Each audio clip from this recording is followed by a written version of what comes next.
So just to kind of get started, let's start over here with Representative Ellis. He can kind of tell us a little bit his district or whatever. We'll just introduce ourselves and go around, and then we'll get started.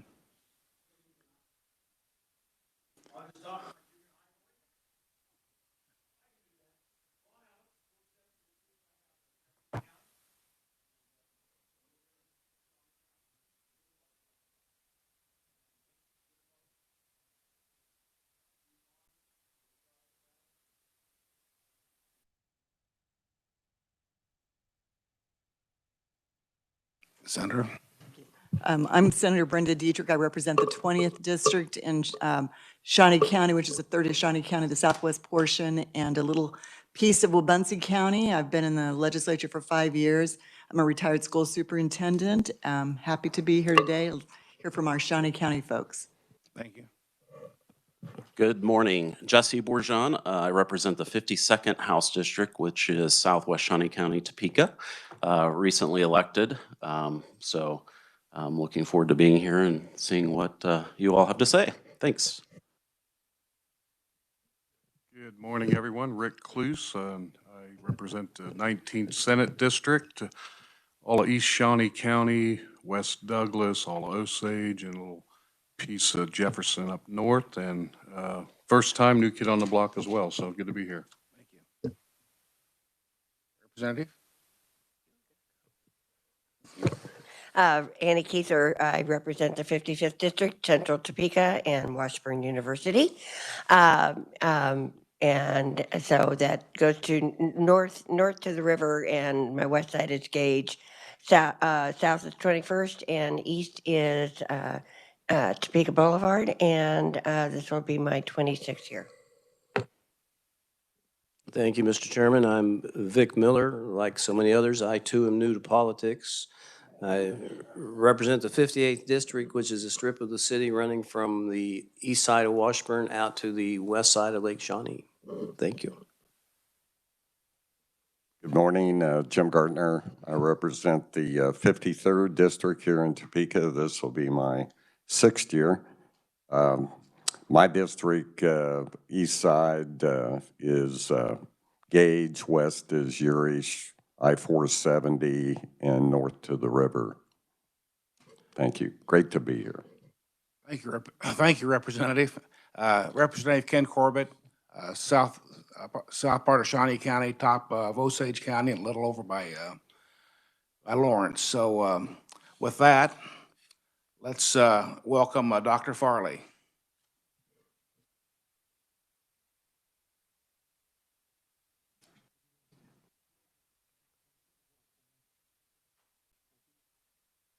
Good morning, everyone. Would you prefer I take the mask off? Is it easier to hear, or you have rules? There's no rules. If anybody, while you're here, if anybody here needs to go to another meeting or leave for a little bit, just there'll be no breaks. Just take off, and lunch is noon, and try to keep this rolling. So if you're more comfortable with that, it's America. I'm fine with that. On campus, we require it in any inside buildings. So thank you for giving me the chance to come. It's always a good feeling when we come up here before the session begins and get a chance to chat with you, renew perhaps some ideas that you have, renew some information that you would, I hope, find useful to you, and talk a little bit about Washburn University. Last year was a unique year.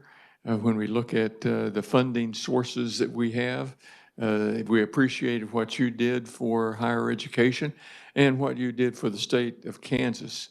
Without your help in passing through some of those dollars that were coming from Washburn, we would have been, as I think all universities would, we would have been in dire straits. We would not have been able to balance our budget. As you remember, I'm sure, we have 3 primary sources of revenue for Washburn. We have a sales tax in sales tax of 0.065 in Shawnee County. We have state funds of about $11 million, 11% of our, a little less than 11% of our budget. and we have tuition. Tuition's the largest, about almost 70% of our budget comes from tuition. We've been working very carefully to try to hold down tuition cost for students. We think we have good value for the students. We can show them what's going to happen to them, and because of the funding that we have and because of the tuition that they pay. We have not had any problems with students on campus, no concerns from them about the amount of tuition that we charge. This year, when students came back, it made a tremendous difference in the campus. All during 2020, I came to campus every single day, and it was really make you want to weep a little bit because there wasn't anyone there. I would get up in the morning and do my normal routine and getting shaved and dressed. And as I was leaving, Susan, my wife, would look at me and say, "Why do you have that new shirt on, that just back from the laundry?" And I said, "Well, that's what I wear." She said, "You're the only one there. No one's going to see it. And don't you know that costs $3.50? Well, I still came in. So at any rate, I'm delighted to be here today. Students are thrilled to be back in face-to-face contact, and we provide a number of different ways a student can get their education. Washburn University received it has been in good health, and we received a balanced budget again this year by putting everything we had into making certain that we were meeting what the students' need was. What did they have to do to continue on their pathway to get a degree? And some of them in summer or late spring 2020, they graduated. The others went on and were able to make progress on their degree. I'll share with you a few things that we're proud of on campus and relate it back to what we sometimes ask of you to help us.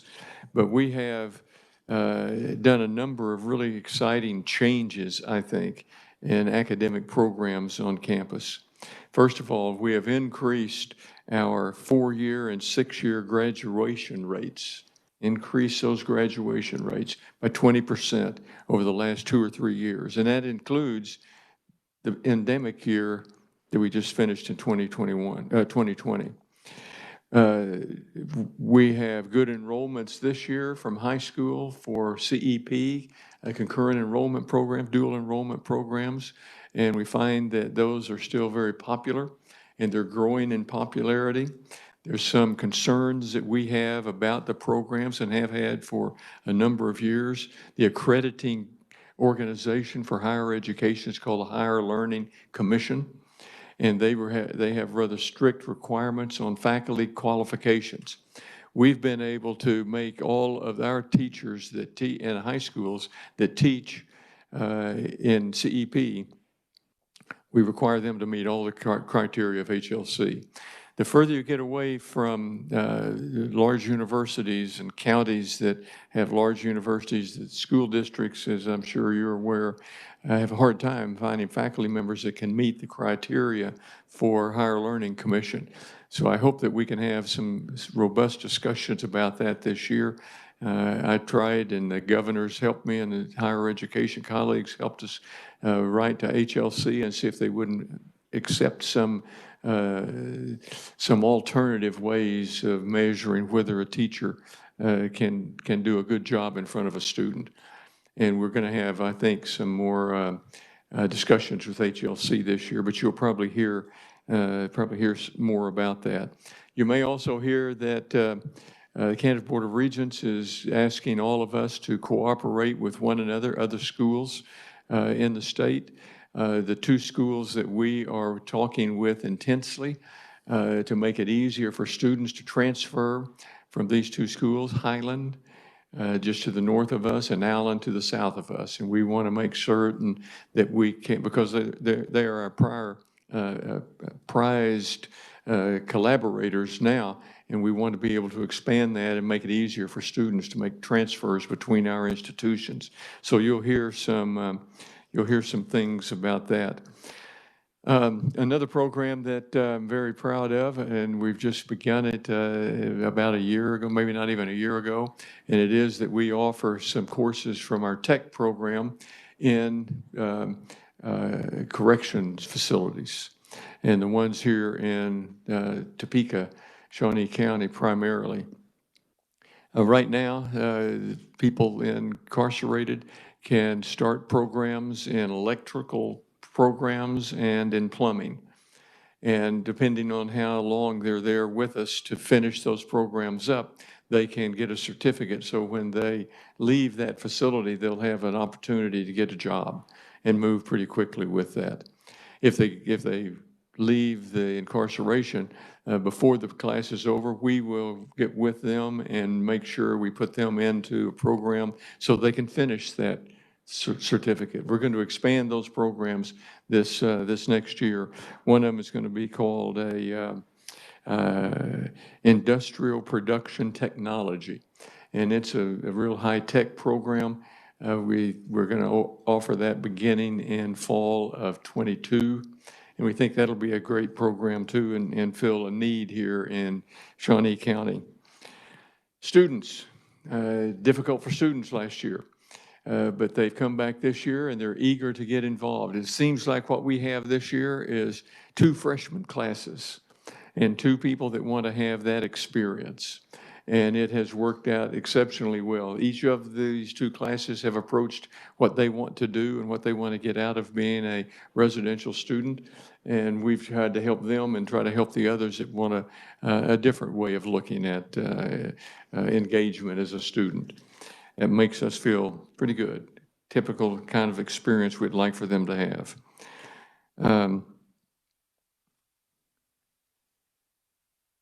Employees.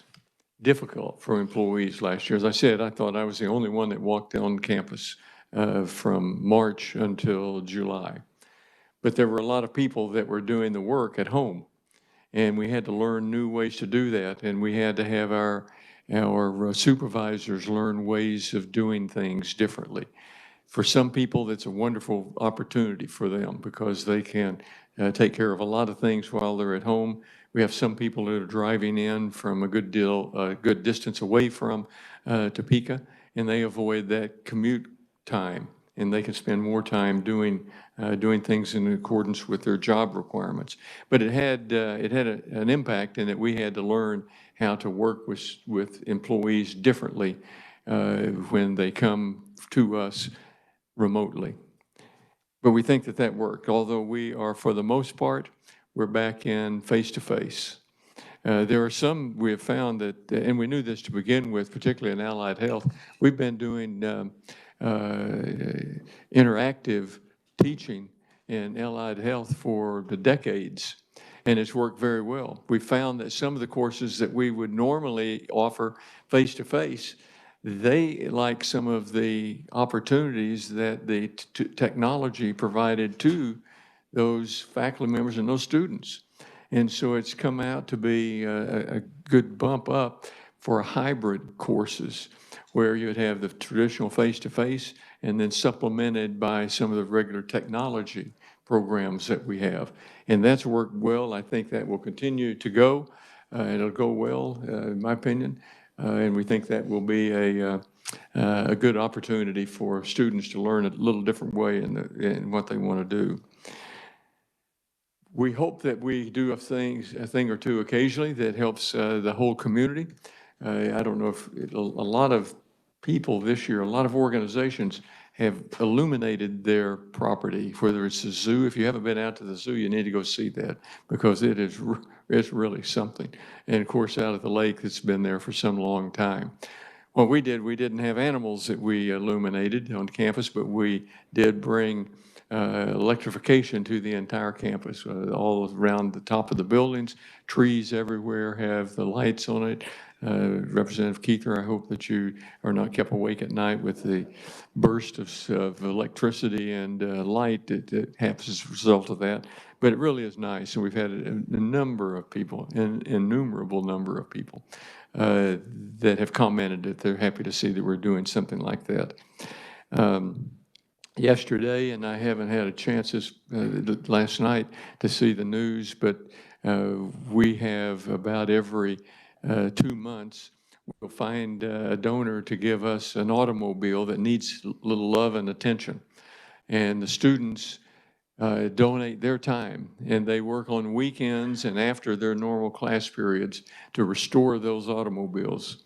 And we had number 31 and 32 that we finished up. And then the students that have been working on it, they receive proposals from others that that need that car. Okay? And we work with United Way very closely to try to find people and families that can really use that automobile. And it's emotional, and it is fun to see, and it changes the life, changes the perspective of those students, of those families that receive the work of those students. And it's really quite moving. Last year, very quickly, fiscal and operating excellence that we have. We had another, we always had, balanced budget, regardless of what happens in the surroundings around us, but we will balance the budget every single year. We continue to do that. We put to work all of the money that was passed through to us from the federal government, and the first money that came through on the CARES funding went to students.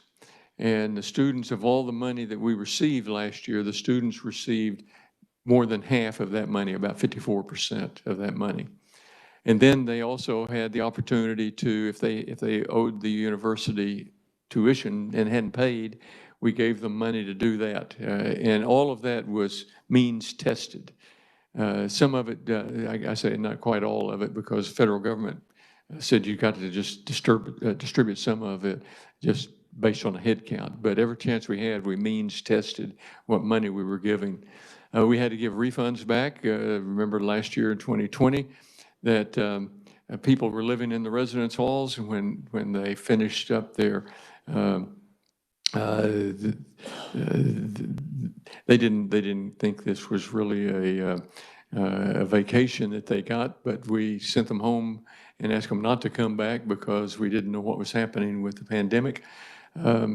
And we gave them a refund for food, living expenses, and we received money that partially reimbursed us for that. So we think it's going to be a good year for us. We look forward to it. If there's anything I can do to help you with questions that you may have or observations that you have that maybe we can help with. Any questions you might have, I'll try to answer them. Representative Keither. Thank you, Mr. Chairman. Thank you for that, Dr. Farley. I serve on the Juvenile Justice and Corrections Committee, so this programs that you're developing in plumbing and electricity, is that right? Say that again? The corrections facilities you're working with to. Yes. And that's electricity and plumbing, right? At the moment, and then it'll be in industrial production. Industrial. How far along are those? They're underway. They're underway. Oh, did you mean how far along are we in delivering them, or how long does each one of them will take? No, delivering them. Well, they both have different levels, and some of them may be 6 weeks, some of them may be an entire year. Could you, in matter of saving time, would you be willing to sort of give me an outline on that? I think it'd be interesting for the committee to hear. I think you that might is like occurring that. in Shawnee County. Yeah, I'd be delighted to do that. Like to sing the praises. We think this is going to be the Department of Corrections solicited proposals. And we submitted proposals, as did others, and they selected ours because we spent a lot of time on it and thought it was a good opportunity. Well, we didn't hear much about it in committee, so I think maybe we ought to. Thank you. We'll get you something. Okay, great, thank you. I've got one question for you. Yes, sir. At your university, do you have some type of database or a list of students who might be looking for work? Oh, Maybe yeah. a list of businesses that would need work, so you could match those up. Oh, yeah. And sometimes it would be nice to know, I'd like to know, like, the number of students you have there, what percentage of them that in your mind might actually be coming back to the community and doing some part-time work, just to see how that's going. Almost all of our students, full-time and part-time, have jobs while they're in college. Okay? And we have a career services program for them. They can come in, have help putting together a resume, focus on what skills they have and what the skill needs there are in the community. But I tell you, at the moment, it's very, very tight situation with employees. We have people that are leaving because nothing other than they're just ready to leave and ready to retire. I think they're going to find it a little more difficult than they're thinking it is now. But you drive around town and see on billboards in front of fast food, they're all looking for help. And we try to do that from the students on campus. Some people are surprised at how much it costs to hire a student, but that's just the market today. Any other questions, anyone? Representative Beller? Dr. Farley, I found your exciting news of things that are going on with Washburn to be incomplete. Is there anything else going on you might be able to think about, like maybe today? Today, let me think, around 4 o'clock this afternoon, I think we're going to have a few people that are not paying close attention to their work because the women's volleyball team is in the quarterfinals today down in Tampa, Florida. Semifinals, I'm sorry, yeah, semifinals today. If we prevail today, we'll have championship on Saturday. We've got a great team this year. Some of the real stars are what we call fifth-year seniors.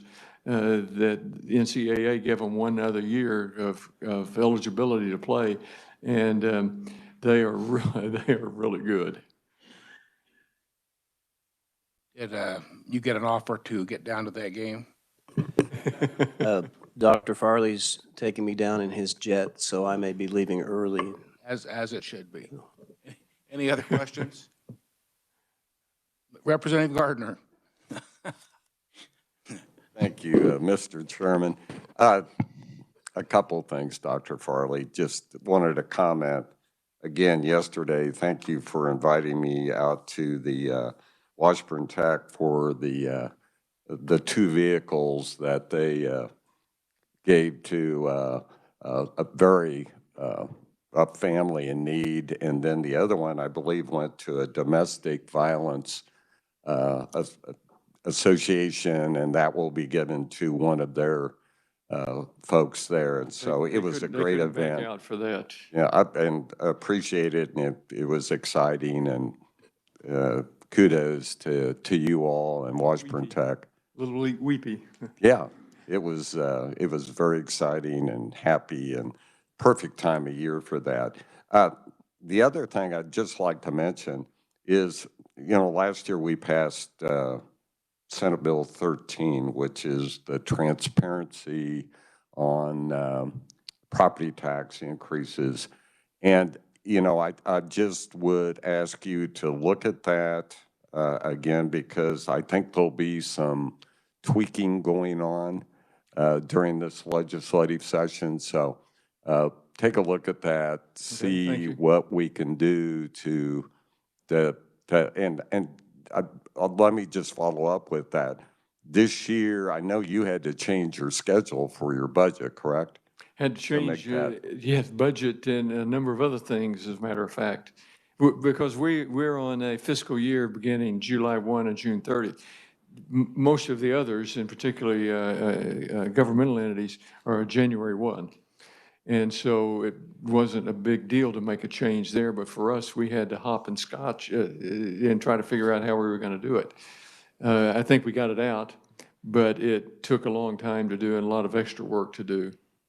I appreciate the warning this year. Well, I know I've heard that maybe the counties and the munis might be offering up, and might be wise to maybe coordinate with them. And Just a lot of entities. I can't list them all, but the things that you hadn't really, I hadn't really thought of before, but like libraries and water districts and those people that had different kind of timing of their budget.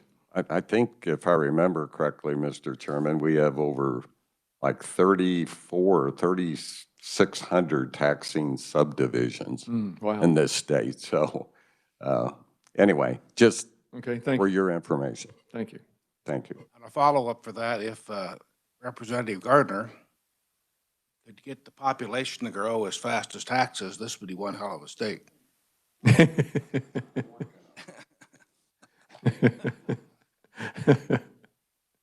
Anything else? Thank you, Dr. Thank you for giving me the time this morning. We appreciate it. Look forward to working with you. Next up on the agenda is Mr. Whitney Dameron.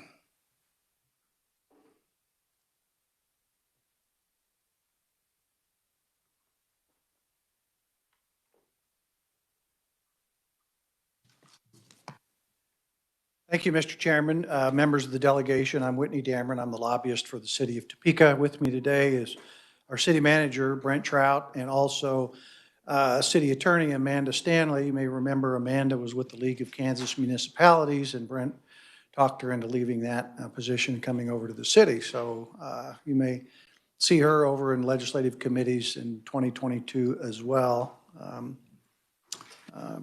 and provide much-needed assistance to what I'm doing in the State House. I've circulated a resolution that was adopted by the governing body of the city of Topeka on Tuesday of this week. That is our legislative priorities for 2022. Historically, we have supported initiatives by the League of Kansas Municipalities when they brought issues forward into the legislature if they're consistent with the interest of the city of Topeka. That remains on our list. You'll see something we've been talking about for some time now. Next up, the docking building. Docking has been around a couple of years, and we had some pretty serious discussions during 2021 with Joint Building Commission or Committee, and they made recommendations back to essentially the State Finance Council. Their recommendations were reviewed by the budget committees, who expressed some disappointment, I would say, with their lack of review of the docking project in particular. Where is that at today? My conversations with various people in the administration suggest that the governor's office is hopeful to come to some kind of a resolution, perhaps even yet this year. I believe their position is docking should not be removed, which seemed to be part of the recommendation at a joint building, taken down and rebuilt, but rather to retain at least a portion of the building. Also, a part of the discussions of joint building has been a new KDHE lab. The recommendation out of joint building was to place that on the K&I property. I don't know that that is settled either. I think there's still a potential opportunity for that to be located on the parking lot number 4, which is located south of docking, a couple of parking lots. So it's still up in the air, but I think there is commitment to do something with docking, and there's certainly commitment that the state needs a new KDHE lab, and the city of Topeka is supportive of both of those initiatives. We obviously reiterate support for local control. There is an issue on the exemptions, waiver, property taxes.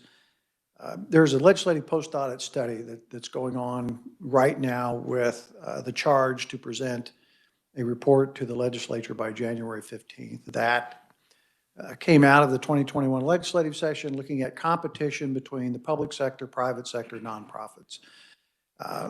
As requested of post-audit, that was an all-encompassing review of areas where nonprofits or government compete with for-profit entities. Obviously, one of the big drivers of that has been health and fitness clubs, but you could look at landfills, auditoriums, event space, any number of areas where arguably nonprofits, public sector competes against the private sector. As I understand it, the way the audit has been conducted, they're focusing on three areas, health and fitness, surprisingly, mental health services, and childcare.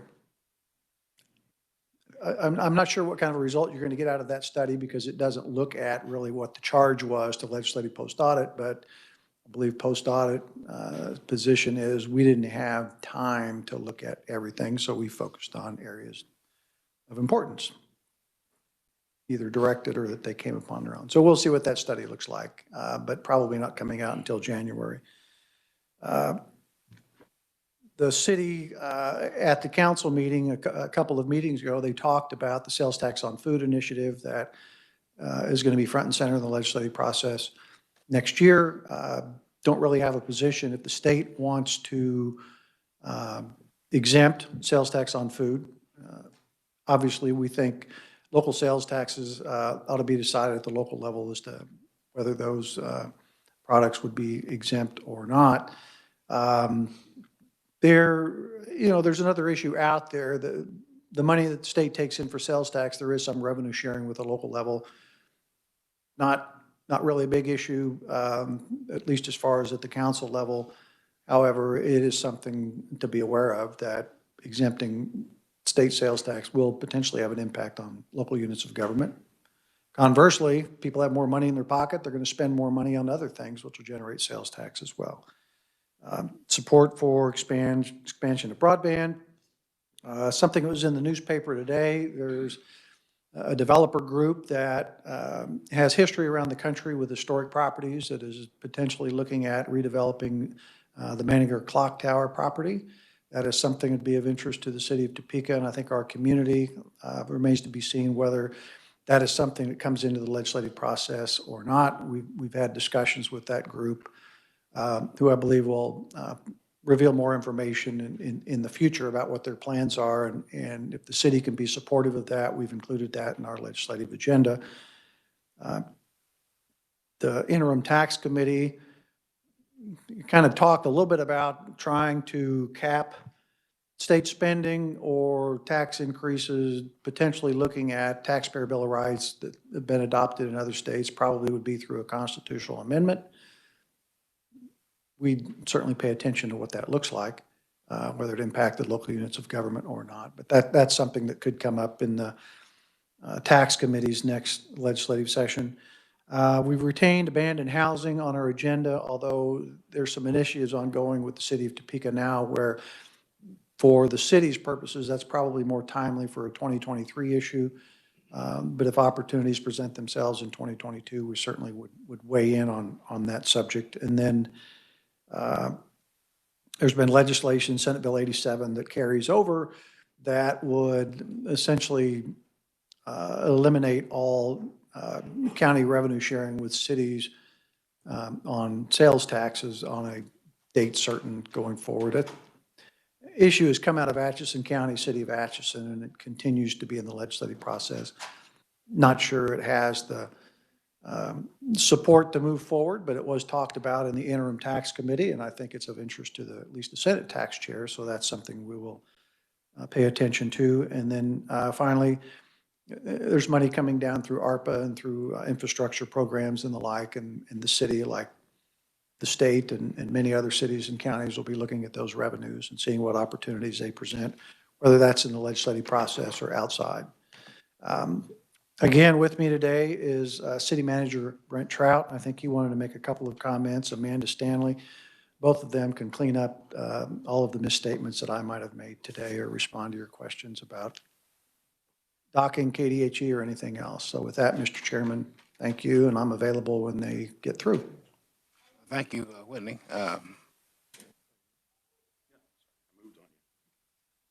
Yes, good morning.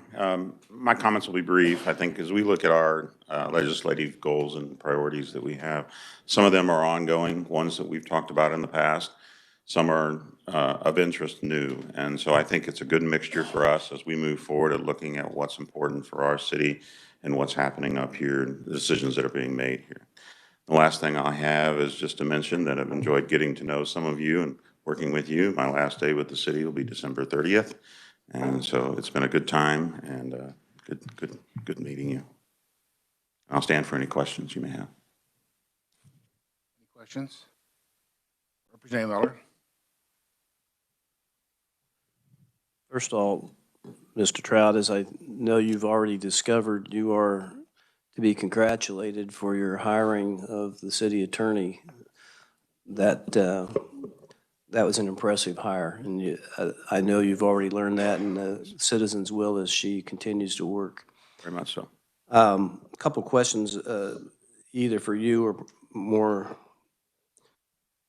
likely Whitney. The city council statement on the KDHE lab is very specific that they urge it be located in the city limits. And I wasn't sure, given that that's likely to be a tax exempt property, why that would be important. I understand the importance of it being in the area, but why necessarily the city limits? Well, I think that was maybe an overstatement. I mean, as we look at the issues of the location, the primary purpose is to ensure that those jobs stay in this community. And so if it was located, as we know, it's located out at the airport right now, it still means those individuals are here. We also know what the statement was made as far as the proviso, that it was be within 8 miles. So, but I think when we look at it, proximity, it allows, if it's downtown and in the city limits, there's the potential that those employees will shop and eat in our downtown area. So that's why we like the parking lot number 4 as a location. But I think we get some of the same benefit from that location if it's at KNI. Maybe not in the same sense, but it is something that we desire. There is benefit from it being inside the city, even though it's tax exempt property. Thank you. And if I may, Mr. Chairman, one last question. On the Whitney's cover letter is inconsistent with the resolution adopted by the council in that it indicates that they are neutral on repeal of the state sales tax on food, whereas the resolution says they support efforts to eliminate, and it says state portion is sales tax. I think it was implied it was sales tax on food. But anyway, the resolution says they support those efforts. The cover letter says they are neutral. Which is it? Yeah, it's support. It should be support. I said they clean it up. Yes. And that's what I was helping with. I think there is an interest by a number, especially of the governing body members that spoke, that they have that opportunity and that it would be a benefit to many of their citizens in their districts if that were repealed. And just to reassure the governing body that the governor's proposal quite clearly says it does not extend to the elimination of that portion on by local governments, given its direct relationship to how that would likely cause a rise in property taxes.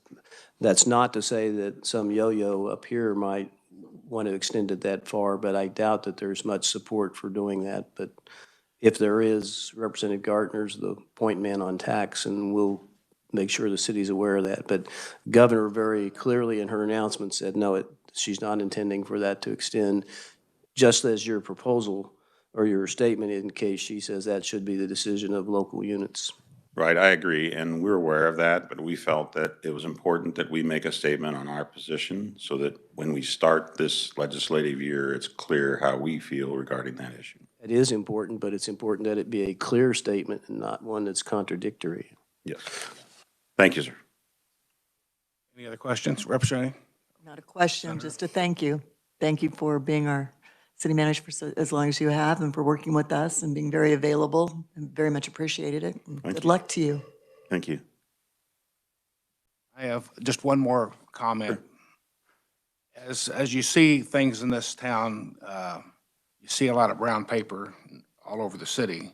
Is there any way that the city could work with the county or somewhere to get 3 to 5 people to sit down together and have a fast track? So if somebody wants to be in business, they can try to get, from the time they have their dream and they have their funding or they have something, they can start collecting money and sales tax within 30 days or something like that.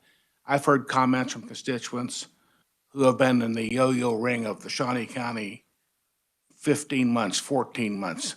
Most people who want to be in small business do not have that kind of pockets to play the game in this town. And I urge you before you go, try to find some business people or somehow to get this going, because I'd like to see these storefronts filled and some businesses going on in this town. So I know it's a tough job, and I thank you. Representative Keither. Thank you, Mr. Chairman.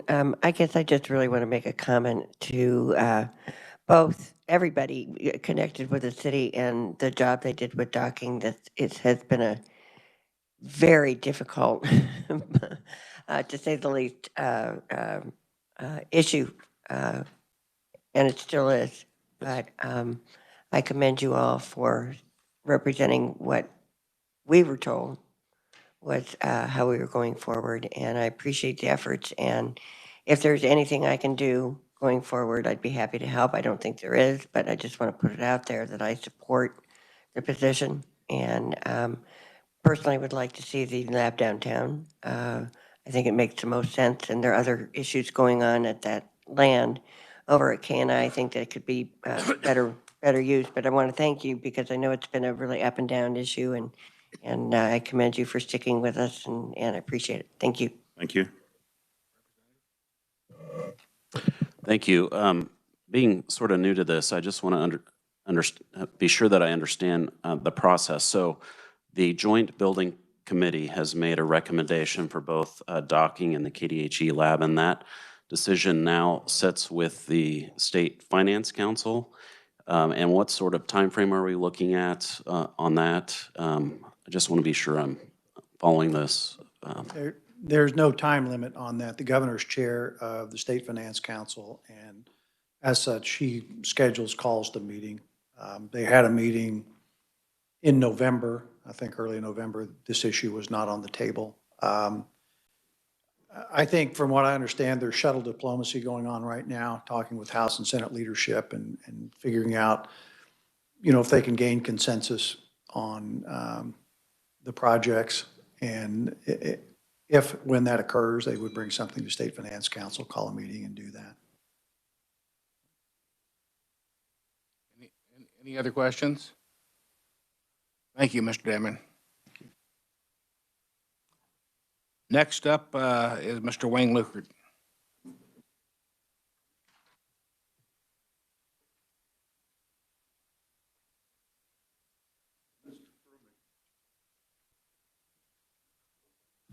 Thank you. My name is Wayne Luckert. Currently serve as supervisor for Shawnee County Conservation District. With me today is our board chairman, R.J. Dake, and right here. In front of you, I passed out, there is a copy of a resolution that our State Conservation Association had passed at our convention, asking that the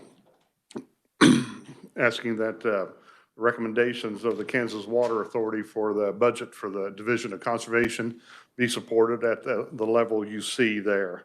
And where Shawnee County fits into this is as the top there, aid to conservation districts. That's for operations. That's for us to hire people and operate. We get right now out of that a little over 24,000. This level here would fund us to the full 25,000 that the state would match the counties, whatever we can squeeze out of the county. We squeeze about 45,000 out of Shawnee County for operations. The next one, water resource cost share, that'd be like the old traditional terraces and waterway cost share programs. Currently, Shawnee County past year, 17,628. And then of the non-point source pollution, 11,500, what we're getting there. The rest of this there is pretty much what is being spent in other parts of the state, and doesn't affect Shawnee County so much. Possibly the soil health might get some here in Shawnee County for that program. Everything a conservation district does complies with the Federal Clean Water Act. We help the state comply with the Clean Water Act. We help our counties comply with the Federal Clean Water Act. A lot of the activities we have and do is in support of a lot of programs that are not necessarily funded to the state, but it is part of our contribution to get federal dollars into the Shawnee County through USDA and the Natural Resource Conservation Service, as well as EPA money through KDHE and the RAPS program, the Water Restoration and Protection Strategy programs. And that's where a lot of our efforts is done, as well as education. And also, we ask that if there is any carryover from 2022, that this could be put towards the budget of funding the 2023 budget at this level of $9,682,383. That's pretty much it, unless you have any questions. The only other thing I want to just point out, this soil health thing, it's something we're more aware of in the last few years. The more healthier your soil is, the better your herbicides work, the better your fertilizers work, the more production you're going to get out of it, and the more efficient the water use is going to be. And we're just kind of on the edge of that technology, and sort of the next step, and this is just me, that they're seeing, they're looking at the next level in that soil health stuff is making your food more nutritious. We've got the bushels. You got to have bushels to make it productive, to make a living. Now we've got that, and now the next step is how do you do it to what do you add to that soil to make your food more nutritious? And it's just kind of exciting. It's like being on the edge of the mechanization of agriculture, and it's just something that's coming, and if you guys watch for it. Senator? Yes, thank you, Mr. Chairman. Wayne, if you said this, I may have missed it. So you're asking for an increase of $1.1 million, and what areas will you be wanting to see that increase in? I don't see a comparison to FY '22. Okay. Just tell me. Most of it will be in the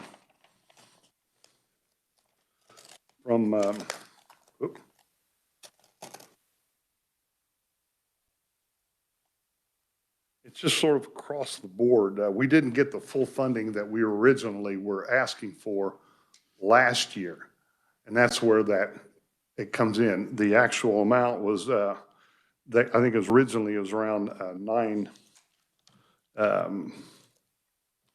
it was just over $9 million last year, and then they actually got $88.5 million. So there isn't any one area in particular that's there's needing an increase. It's just across the board. Pretty much across the board. And in fact, there's some things they've actually would decrease funding and ask for some. As example, watershed dam construction, they've actually asked for less than what they had. Thank you. Thank you very much. Appreciate it. Thank you for being here. Just to make sure I understand this, the $9 million, whatever, that's state totals, not county dollars. These are. No, this is strictly state. And the $1 million increase is you're talking state, not county. Yes. Yes. Any more questions, anyone? Just for clarification, under Brownback, there was the Blue Ribbon Task Force, and that was the state, the funding plan. Didn't get funded, so we've been incrementally, some of us have been working very hard on getting water funded. And so this is the water plan that are the dollars, so thanks. Thank you, Wayne. Did good. Got you back on time. You're the man. We always do. Thank you. Oh, yeah.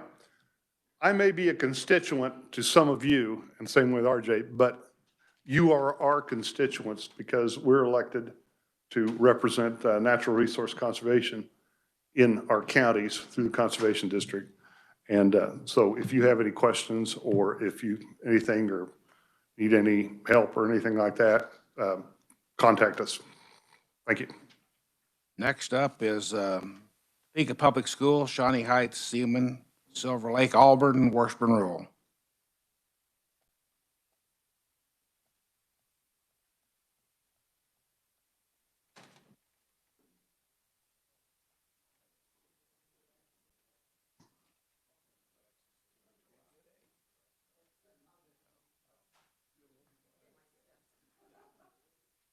Well, we can go, oh, no, just wait.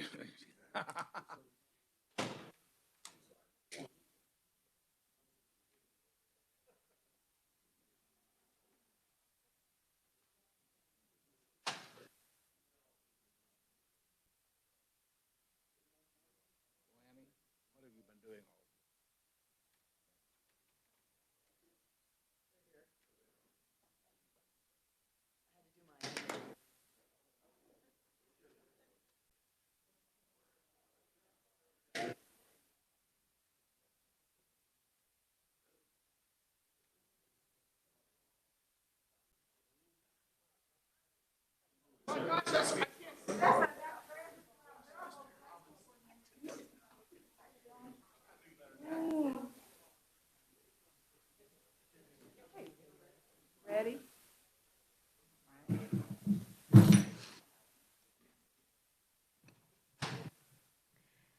First of all, good afternoon. As we all get started, I know we have a staff member that is coming in that will bring the legislative agendas in with us so that they're at your table when my colleagues come up and speak. It is an honor to be here before you, and happy holidays. I'm going to just tell you a little bit of an overview of items that the remaining superintendents will be talking about today. Much like previously, we have many of the same areas of concern and things that we really want to bring forward to you to remind you of the importance of.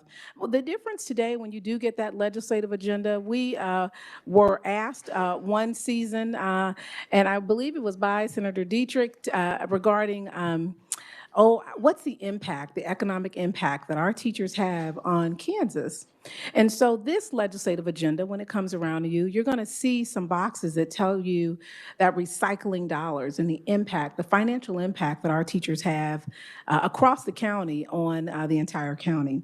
As you look at that number, then that then bodes right on into the areas of greatest concern for us, and each one of these gentlemen will be talking about those. Broadly speaking, the areas are as follows.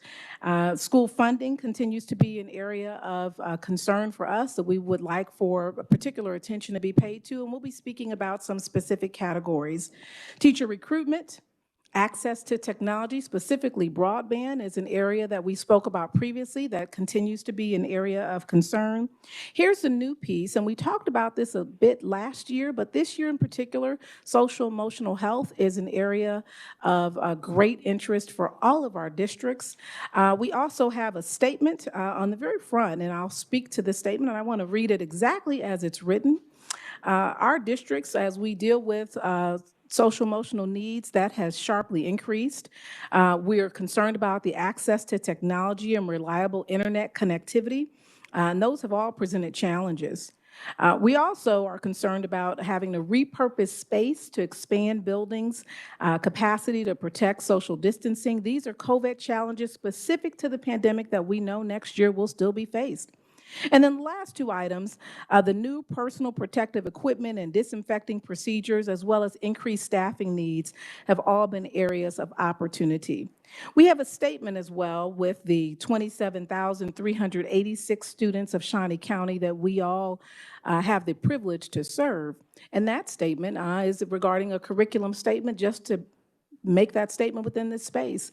We, as Shawnee County superintendents, do not support CRT.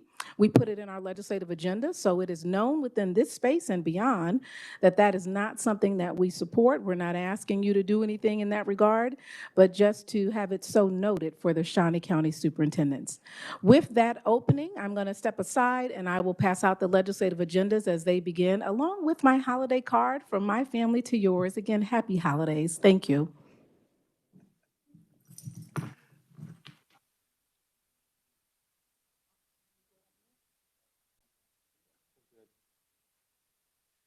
Morning, everybody. I am Tim Howesy, Superintendent at Shawnee Heights.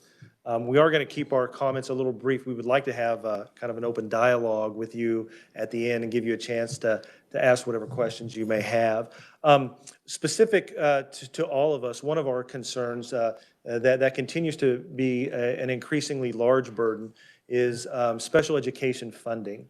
One of the things that has challenged all of us is the percent of special education funding that is covered excess cost has continued to drop. That has a huge impact on all of us. Specific for Shawnee Heights, the impact for us is about $2.2 million just this year will come out of the general fund to make up for the underfunding of special education dollars. That is a huge impact, and we deal with that each year. To put that in perspective, when you look at our ESSER funds, our ESSER funds are going to total about $4.6 million over 4 years. The education amount of money that we will pull out of our general funds to compensate for special education will be almost $9 million, so almost double that. So it has a huge impact on us and our ability to adequately provide those services. Because those are contractual obligations that we must meet, we pay for those first. And so it's the other pieces that we cut to make up for that difference. So we realize there's lots of, there's no shortage of advice for how you spend the extra dollars that have come in above revenue consensus. But we would like to bring that to your attention as we work to serve those kids as best we can, and then also to make sure that we don't have to short other areas to do that. Thank you. Thank you, Mr. Hallisey. Dr. Anderson. Delegation Assembly folks, we appreciate you, senators and House Representatives, people, to being here with us today. We have distributed the One United Voice in front of you. I'm going to talk a little bit about what was recently discussed at the Special Joint House-Senate Committee on Education regarding a couple of key points with sort of standards, state board's role, CRT, and what it is we're focused on in public schools. As you all know, we have really had a wide focus, not only academic preparation for college success, but also what our businesses and our community folks and our parents have told us is also important, and that's the social and emotional health of their kids, the soft skills ready for our kids to be employed and successful after high school and college. And so, as you know, our public schools spend a lot of time on those non-academic subjects while the priority is still preparing them for academic success. And so we're sort of at a quandary. What do we focus on, and what does the legislator want us to do in public education? How do you all measure student success?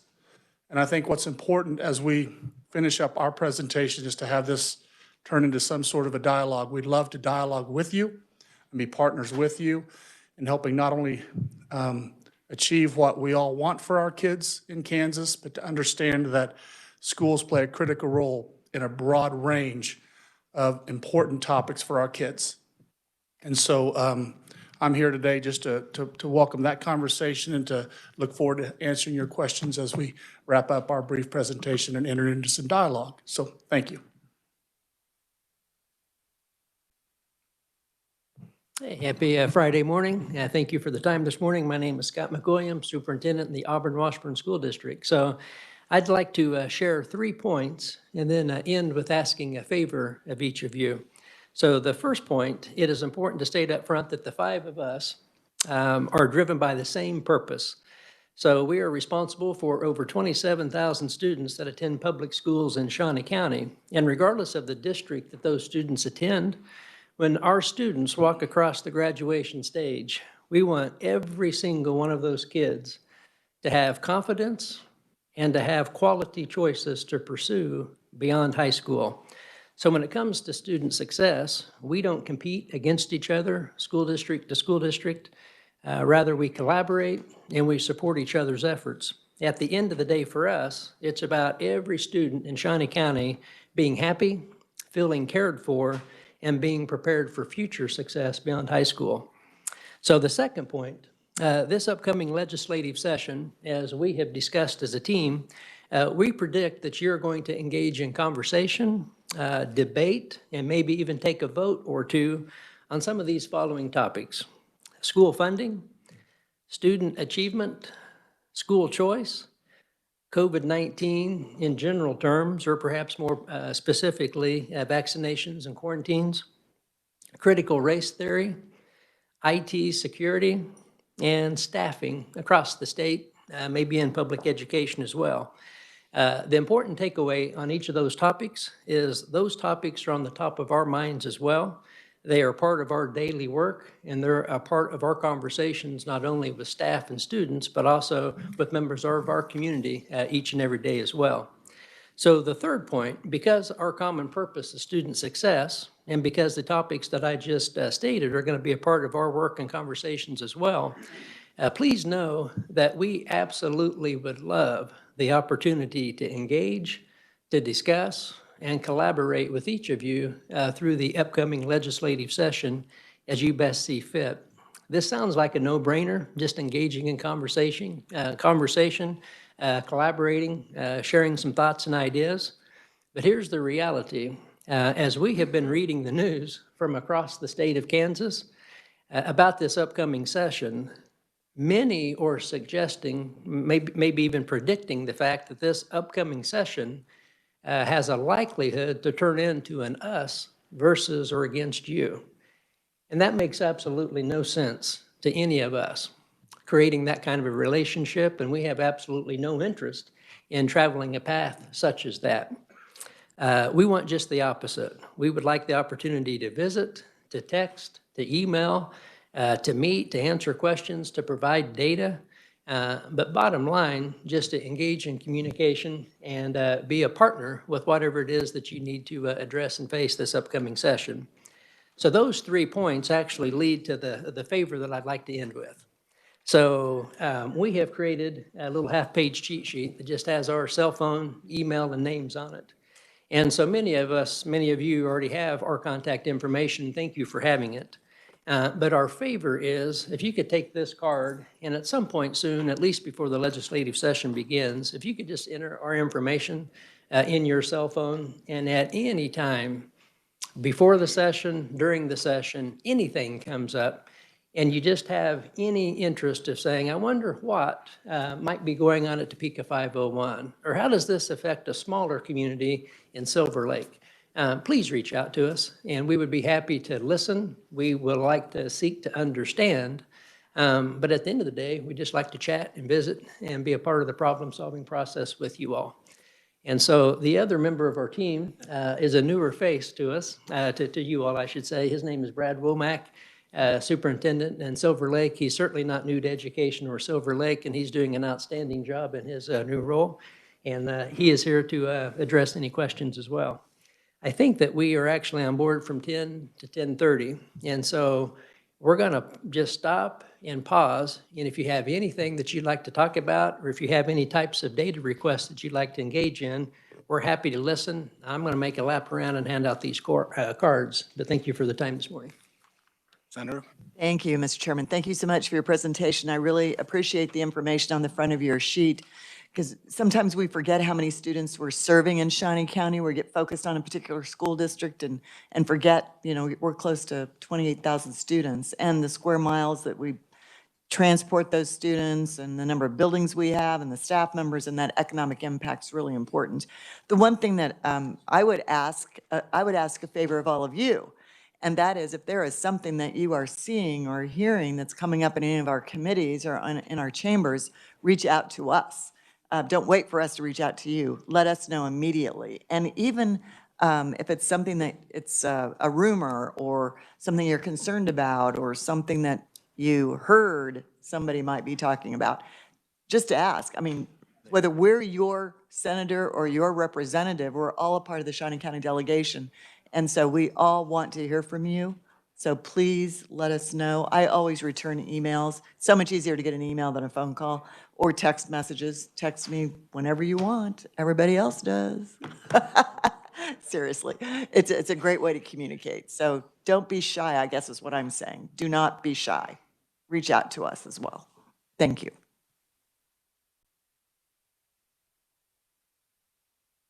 We remain open for questions, and you know what, we have until 10:30, so we do ask that if there's anything in terms of areas of just wondering why we put something down, or what has been the impact specific to certain areas with COVID, or recruitment, or any of those things, we would love to engage in a dialogue now, just to give you greater insight. If there's not a particular question, but just dialogue to learn.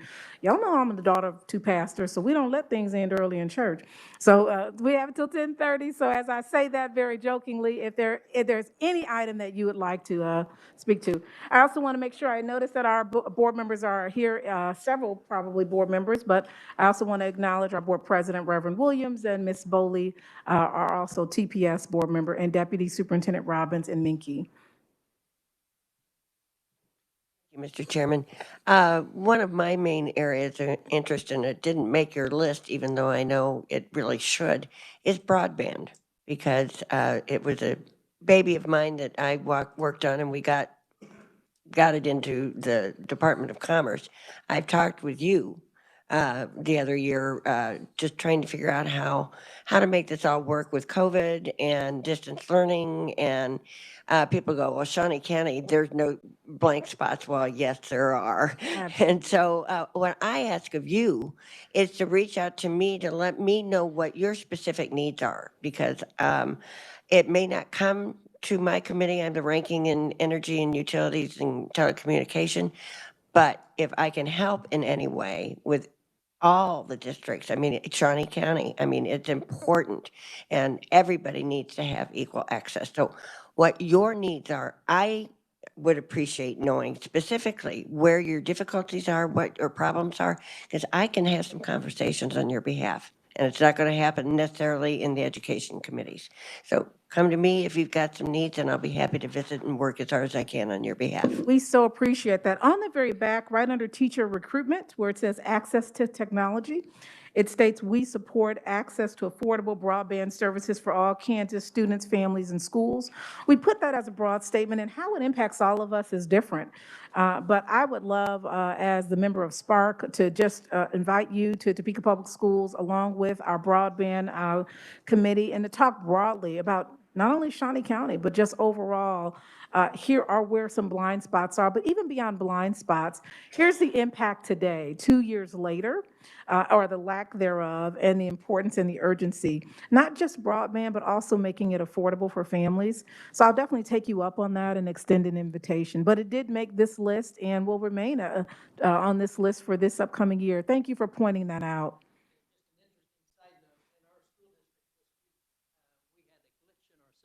We were without internet connectivity for about 90 minutes. You would have thought the entire place was about to burn down without having that access for 90 minutes during the course of a school day. So to the point that you've just made, think about the families that really have no connectivity at all just because of the place in which they reside.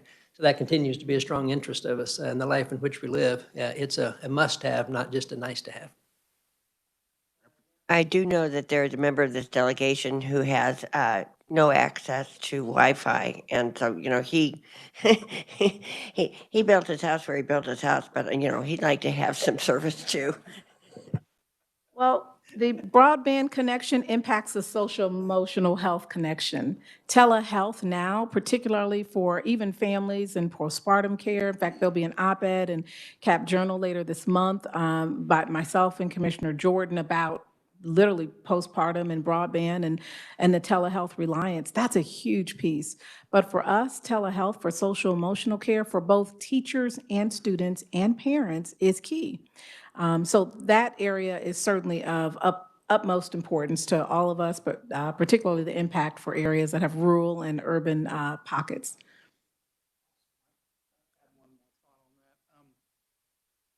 Steve Noble, Superintendent at Siemens Schools. We had the dubious honor of being the first public school district in Kansas selected for an IT audit by the Legislative Post Audit. That occurred last year. I'd love to sit here and tell you that it was incredibly cumbersome and then it was just, it wore our staff out. But the truth of the matter is it did that, but it also helped us learn. There was so much that we didn't know that we need to do with securing our networks, our devices, protecting our children, staff, and families. And so we know that this is an interest to the legislature. We know that schools have a role to play in this, but also I now know the costs of doing that to securing our school networks across Kansas is enormous. And so any help we can get with helping our networks, our kids and all of that stay secure and safe is important. Funding for that's important. And there will be some of us devoting additional dollars, which we all know don't get calculated in instructional dollars. Those are dollars that go to other sources of our budgets that are often classified as out of the instructional realm, but we know the importance of those dollars being spent. So I just wanted to interject that thought as well. Thank you. Representative? Thank you, Mr. Chairman, and thank you all for being here. My question is deals with vacancies and what you all are experiencing. We're hearing about shortages with getting substitute teachers. How are you dealing with that? Is there anything that the state can be doing to help with that? Yeah, it's a problem. So it is a major problem. And I bet each one of us have to address that differently, because here's the issue. In addition to the current vacancies you normally have for normal items, of course, we believe many of us participate in Test to Learn, and so teachers can participate in that and students can participate in that to stay in the classroom, but it doesn't prevent still dealing with the pandemic in those areas. In addition, substitutes who have a choice don't necessarily want to come into a school during this time. We in Topeka Public Schools particularly have an issue with classified positions, custodians, bus drivers, paras, classified positions that don't have salaried employment. This is the working class right here in Kansas. That's an area of great concern, which is why finance continues to be in affordable broadband and all the other things that impact these families that are working class families. So our vacancies predominantly really rest in those areas in particular. So in terms of how we've dealt with it, and then I'll turn it over to our team members, all things are opportunities. We've done everything from in Topeka Public Schools through our grant funding. We do have a premium pay incentive. Staff can earn up to $5,000 over the course of the year if they are an in-person individual based on attendance. That's a premium pay grant incentive that they have. We also have placed building subs, so you know you're going to be at that building every day, all year long. But that's a cost to say whether there's a vacancy or not, you know you're going to be there. Because there's probably going to be a vacancy at a school with 100 staff members at some point. And you never know when someone's going to wake up that morning, not feel well, so therefore they can't come in and they can't get their tests done. All those things are continued issues. So we certainly have the continued challenge and opportunity. And I'm going to turn it over to our other districts just so you can hear how it impacts them. Thank you, Dr. Anderson. Yeah, this is the same thing. We've been fortunate, all of us are beneficiaries of geography. We have 4 universities within a 50-mile radius, and that helps us fill certified positions. So we still have not nearly as many candidates as we would hope. We still need more students coming through the pipeline for that. Classified positions and substitutes are a huge issue. Our pay scale is very competitive. We do that purposefully. The other thing is we go out and take as many student teachers as we can, because we need as many good quality people in our profession as possible. But it also gives us a really good chance to work with young people. And then we work really hard to recruit them to stay with us, not just for full-time positions, but for substitute positions. We would like to have substitute full-time in every building. We have enough vacancies every day to fill that in all 6 buildings easily. And so we continue to work that, and then we also help them find jobs at our colleagues. If it's not with us, if there's lots of good districts around us, and we work really hard to make sure that they find a good place to be. But that helps us fill those day-to-day vacancies that we all struggle with, and it provides better services and experience for our kids in the class when there is a vacancy. It's a great question. Just 2 points to mention. So I would encourage you to visit with teachers as well. The reality is a solution is extremely tiring to teachers, because the reality is when there's a substitute that's not able to come into the building, that creates extra teaching load for the teachers that are in the school. At the secondary level, you might teach your classes first hour, second hour, third hour, and have a prep period fourth hour. That prep period is taken from you because you'll go to another class that doesn't have a teacher, and so then you teach that hour, and then you get back to the kids that you have for the rest of the day. Sometimes at the elementary level, when a substitute is not secured, if I'm a third grade teacher and I have my 22 kids in the classroom, if there are another 3 classes, you'll divide kids and do the best you can to bring some additional kids in to be able to conquer the day, to make it safe, smooth, and productive for kids. You can do that a time or two, and it's okay. When you do it every day, it wears you out, and you start talking about some of the fatigue that comes along with this environment that we're in. Teachers could speak to that best. I'd encourage you to visit with educators today to see how often that happens. In my opinion, it's far too much. Second thing that I'll mention, when you talk about classified staffing, one example is bus drivers. There's a national shortage with bus drivers at the current time. We have bus drivers that will drive a double route and on some days a triple route. The negative of that is it requires a great deal of patience and flexibility for parents. If a student typically would be home, say, at 4:02 in the afternoon, if it's a double or it's a triple route, that student may not get home until, say, 4:45. And again, if that happened just every so often, we kind of understand that it was just a bad day. The unfortunate reality is it's much more common, and so that's why many of us have invested in a GPS system on our buses to relieve some of the concern from our moms and dads that are waiting for their children. When is it that they're going to get home today? It's the reality. Each of us are doing the best job we can to deal with it, but it creates less than an ideal environment, sometimes for staff, but also on the parent end as well. So staffing will continue to be critical for us moving forward. Brad Womack from Silver Lake. Again, thank you for allowing us to be here. I was going to talk about transportation as well, because for us, it's a unique situation that a lot of our bus drivers are the grandpas and grandmas who are retired. They were trying to help us out, so they can't really do those double and triple routes. As we try to continue to recruit more people to get their CDLs so they can drive, been informed that those regulations are going to change in February, making it harder for people to get CDLs. So that's a concern for us. But if I may, real quick, one of the things that's been weighing on my mind, I guess, relative to this whole document and process is being the new superintendent and seeing some of the needs in my community, and doing some research and investigating on how bond and interest funds work. I would ask that you take a look at that and how it impacts a community like mine, where the valuation is a lot less than, we're rooftops and farmland. And so our community relies heavily on state aid to help us maintain the equitable facilities that our students need. And a lot of our buildings were originally built in the 50s. And so when the pandemic hit and we needed to space people out, we were really tied to what our facilities were, and there wasn't really any flexibility.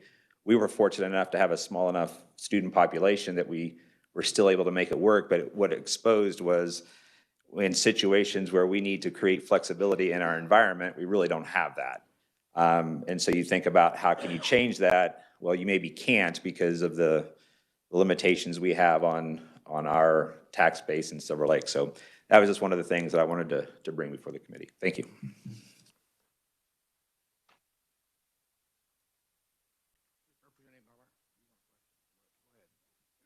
If I may, on the note about teachers, I have 3 points, or staffing in general. I think whatever we can do with Capers 3 is important to think about.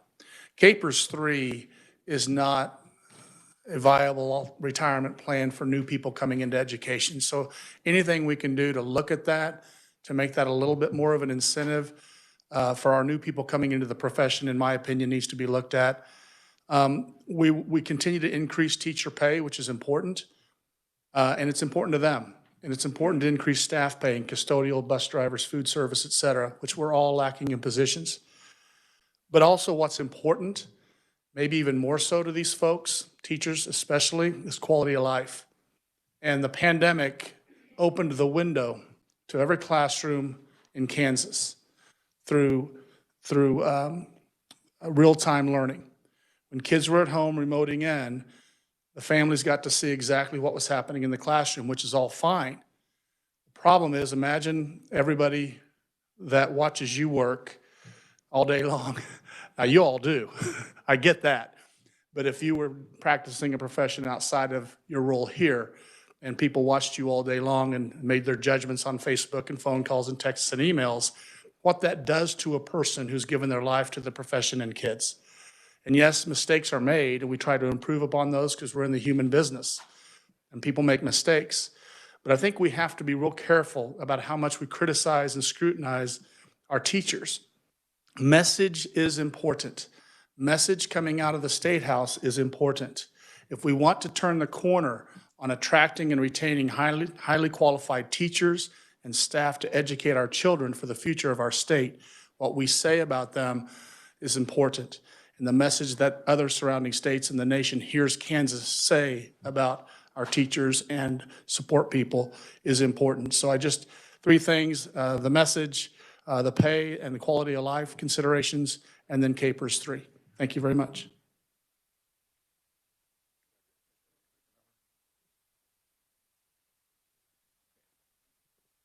Thank you, Mr. Chairman. Dr. Anderson made a very profound declaration that we need to know the districts do not support CRT. And I appreciate your feeling the need to make that statement, because we are on the edge of a very vigorous, what I believe to be mostly phony debate about that subject. And I'm preparing for that debate. But I would say to our educators, don't be suckered into that phony debate by walking away from the need to teach history in our schools. I have it pulled up in front of me. Sir Winston Churchill, those who fail to learn from history are doomed to repeat it. And while there may be parts of our history that we can't be very proud of, that doesn't mean that our students shouldn't learn from it. So I say when this, and I'll say it again, this phony debate about CRT comes before the Kansas Legislature, I would hope that in addition to taking a very solid position opposed to what does not exist in our public schools, that you also make a vigorous defense of teaching history and all sides of it. It's important for our students to know, to learn from how people in this country, from certain aspects of this country, have been treated over the course of time, so that they're not treated that way again, or that anyone who might originate differently than the majorities in the country not be treated in a similar way. History's my favorite subject. I grew up in an all-white, and when I say all-white, I mean a 100% white community, with the exception of some Native American children. I learned important lessons that were taught to me in school about how I should respect and understand the positions of people of a different color were coming from, and it didn't lead me to any suicidal tendencies of shame and guilt. It just made me shake my head and say, I can't believe that ever occurred, and I'm glad to know and to learn from those lessons. So again, I know why you walked in here and said, we're against CRT, because there's this picture being painted that is being taught. But don't back away from the facts. They might not be pleasant, but they're important for all of us to learn from. Thank you. I so appreciate your statement. I should take you out to lunch. When the pandemic is over, we should do just that. And so let me share with you, and perhaps that's a great place to also close on. False narratives are always very interesting, and there are many that can get engaged with false narratives. And so part of making sure we make the statement is so that it is known the truth that we not only do not support it, but it is not what the Kansas Department of Education has as their standards or curriculum that we follow, which all of us follow the Kansas Department of Education. You started off with the quote from Churchill, and I will just follow that up as we continue with teaching history in its factual form. And Martin Luther King, I listened to Dr. King's sermon every day en route to work, and Dr. King quotes often in many of his sermons John Donne from The Bell Tolls, and he says, I cannot do well unless you do well, and you cannot do well unless I do well, and we are all part of the main, we are all interconnected. I say that to say that until we understand, and we started with the us versus them, till we understand that it is all of us that will need to work together to improve the community, to understand how we impact one another, to understand reality of what happened far before our time. Until we all work together and get on that same page, I cannot do well unless you do well. And so I thank you for that. History is still being taught in its factual form in all of our schools. And we will continue to advocate to seek to understand in order to serve. Thank you so much for seeking to understand today so that you all serve in the way that you have been and will continue to do. And I look forward to my broadband friend having some time with you shortly after the session begins, if not sometime next week. Thank you on behalf of all of us. Representative Keither. Just very quickly, the CAPER, the committee, the Joint Committee on Pensions, Benefit, and Investments met Wednesday, and certainly had quite a bit of conversation about substitute teaching and availability and access. And I believe one of the recommendations from the committee, 3 of us are on it, from Shawnee County, Representative Bourgeon, Senator Dietrich, and myself. So we had quite a conversation, and I believe one of the recommendations was to look at Tier 3 and how it's working or not working. So again, to follow up on Dr. Dietrich's recommendation, come to us. I mean, I don't serve on any of those other committees, so I'm not in the middle of that battle. But if you've got concerns, bring them to us, because, I mean, we need to work with our colleagues to make sure we can maybe make some changes for you all. Thank you, Mr. Chairman. Any other questions? I've got a couple of text messages while we've been talking. Can you tell me if enrollment of your 27,000 is how that's changed from last year? Are you up or down countywide?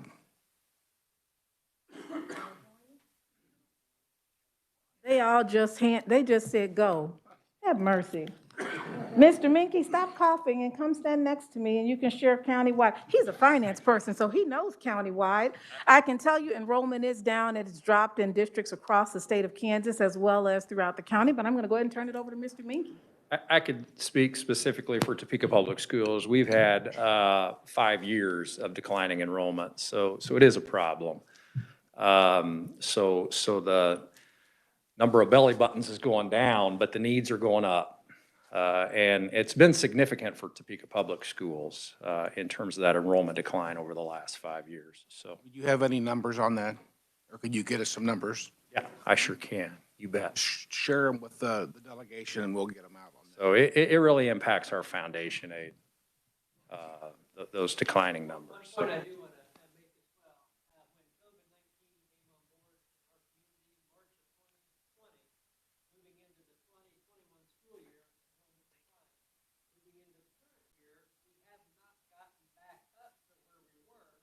most of us saw an increase in enrollment for this current year, and it is our hope that trend will continue, that the families that left, that told us temporarily, until the pandemic is behind us, we're going to come back to school, don't forget about us.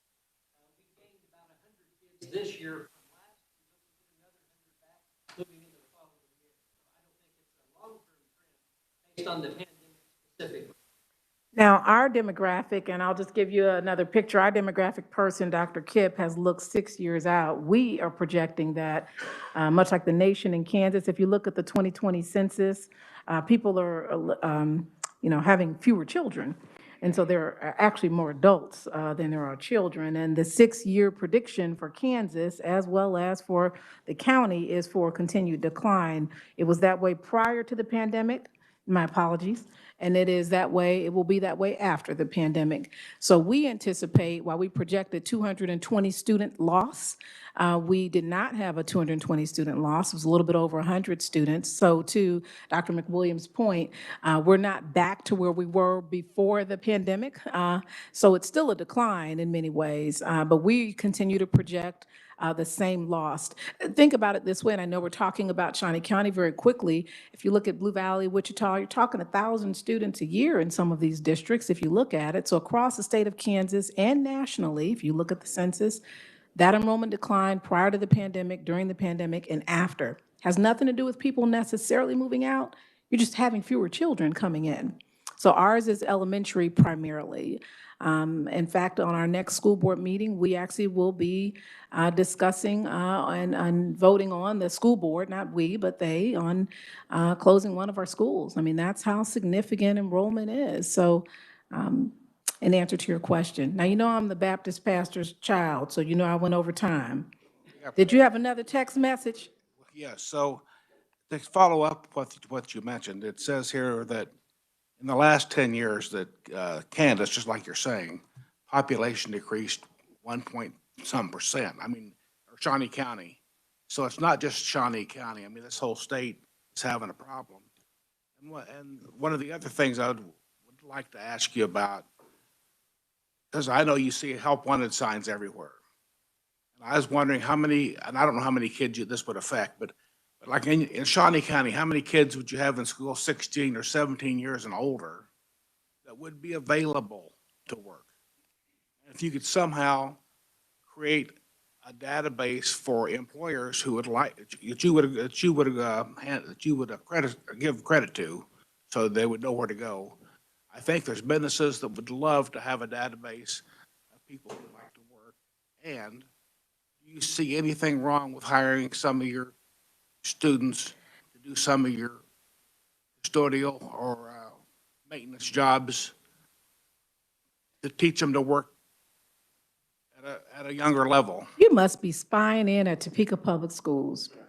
We just had a job fair about 2 weeks ago, and all of our students who needed jobs could actually apply. For those that were done with their credits, they could actually begin working paras, custodians, other jobs that they could fill that they were eligible for with a high school diploma or without a high school diploma, depending on the particular job. We have a partnership, and I'm speaking about Topeka Public Schools, but I can share all of our districts have opportunities for young people. I'm going to step to the side for whoever else wants to briefly speak to this, but we have a partnership with some of our businesses, such as Stormont Vale, who actually has paid internships. So the paid internships is providing $15 an hour for our students who are working while in high school, and then they automatically have the job at Stormont Vale. So that's 41 students, but several of the companies have paired up. So we do that primarily through TCALC, but also through our other schools. So the employment issue is an issue. And, you know, going back to historically speaking, the 1920s red line map is still a red line map that's there. So in Shawnee County, one issue we do face, for us at least, for Topeka Public Schools, students who need to work third shift or late evening have to figure out how to get there because we don't have bus transportation after a certain hour. That's a totally separate item, but there are barriers beyond the things that we might normally think of for students. But that's true. But at a certain point in life, those people need to realize those really aren't barriers. It's just if you want a job, you've got to figure out how to get to your job, how to show up for work. And I'm not, in the jobs that I'm talking about, you really wouldn't need a high school diploma. I mean, just to do stuff within your own school or in your own. Or in the community, yes, sir. Yes, sir. So the employment job fair from our own community, we have had those fairs, and often the countywide, we're doing some of those together as a county. They all came as well to TCALC, and we had jobs there as well as colleges. Anyone else want to speak to that? Well, I'm thinking about that. Instead of your job fairs, though, on your websites, have a place where you'd have a list of businesses so that a guy could go there and you could say, they would know whether at a Washburn Rural that you had 500 kids looking for work. And I mean, job fairs are great, but So the database is what you're getting to, having a database. call or at least look and see what's out there. I just think that these self-wanted signs are crazy. There must be at least, out of all your 27,000, there's got to be at least 6,000 or 7,000. Absolutely. That's an excellent idea. So the database countywide for our students and then employers, those employers that are tuning in here to be able to go to that database. So as we have forward movement on that, we will also be keeping you posted in that regard. Thank you for touching base on that. One more thing before I let you go. It is on. I'm not close enough. So on your list here, this is a great idea, but could we get a list of the school board members and their contacts so that maybe they can call them instead of sometimes calling us when we're trying to find the right board member Absolutely. in their area? So it would be a little easier for us to share everything. We will provide that sometime today or on Monday. Thank you so much. Excellent idea. Anybody have anything else to add? Happy holidays. Thank you.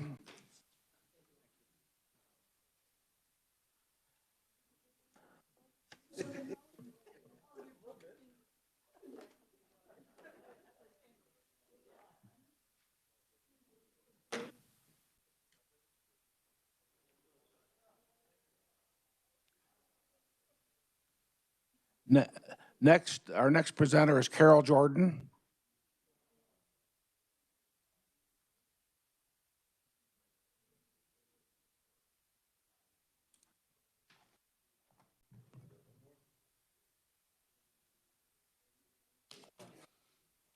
Good morning, Mr. Chairman, and members of the delegation. Thanks for taking the time to listen to the League of Women Voters today. I'm going to spend most of my time today telling you about what we've learned in our studies about redistricting, but I'm going to take another couple of minutes to go backwards and tell you who we are. Forgive me if it's redundant, because we've seen some of you on Zoom pretty recently. Nice to see you in person again. So my name's Carol Jordan. I brought along some, we're a volunteer organization, so I brought along some of my premier volunteers from the League of Women Voters. And you can tell we have some public service experience, even though we're all retired now, or mostly retired. So I brought with me Vicki Buning, who's worked here in the State House and the Department of Administration. Me, I retired after, decades and decades with the Department of Agriculture and the Department of Commerce. And one of my last projects was working on broadband. So it's still an issue, huh? Richie McDonald. Richie was an administrator in 501. So some of it's feeling a little bit like old home week and a little nostalgic for us. We are a volunteer nonprofit organization. We're nonpartisan. We never support an individual party. We don't support individual candidates. That's what we don't do, but what we do is to educate and advocate about elections, voting, and issues in the public interest, which keeps us pretty busy. There's been a League of Women Voters in Shawnee County for 97 years. The National League of Women Voters was started by some of the suffragists who helped women get the vote in 1920. And Carrie Catt, one of those lead suffragists, said, we need a League of Women Voters to continue the fight to ensure that all qualified Americans can vote. So we still believe in that. Kansas was very forward-thinking and votes for women. Wichita was the very first League of Women Voters in Kansas, and evidently Topeka was just running right behind 97 years ago to start.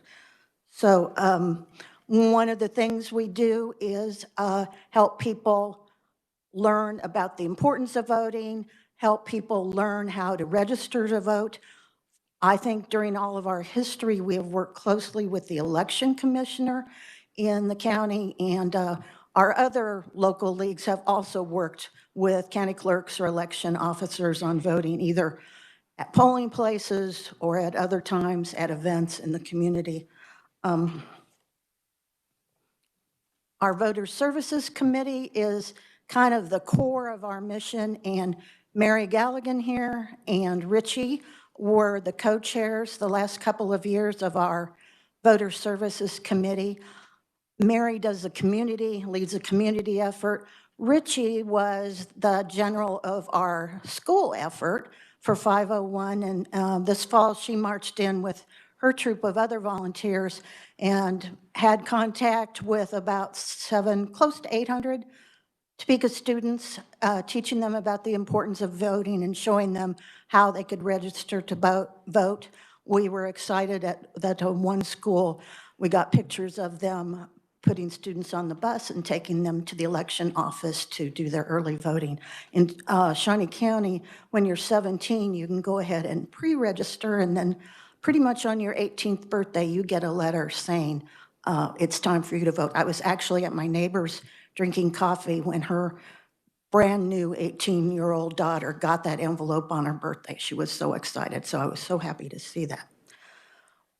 Mary is a woman for all seasons. She used to work for Legislative Research, and you may have seen her a few times before. In addition to Voter Services, she has chaired our Fair Votes, Fair Maps Committee.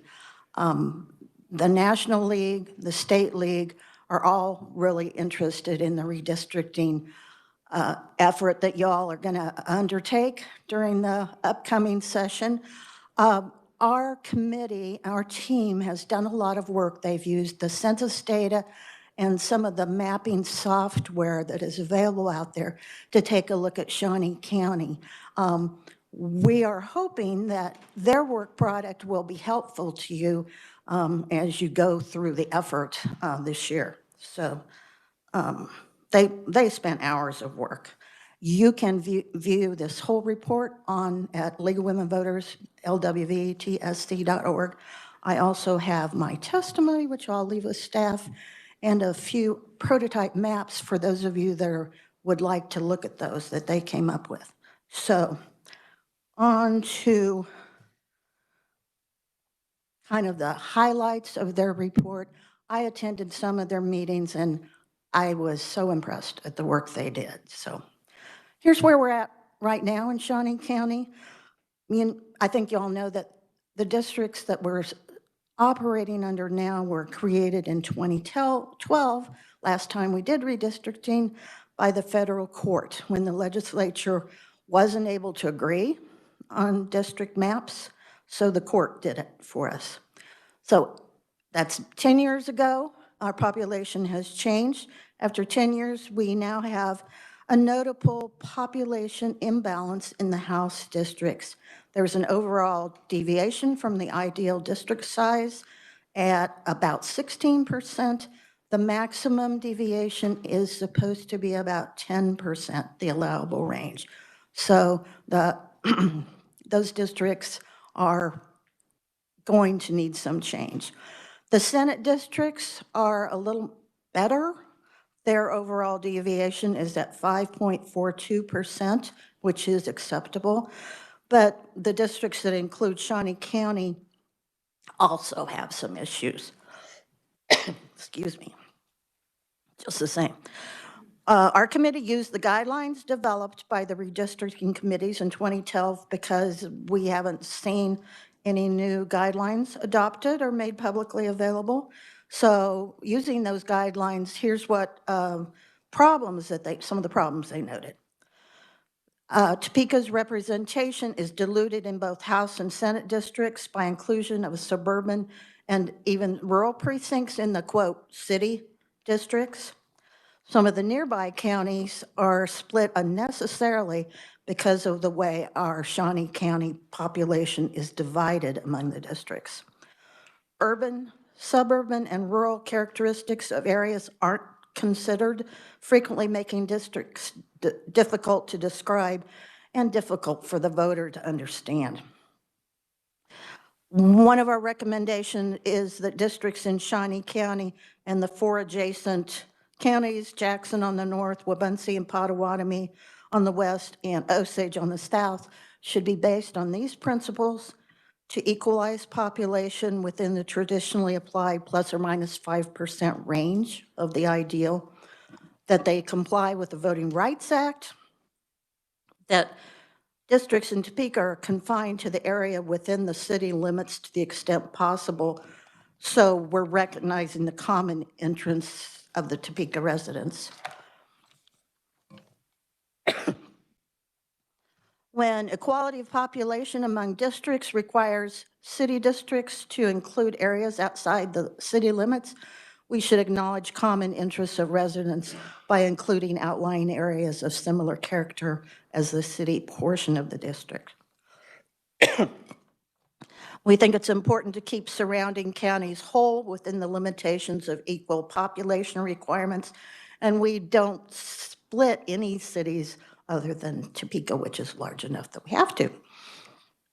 We should create districts that recognize common interests among residents and that voters can pretty easily identify by using major streets, roads, highways, and natural features as district boundaries, and then create districts that are compact and contiguous. While they were doing the work, they developed some prototype maps, just as an example for house and district maps. That exercise showed that the principles can be applied to create fair districts. We didn't try to create every possible map that you could, but just something to show that the principles can be applied successfully. The League is confident that we can create districts that reflect the common interests of our folks who live in Topeka, folks who live around Topeka, folks who live in the ag and more rural communities. And in conclusion, just we hope that you'll seriously consider our report, and we hope that we can be helpful in this effort. I'm going to, I guess I could hand these out. I'm going to show you what some of the prototype maps look like, and those we have 4 sets of each. People who are really interested, we can make it we can pick up these, and then you can find the full text of our supporting documents at, https://bit.ly/3s61z4n. I'm sure you all got that, but you can read this on here. So I will give these to staff, and I'll let you guys pass this testimony around if that's okay with you. Not sure how you run your business, sir. That'd be fine. Okey doke.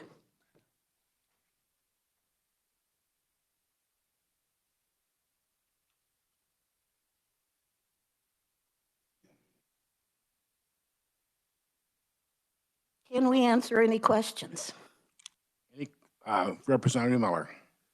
Well, I was trying to find what you were talking about while you were talking, so I Googled League of Women Voters Topeka, and I got your website. And now I've got redistricting up here, but it doesn't tell me how to get to this product. Oh, Mary, Or it probably does, but I'm just not reading it right. well, you know websites. Mary's going to tell you exactly how to get to it, Representative. Thank you.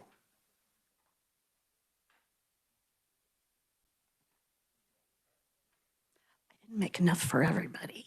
I've pulled up the subject. This is your website, and I've pulled up the subject redistricting. Now what do I do? Thank you, Mr. Chairman. Representative Miller, if you are on the League of Women Voters Topeka Shawnee County, lwvtsc.org site, in the, I am. okay, then go to the Fair Votes, Fair Maps page. I don't see that. There's a drop down up at the top navigation bar.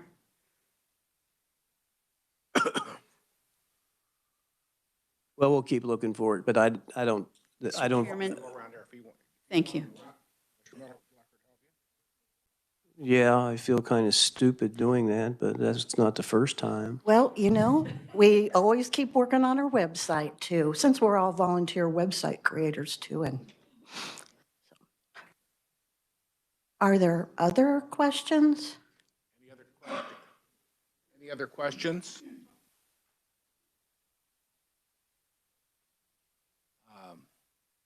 Thank you very much.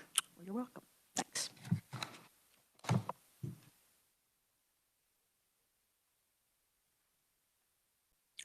Our next presenter is Renee Stevens.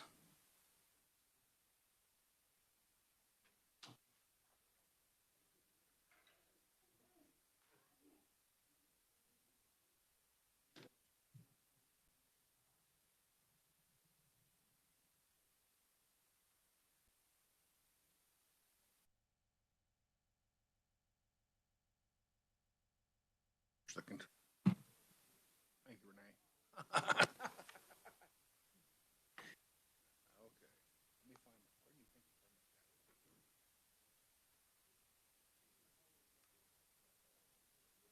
Hey, Josh, look behind this slide and see if you can turn the cold off.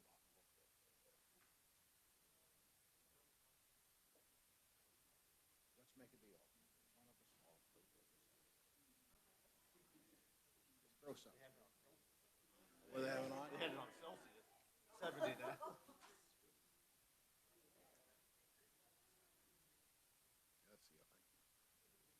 Yep.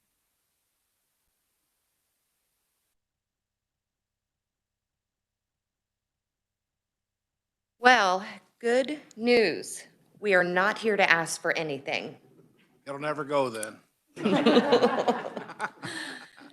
Good morning, and thank you for the opportunity to appear before you today. I am Renee Stevens. This is my business partner and my best good friend, Michaela Garadot. We are the founders of LaFemme Legacies, LLC, and the proud owners of 914 Madison. 2 months ago, we never would have imagined that we would be standing in front of you today talking about a 102,000 square foot building that we purchased in the downtown area at the Shawnee County tax foreclosure auction. It started in October when Michaela and I were cruising through the downtown area, and we began discussing the upcoming online auction for 914 Madison. As local residents, we saw an opportunity to invest in the future of our community. And the more we talked about the building and its vast potential, the more excited we got. So the day of the auction arrived on October 27th, and what followed after that was just a whirlwind of bidding, budgeting, and eventually winning this auction.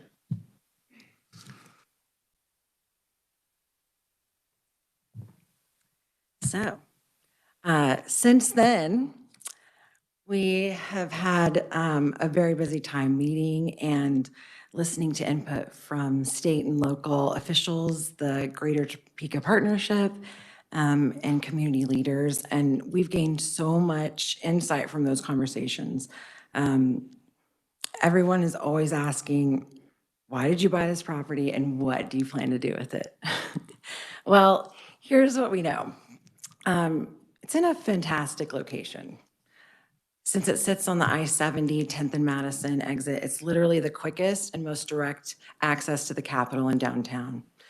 The Polk Quincy Viaduct plans show excuse me, the location as a prominent gateway to the Capitol complex itself and to downtown. Next, it has incredible potential. So much hard work has gone into the revitalization of our downtown. It has been a labor of love for so many visionaries in our community, but the fact is the space for continued growth is limited. Our concrete and steel structure is already built. The interior demolition has been done, leaving it a blank slate that puts redevelopment at an ideal and cost-effective starting point. No other property that I know of available downtown has the square footage, ample parking, and ease of access as this one. It's just sat underutilized for far too long, and now it's time to be proactive about it. Our desire,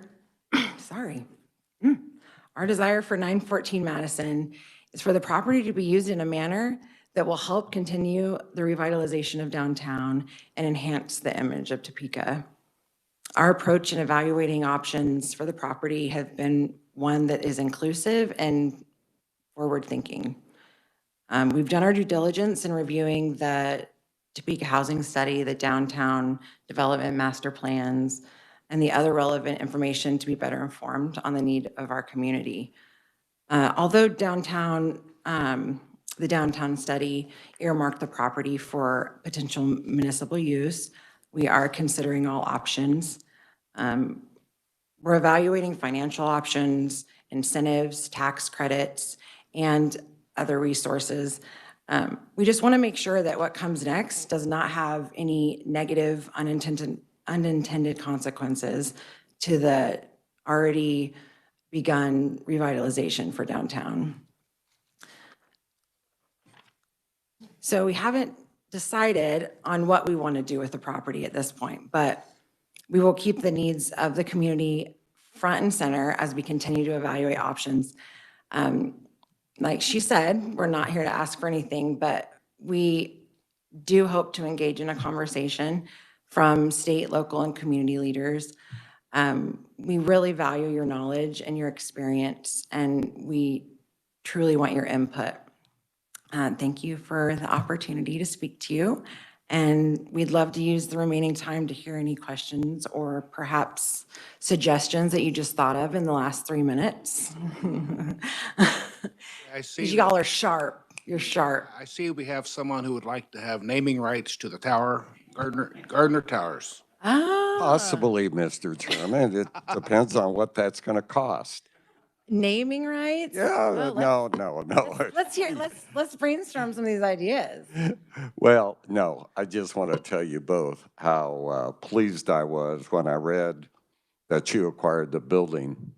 There was a newspaper article, if I remember correctly, in the Cab Journal, and that was great. I mean, that has been such an eyesore for years that I'm glad you won, and now you're going to try to do something with it, and I appreciate it. I think we're all thankful that someone is going to try to rehabilitate that building and move some folks down there and some either retail or housing, or maybe, I wonder how the KDHE lab would fit in there. Just throwing that out. But 103,000 square feet. I'm just throwing that out there. Yeah. Okay. I don't know what their dimensions are, but I just, again, want to thank you for, and good luck. Thank you. We appreciate that. We definitely have some challenges and we're excited. We're excited to take it on, though. We're very excited about it. It probably states this in there, but how many square feet do you think the building is? 103, yeah, 1,000 square feet.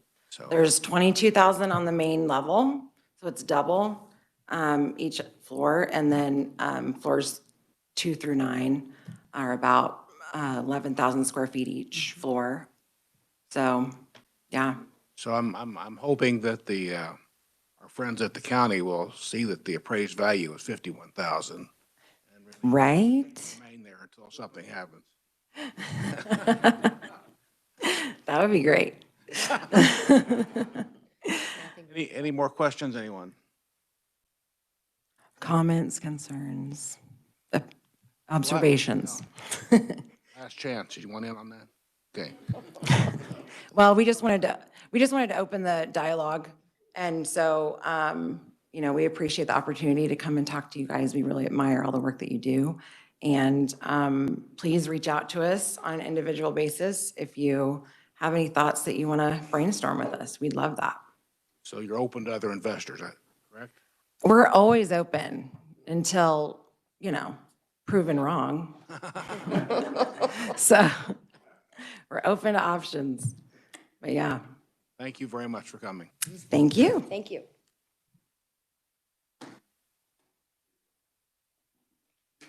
Next on the agenda is Mr. Jim Likert.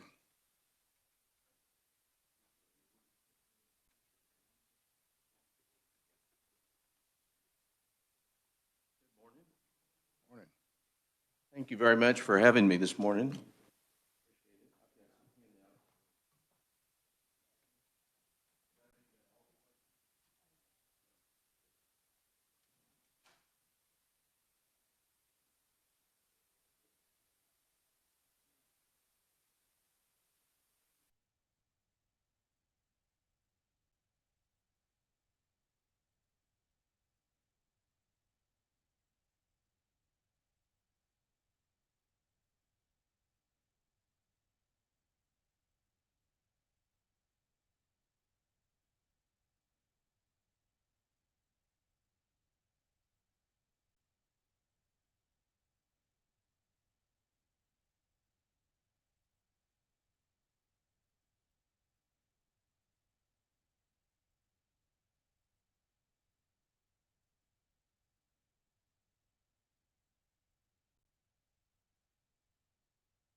Is our legislative, Capper Foundation's legislative priorities for 2022, as well as some additional information about Capper Foundation. Been around 100 years. What's included in the packet is one of our latest winter updates. Again, we share information, stories and data, those kinds of things about the work that we're doing with our supporters, which we have lots and lots of, thankfully. And then also, there's a sheet in there from Charity Navigator that we just received their 9th consecutive highest 4-star rating, putting us in the top 5% of charities across the country for financial stability and trustworthiness and accountability and those kinds of things. So I've been the president and CEO at Capper for 30 years. Be retired in January, so I'm going to be taking on a new stage of life. But 30 years is a long time to devote. Lots of you have done that in your careers as well to a great organization doing great work. Arthur Capper's got a statue here. I noticed when I walked in today that there's a big wheelchair, wooden wheelchair that they used to use and all kinds of things. But anyway, he actually started Capper back in 1920. Our mission is to enhance the independence or build abilities and enhance the independence of people with disabilities and really help them have access and independence and opportunities to advance their hopes and dreams. We really believe in people. We have very individualized services for children, teens, and adults of all ages. Have pretty big operation here in Northeast Kansas, pretty big operation in South Central Kansas, in Winfield, El Dorado, and Ark City as well. Primarily adult services in that area and all age range of services here. Talk a little bit about our legislative priorities. We're also members of the Alliance for Kansans with Developmental Disabilities. You may probably have heard of that group. Again, we're members of that group, and we align with them very well on our priorities. those are service providers, disability service providers from around the state. The first legislative priority is really stabilizing and building the capacity for disability service providers to adequately serve Kansans with developmental disabilities. There was a rate increase last year after many years that we didn't have one, so thank you all for that. It makes a huge difference. You know, we talk about waiting lists and we talk about people needing services. I believe that in one of these, it talks about over 4,000 children and adults are on a waiting list. And, you know, I think about myself or yourselves or your family members or your grandchildren.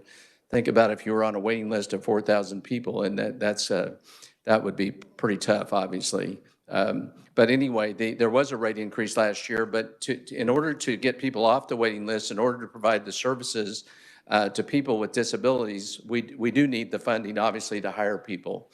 We're down like most employers around the state and across the country, we're down a number of employees, quite a bit actually, trying to hire people because of the entry-level wages that we're able to pay. So again, additional funds would be helpful, certainly, to be and not just hire people, but to hire people, and they have to go through pretty extensive training, because a lot of the folks that we work with in some cases, have pretty extensive medical issues. We have LPNs, we have RNs, we have lots of very specialized people working with the folks, as well as the direct service professionals and others as well. So again, just support to the pandemic has obviously caused problems for all of us, especially in the direct service work, because again, think about if you have, we actually have some clusters right now down in South Central Kansas. So think about going into homes and working with people with some pretty serious needs, and worrying about COVID as well. So trying to keep everybody healthy and safe and get the services provided to them just to help them live as independent as they can. So again, your support would be very much appreciated as that comes up this year. The waiting list I mentioned, it really is about capacity building. We've talked with a number of the committee that studied that this summer. They'll be making recommendations, I'm sure. They know that it's about capacity building, that it is going to take funds to have people. And again, you know, we're competing with the Walmarts and the Targets and the other organizations, the other businesses, and bless their hearts, but they keep raising their entry-level wages. And again, we're trying to hire people to work with people with disabilities at lower rates than that. It makes it pretty difficult. So any support you can give us on that would be really appreciated. The third priority is protecting and enhancing employment supports and funding for Kansans with developmental disabilities. We have a number of people, we do job training, job coaching. We have a number of people working in the community. We'd like to see a lot more people working in the community with disabilities.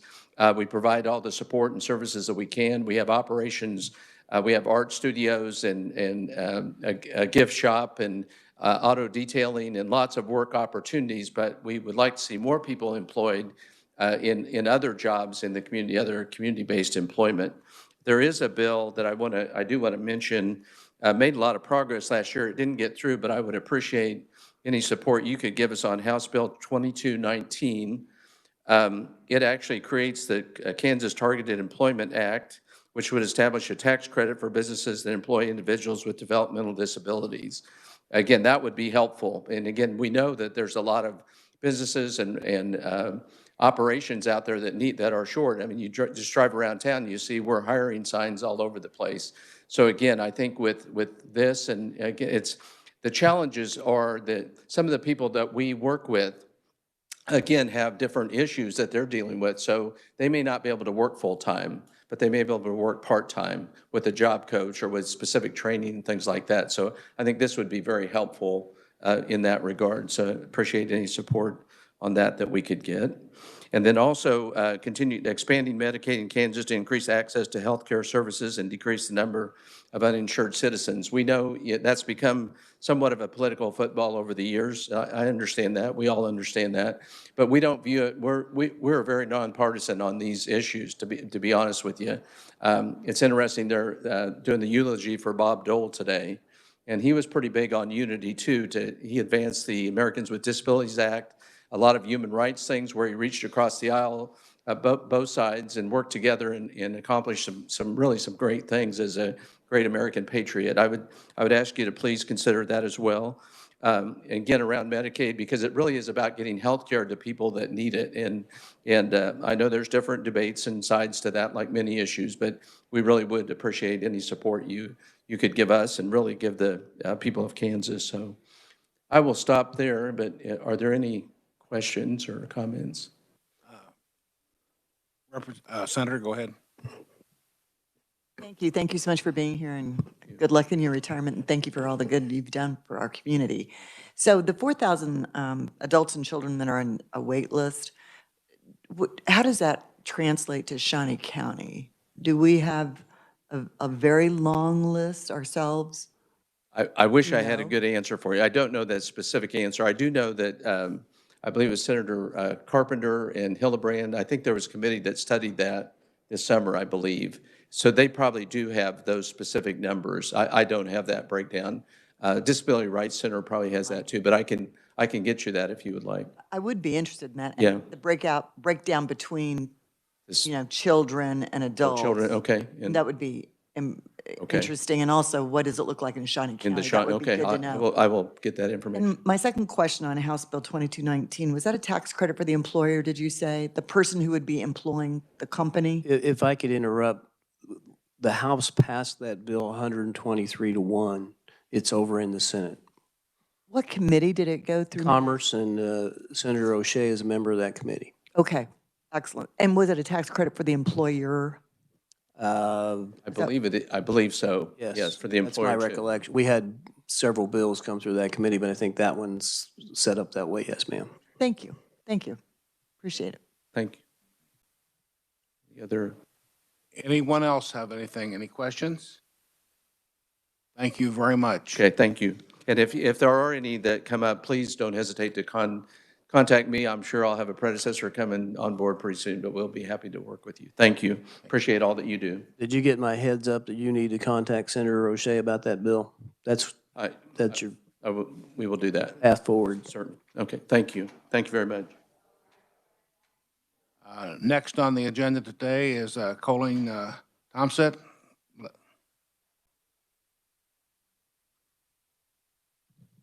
morning. Thank you, Mr. Chairman. Morning.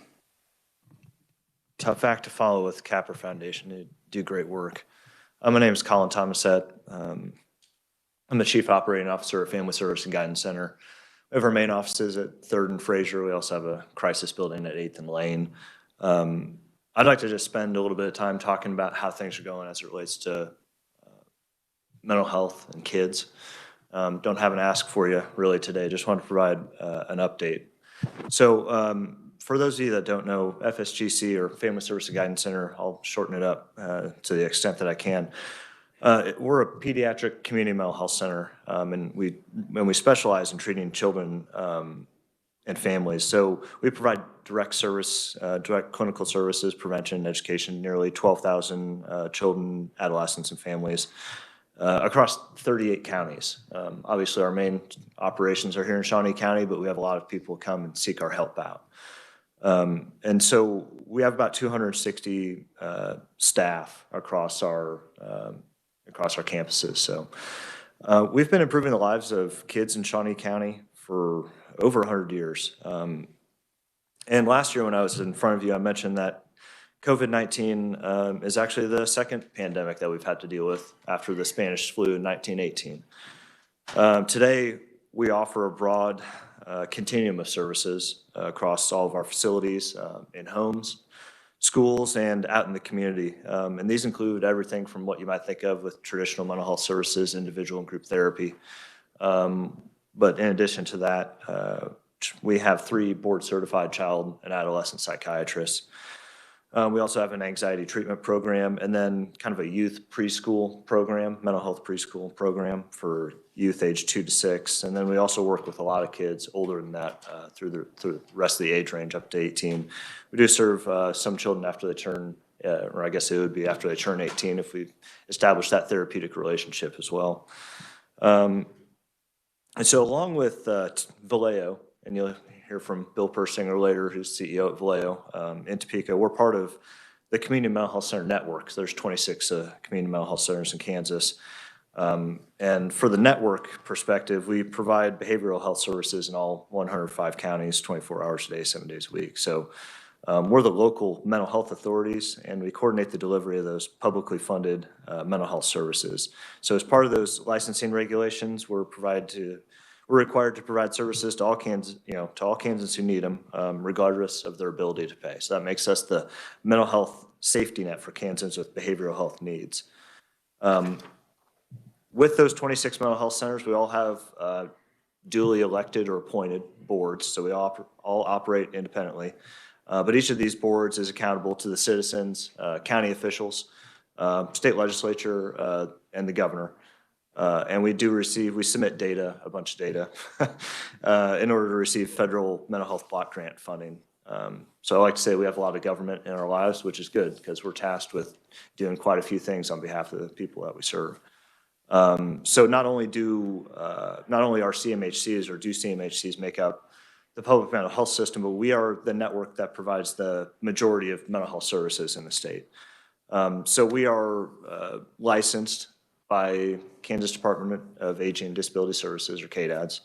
And then we also work quite extensively with KDHE as part of Medicaid program. So little update on where we are with COVID-19, which, as I talked about last year, was really kind of creating a lot of problems for us from an operational standpoint. We shifted the majority of our services back in spring of 2020 when the pandemic first hit to telephone and televideo, so we could continue to engage the clients that we serve. And we continue with that today. We try to meet people with where they are. So we still have about 25% of the clients we serve requesting to have services provided via televideo or phone. But this, again, is the purpose is so that we can help maintain that engagement with the client, with the family.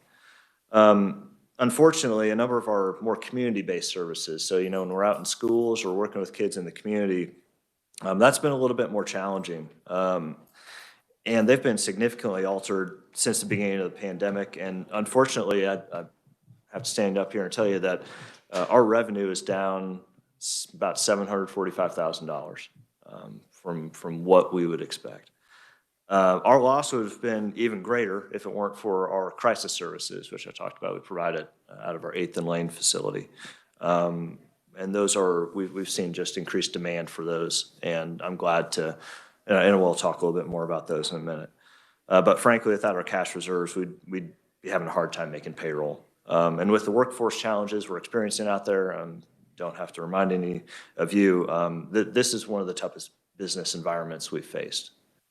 It is absolutely hard for us to recruit new staff right now.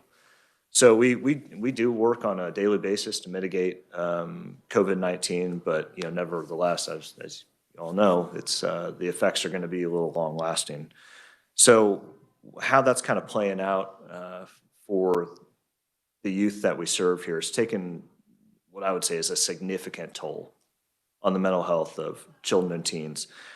Isolation from friends, school and activities have been in many ways altered significantly, especially in the early part of this year. And there have been increased reports of domestic violence. Parents and family members have also been, significantly impacted, and in some cases, this has dramatically disrupted family stability and functioning. So we've been providing a lot of COVID crisis counseling services and outreach as part of the Kansas Stronger Together initiative. And although, this has been a major bump in the road as it relates to COVID, we're doing some really great things out there. We've implemented real-world parenting presentations virtually. So we used to do those in person and, come to our building, get some dinner, come see a presentation. We've had to move those to Zoom. We continue to do those via Zoom. And this year, I guess I'm really glad to say, we've had over 300 parents show up virtually. And then we record those presentations, and they've been viewed over 700 times. So we're trying to make efforts to outreach to parents and families to, let them know about Here's some resources. Here's how we can help.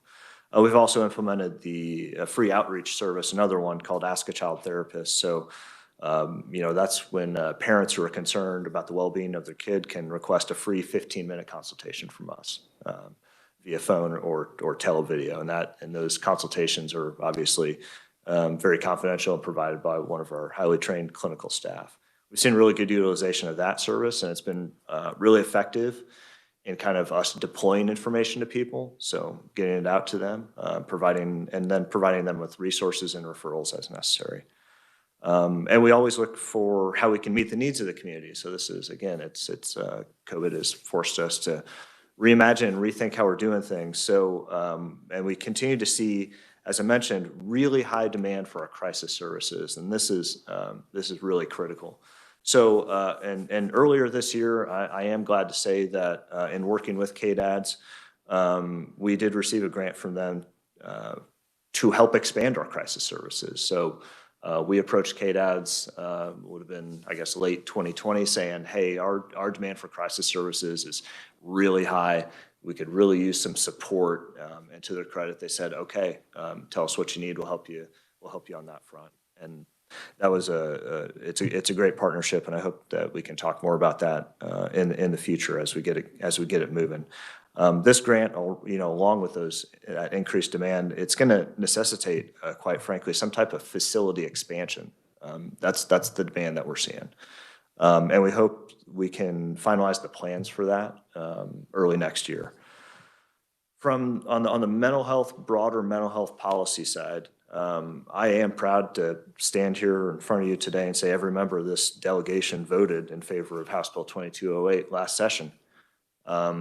That is going to enable the state of Kansas to create certified community behavioral health clinics, or CCBHCs. If you don't remember that legislation, this is the most consequential piece of mental health legislation since mental health reform was passed in the early 1990s. And I'm really happy to say, I'm really glad that was passed with overwhelming support out of both chambers. Can't thank you all enough for that. And it's going to take a little bit of time, obviously, to implement this. This is a big transformational shift. But I think it's, we're working with our state partners, KDADS and KDHE, to implement that legislation. As you can, when I say it's transformational, that means it doesn't happen overnight. So we have been working with them pretty diligently to get that implemented. And as a quick reminder, those CCBHCs are designed to kind of aid in the breaking down of barriers to timely or adequate mental health treatment, and relieve pressure on our justice system, emergency departments, and really provide more services for those who suffer from addictions. The CCBHCs offer an integrated care approach. It's really focused on wellness, trauma-informed care, and integrating that physical and mental health, right? So this is a big deal for us. So with that said, we still face kind of a variety of unprecedented circumstances in terms of our ability to meet the needs of the children and families that we serve. So in addition to what I highlighted with the COVID-19 pandemic that's impacting our staff and clients alike, we continue to suffer from a youth suicide, issue here. I hate to put it like that, but and kind of a lack of options for those youth who need inpatient levels of care. And so on the suicide piece, this is a heartbreaking issue. Latest data that I have from 2019 is that of youth deaths, so suicide represented 27% of the non-natural deaths of children in Kansas, and that's according to the 2021 Kansas State Child Death Review Board report. It's a multidimensional issue. This is not just we can't just do one thing here. And so we have to figure out a way that youth can ensure that, we can ensure that youth get the treatment they need on a timely basis. I think CCBHCs is absolutely a part of that. Every mental health center across the state has some type of suicide prevention program.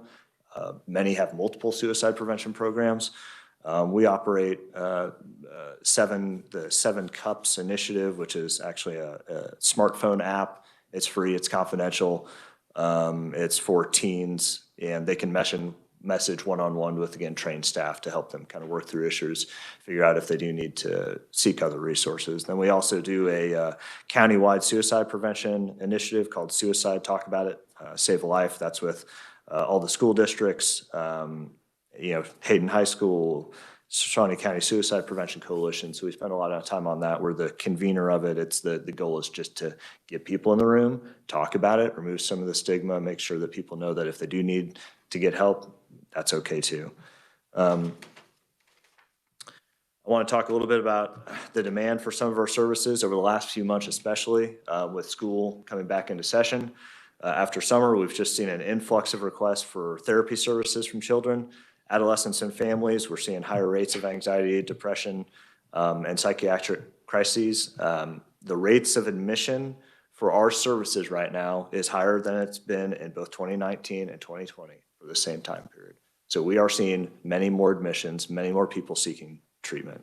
So among some youth, the severity level of these symptoms seem to be increasing with increased need for crisis stabilization services. So as I mentioned, we're seeing increased demand for crisis. We're seeing increased people coming to see us.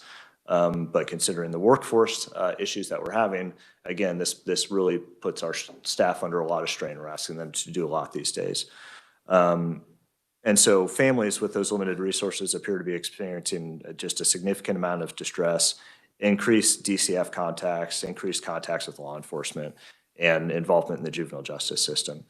But back on kind of the inpatient and suicide issue a little bit here. So the lack of inpatient options for youth have really created a situation where many children must wait for the level of care that their needs demand. So the state privatized youth psychiatric beds about 10 years ago.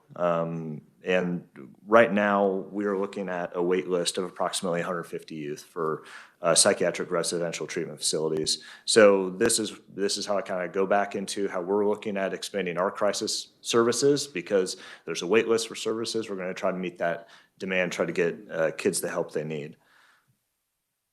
So I'm running out of time here. So again, I could talk about all the work we're doing in schools. We have robust partnerships especially with Topeka Public Schools, also Shawnee Heights and Washburn Rural. We do have clinicians in both those school districts as well. But I want to just end up by saying, your support and it means a lot. It helps us accomplish our mission. And what this looks like is I try to get real stories from my clinicians about how we're helping. And I got 3 for you real quick. These are just one sentence apiece, but your support and the work that we can do, it means that a young boy who is unable to manage his anger can gain the skills he needs to become a more successful high school graduate and part of a loving family. Your funding helps the 7th grade girl who says she wishes she would just die to overcome her depression and regain her smile. And finally, you make it possible for the smart, successful high school student who has begun harming herself to regain control of her life. So these are just short snippets of real kids that we help. And it's not without your help that we can do our jobs. So I just want to say that I really do appreciate the opportunity to be here today. Glad to answer questions that you might have. Senator? Thank you, Colin. Thank you for being here today. Isn't your executive director retiring? That's correct. Brenda's retiring. And you found a replacement yet? The board is in that process right now. Very good. And so the question that I had, and I think I missed the lead into this, you were saying you think that you have a need for facility expansion at some time in the future, but they just did a facility expansion maybe, 8 years ago, 9 years ago? You built the building? Right. Yeah. Yeah. So we've done a couple facility expansions over the years, and then we've moved around a little bit. So what we're seeing now in the last facility expansion was for outpatient services. What we're lacking now, and again, the demand that we're seeing is on the kind of crisis inpatient level. So we are really needing a facility designed to house, yes, to provide kind of, I don't want to say an inpatient level of care because it's not like a hospital, but provide a residential level of care for kids in crisis. So the number of PRTFs, which would be your inpatient option if they had beds available, has a 150 student waiting list? Or Correct. bed waiting list? And it might be, quite frankly, Senator, it might be larger at this point. That data was probably from last month. But yeah, significant amount of youth waiting for periods of weeks or months, depending on where you are in the state, to access, I would call it an inpatient level of care. That could be a PRTF or a youth psychiatric hospital bed. May I ask one of our representatives a question?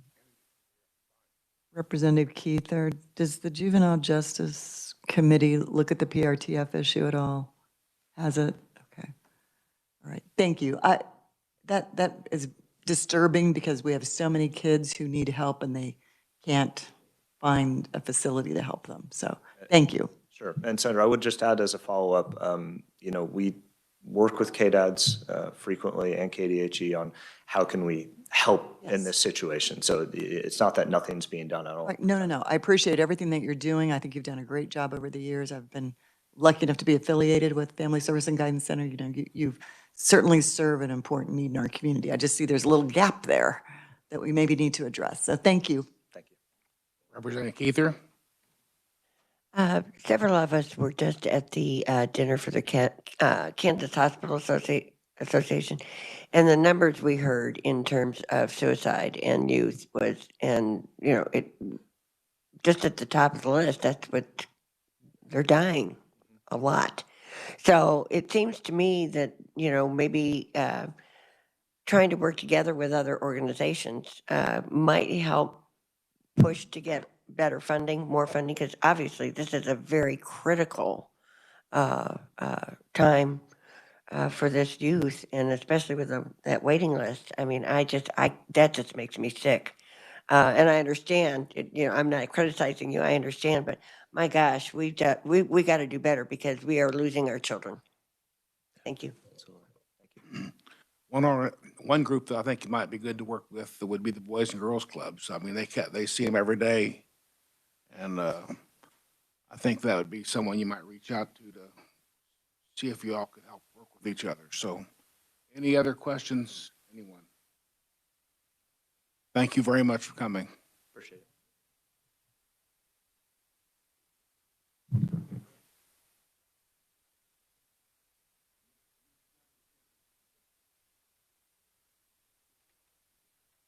Good morning. Do you mind if I pass out our policy agenda? Fine.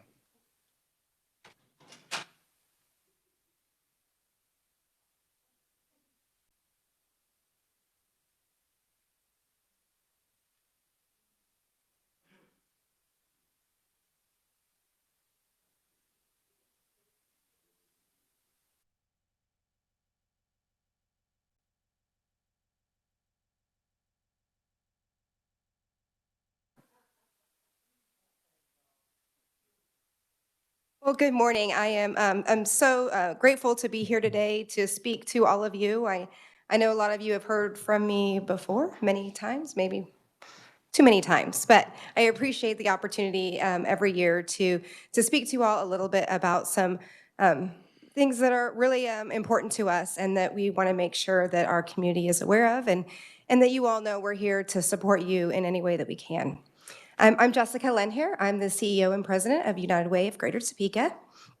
The policy agenda you have in front of you on the inside, on the right side, that is a list of very extensive list of a lot of really important items to us that we would be happy that we advocate on at any time. I will not go into detail because it's rather extensive, but I do want to highlight a few items.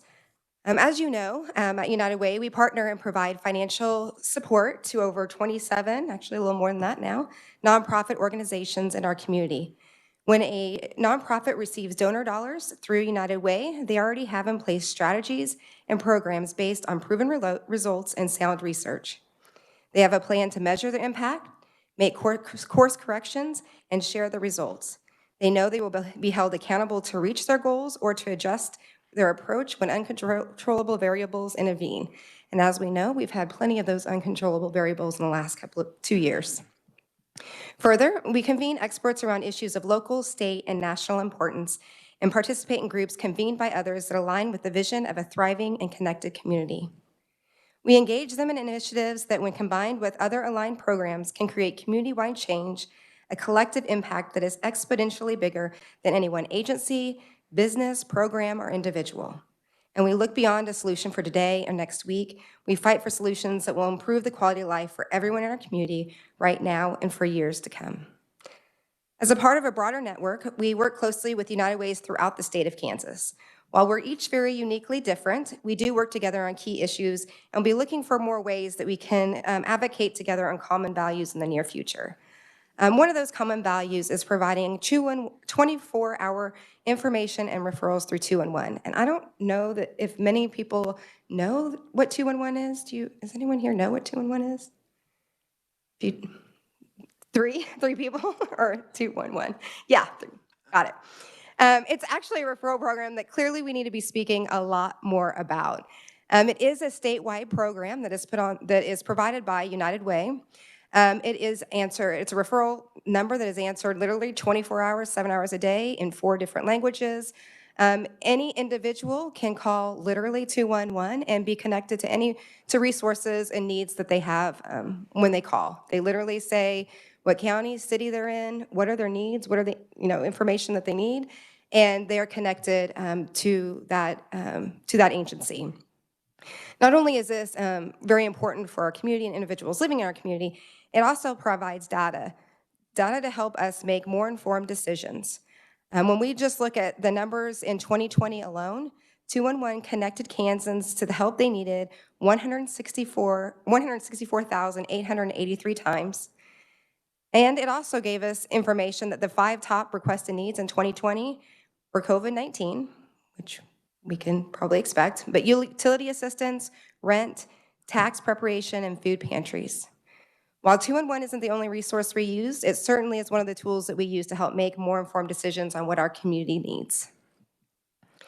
Last year, when I was here, I spoke about just the beginning in March 2020, how we started convening a weekly meeting with local nonprofit leaders, government representatives, businesses to tackle some of our challenges and all of the new vulnerable issues that we were facing through COVID-19 and some of the economic consequences of that. Many of those people who attend that weekly meeting are here today, right here in the room, every single week. While we thought that this meeting would just be for a couple of months through the beginning of COVID, it has turned into a common entity that we plan to continue for years to come. Through these weekly meetings, we have certainly come together to solve problems. We check in on each other, and we really work together in ways that we never dreamed possible. We will continue to do these calls every week, and I really urge any one of you to attend these meetings at any time. It's every Tuesday at 3 o'clock. There will be anywhere from 30 to 50 individuals throughout the community who are strategizing to make our community bigger and better. We start the meeting out with any new challenges, and we work together to solve those. It is one of the most incredible meetings that I have been able to be a part of in the last year. So if you ever need a sounding board for anything, you send me an email. I will get you that information. It really is a great opportunity to connect with individuals in our community. While we know COVID has created a lot of challenges, when we look at education, we certainly know that that has been strongly impacted. The COVID-related school interruptions and the barriers to employment have posed unprecedented challenges to our work in education, financial stability. In recognizing that maximum flexibility was needed in this last 2 years or year and a half, we've continued to work closely with our grant partners to adapt goals and approaches so they can help students prepare to succeed in kindergarten and stay on track in elementary and reading and math. With recent studies showing some of the effects of the COVID learning loss, coming alongside with our partners in education is more important now than it ever has been. I know you've heard me say this multiple times, but I can't stress the importance of this, so I will continue to say it every time you give me the opportunity to. Expanding access to high-quality care is one of the smartest investments you can make to support a child's ability to succeed in both school and life. Increased funding for childcare and high-quality preschool is needed to provide more low and moderate income children to access high-quality care and close the gaps in opportunity, development, and achievement. As you know, every dollar invested in early Learning yields a return of $7 to $11. This is one of our best returns on investments that we can make in the state. In addition, we continue to advocate for adequate K-12 high-quality public school funding. Adequate K-12 school funding is truly a necessity. Our next generation of employees, entrepreneurs, and leaders are entering kindergarten this year. The schools that greet them must be able to adequately support them, teach them, and help them thrive. All students, regardless of their socioeconomic status, deserve the same opportunities to learn in school. High-quality schools continue the investment in early education and continue the much-needed support for kids and families in our community. And this work is essential to ending the cycle of generational poverty and improving the quality of life for everyone in our state. While investment in early education and adequate school funding is crucial to our communities, we also know that there are adults in these families who also need our support. This is why, United Way, we also promote policies that strengthen and increase access to job training and secondary education programs. We know that the success of one person in the family is tied to the success of others, and that family supports are crucial to both generations, to parents and caregivers and their children. With this in mind, we need to strengthen critical programs that help struggling families get back on their feet. Programs like state-earned income tax credit, affordable housing, child care assistance, unemployment insurance, and food assistance. In addition, we support a clean bill for the proposed elimination of the food tax. We know this means more money in the pockets of our poorest Kansans, money that could go to other needs instead, such as transportation, gas, bills, school supplies. We know that this will be incredibly impactful for so many families. In regards to health, we support preserving and expanding existing healthcare programs like Medicaid and CHIP to reduce the health disparities and ultimately drive down healthcare costs and improve the health of our kids and families. Inadequate healthcare undermines our community's education and financial stability work. Without proper care, minor ailments become chronic problems, keeping children out of school and costing adults more jobs. In closing, I just want to say thank you. Thank you so much to everything you do for our community. I know the coming year will pose many challenges and hard conversations, and I just can't tell you how much we appreciate the work that you are doing for our community and the support that you provide to us. And again, I can't urge you enough to ever call me if there's any, if we can assist you in any kind of discussions or concerns that you might have within our community. If we don't have the answers, we have an incredible group of partners that are on a weekly call that we can gauge their interest and answer any of those questions you have. And please join us on one of our meetings. I think you will truly be amazed to see how our community is working together. Thank you. Any questions? Mr. Gardner? Thank you, Mr. Chairman. Thanks, Jessica, for being here today. A couple of quick questions. Number one, are you familiar with House Bill 2414 that we passed out of Tax Committee last year for childcare? Not sure you're aware of that, but it is now on the House floor, or could be. We passed it out of committee. That might be something you might want to take a look at and be supportive, and we can try to push that through this year, yes. Hopefully. The second thing is I was going to ask, when you meet with your group on Tuesdays, and you just mentioned about the sales tax on food, state sales tax on food, and having a clean bill and trying to get that passed as quickly as possible, because we know it's going to be tough for the retailers to implement. So I would just ask you to share with all your groups that you work with to please disseminate that information out so we can get that information out to all folks that we need to pass that as quickly as possible and keep it clean. Yes, absolutely. I appreciate that. Thank you so much. We actually began having those discussions just, I believe, last week or this week on our weekly call. So I do suspect you will definitely be hearing more from actually the entire group. we have been doing some advocacy together as a group, so you can definitely look forward to seeing more of that for sure. Yeah. I have a couple of questions for you. Could you, I'd kind of like to see the list of who you, the 27 organizations and how much money they might have received here in the area. Sure.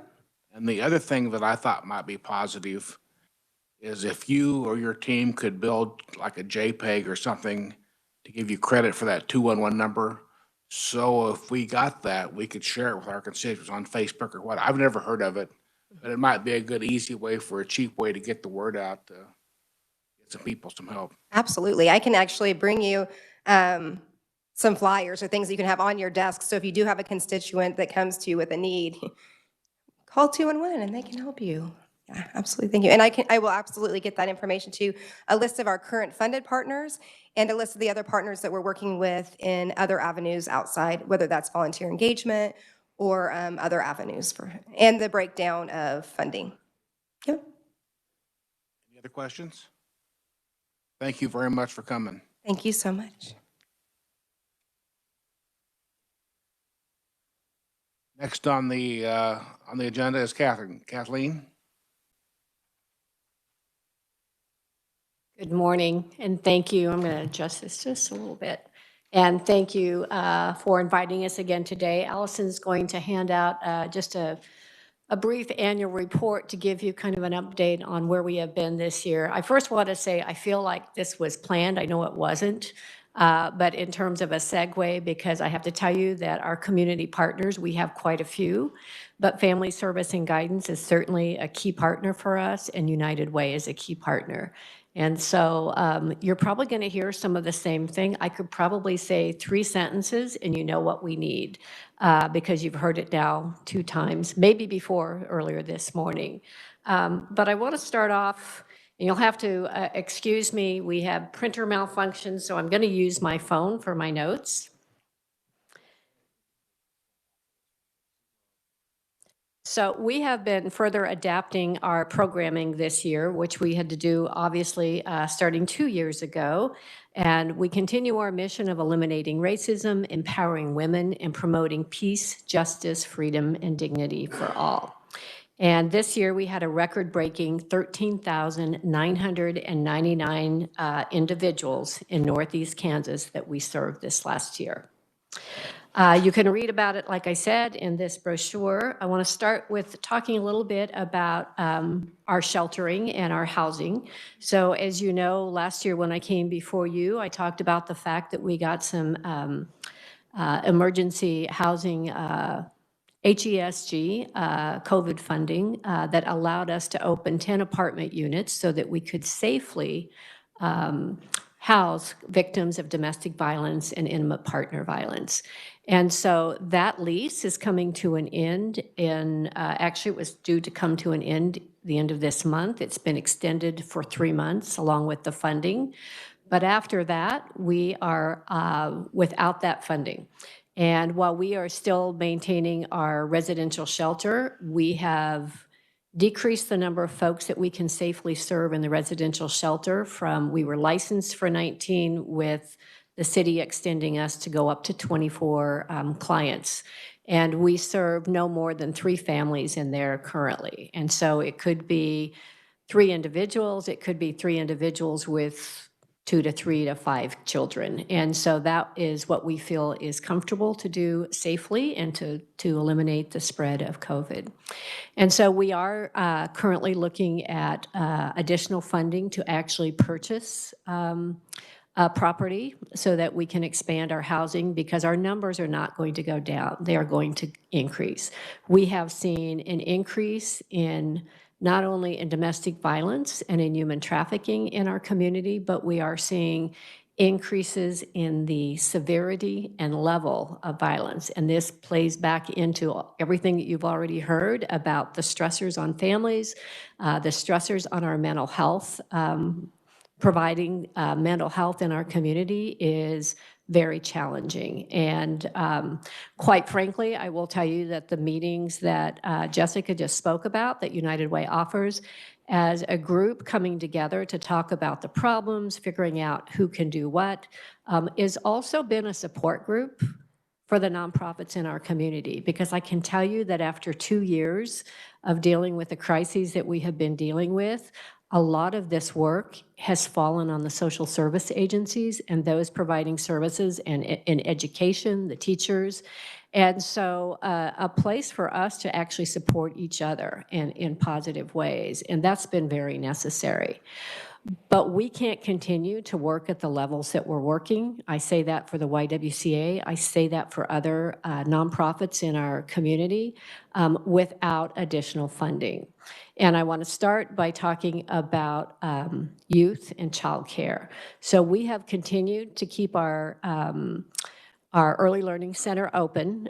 We have not we have been very fortunate that we have not had issues with COVID in our child care center until a week ago. So we did have to close our preschool room, and we are just now getting kids back into that classroom. But let me tell you the stresses for those families is that about 36% of the families that we serve on average, because not all families stay with us for a full year, but on average in 1 year, 36% of the families that we are serving are getting DCF benefits to assist with paying for their child care. The amount that they receive does not sufficiently pay for the child care, and we are the lowest rate provider in the community. So you can't get any cheaper, and it is not enough. And these families are struggling. So when they need food from our food pantry, sometimes they are having to access that, but these are folks who are working and they are still struggling. So I'm not going to go into great detail, but I will say, as you heard before from Jessica from United Way, is that the sales tax elimination, food sales tax, is very important to us as well. We know how that is going to affect families that we are serving. And when it comes to mental health, we are seeing it play out not only in the folks that we serve in our Center for Safety and Empowerment, but we are seeing it in the families that we are serving with children in our before and after school programs, and we are seeing it in the families in our child care center. And so we are seeing children with more behavioral issues. When we hear about, first and second graders acting out in a classroom that really didn't have issues before, it's putting a stress on the educators as well. We are providing services to those families. We're also providing enrichment in our after-school programs, not only to address the slide that we had in education for those families because of the time that they were out of school, but dealing with the stressors, the economic stressors that they have. We're feeding families the children before they go. We're offering the back snack program so that they have food over the weekend. But the emotional and the mental stress that is going on in families, we are seeing play out with the children.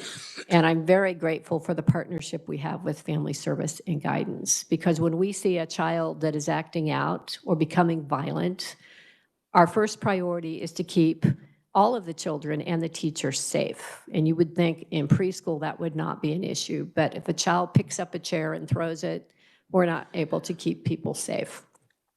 So we work with those families, and as long as the parents are willing to get services for their children, we actually have folks who come in from Family Service and Guidance while they are in program with us, and they can pull them out of the programs. They do evaluations, they can meet with the parents, they can get services, because a lot of times these families can't leave during the day.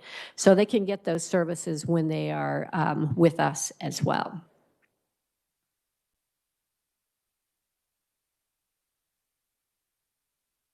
So one of the things that we would like to see is and we have spoken to folks in Governor Kelly's office, but we would really like support to see that the increase in benefits happens for those families, because it is not sufficient. As you can imagine, and I'm sure you've already heard today about staffing shortages. We had some very crucial staffing shortages in our youth services programming, and we have had a complete turnover in staff in our child care facility, and we have had to increase what we pay because we have to live what we preach. And so we are paying our staff between $14 and $16 an hour. We cannot sustain that if the families cannot pay. Our families that can afford to pay that increase will pay that. But our families who are getting assistance already have a struggle with paying that difference, and so now that is becoming a bigger burden. We are currently scholarshiping that, but that is not sustainable. So we really need to see that those families can get additional funding. The other issue I want to talk about that we know is going to be a hot issue this year is reproductive rights. And imagine that the folks that we serve in our programming are folks who have difficult choices to make in their lives many times. Just to give you an idea, last year we were called to Stormont Vale. I just got the statistic yesterday, 6 times to evaluate and assist with a SANE examination. So this is an examination when there is a sexual assault. In this last year, we were called 86 times. And so we assisted with 86 SANE examinations. And so we are also seeing an increase. Some of that has to do with change in the processes that we're dealing with the medical community, but all the same, we are seeing that intensity happening in our community as well. We are an organization that supports women. We know that if Roe v. Wade is turned over, that this is going to affect not only women in our community, but is really going to affect women of color in our community. And we care about the health, and we care about folks being empowered. So it's important that we make those considerations. If any of you have questions that we can help in terms of giving you data or information that we collect, we are happy to do that. We have the support of YWCA nationally. YWCA USA was a part of the amicus brief in the Supreme Court filing in the state of Mississippi, and we are going to continue to be vocal on this issue. And while it may be an uncomfortable issue for a lot of folks, we really feel like the empowerment of women is not stepping us back into another century.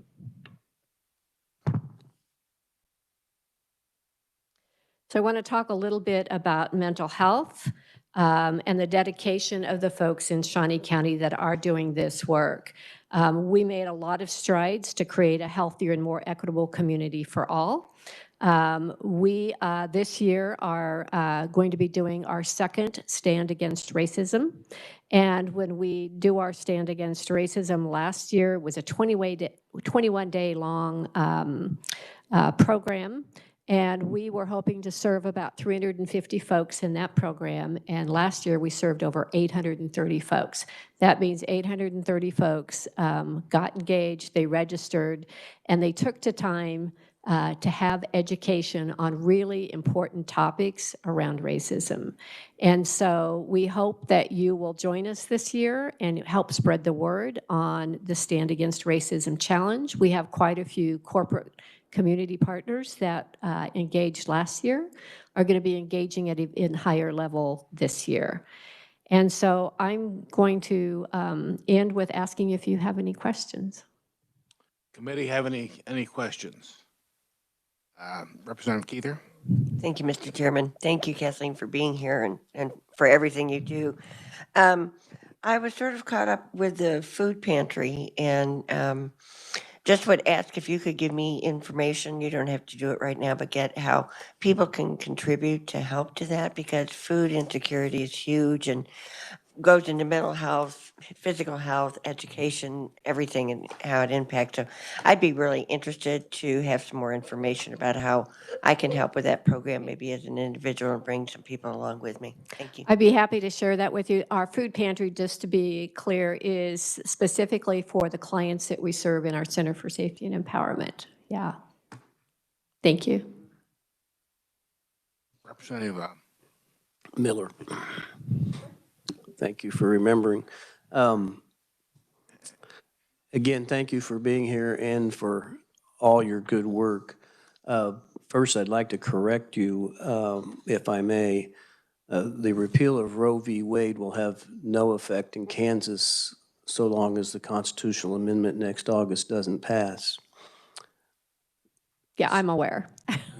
But I wanted to correct the record because there are people out there listening, and it's important they appreciate the significance of what they'll be voting on next August and not be mistaken about that. Secondly, I haven't been in your building for years, but I drove by it as recently as this morning. What is your relationship with Great Life? So Great Life. First of all, are you the owner of the building? So that's a good question, and let me explain. So the building, which was originally constructed by the YWCA, YWCA's mission obviously is not really in the gym business. And so in January 1st of 2016, YWCA sold off, they actually made the building into condominiums, and they sold off the lower level of the building to Great Life. So we are co-owners of the building. And they own the lower level, we own the upper level, and we share in utility expense. Who's considered to be Suite A, you or them? I believe, I have to look at the legal description, I believe we're Suite A. And do you know, is Great Life a nonprofit? Great Life is not a nonprofit. You can't answer my next question, but I'll be asking the county appraiser why it is that none of it is on the tax rolls based on information on the county's website. My understanding is that Great Life is supposed to be on the tax rolls, and we are not, except we do pay taxes on a couple of vacant lots that we own. I thought that was the case, and it may be the case, but looking at the website, it doesn't come across that way, so I'll check with Mr. Baumann, but thank you. You're welcome.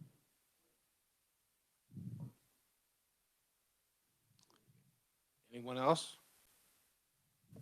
Thank you very much for coming. Thank you, and thank you for the work that you all take on every day as servants in our community. I appreciate that.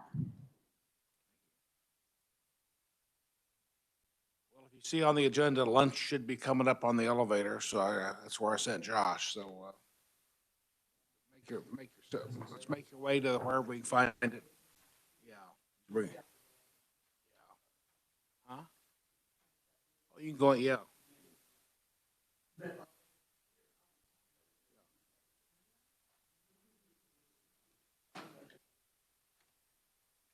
So.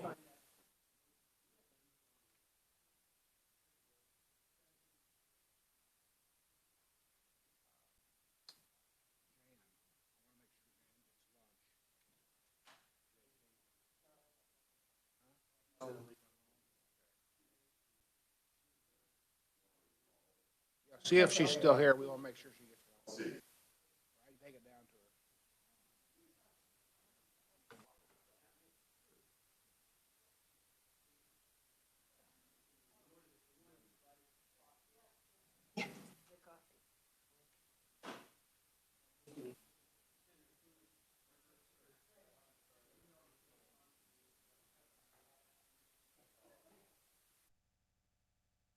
to her.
Much. Good to see everybody. Alex Orwell, Kansas Bankers Association. Love working with each and every one of you. Hope you enjoy Lonnie Q's barbecue. If you haven't had Lonnie Q's, you guys are all from here, so you know Lonnie Q's. They're going to open up hopefully here in the next month or two for in person. But pleasure to be here today, guys, in front of you. And sorry I do have to jet. I serve on the Family Service and Guidance Center Board of Directors, and we have a big board meeting today where we have some news that's going to be public here.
You've got it. Thank you. Chairman, thank you for the opportunity. I want to say also thank you to Jan King for helping set this up, and we're sure grateful to be here and visit with you today about Vallejo Behavioral Health Care here in serving Shawnee County. My name is Billy Dwayne. It's my real name, Billy Jr., Billy Dwayne Persinger Jr. I'm the Chief Executive at Vallejo Behavioral Health Care. As Vic will tell you, the older I get, the more I like the sound of Billy, and that's what all my bluegrass picking buddies call me when I'm got my banjo strapped on. I will tell you, as I have in years past, I'm a proud Kansan, almost a native. I was born in the island of Bermuda when Dad was in the Navy, and when I was 3, he and Mom moved from Texas back to their home state of Kansas, where Dad became a highway patrolman. Both of them from Osage County. Mom was a legal secretary, so I was raised pretty much everywhere from Osage County and other parts, Augusta and Wichita over the years as the Highway Patrol moved my dad around. So proud to be here and share something about Vallejo Behavioral Health Care with you. There are 26 mental health centers in the state of Kansas. 25 of them serve children and adults. Vallejo serves adults only, people 18 and up. Our good partners down the street, Family Service and Guidance Center, serve children from 0 to about 18 or sometimes 22. And I think you've heard from Colin already this morning, and they're sure in good hands over there with people like Colin and Brenda and others. What I'm going to do is, if you'll permit, just real quickly refer to the first 3 pages, which is just a simple list of where the money comes from, who we serve, a list of programs.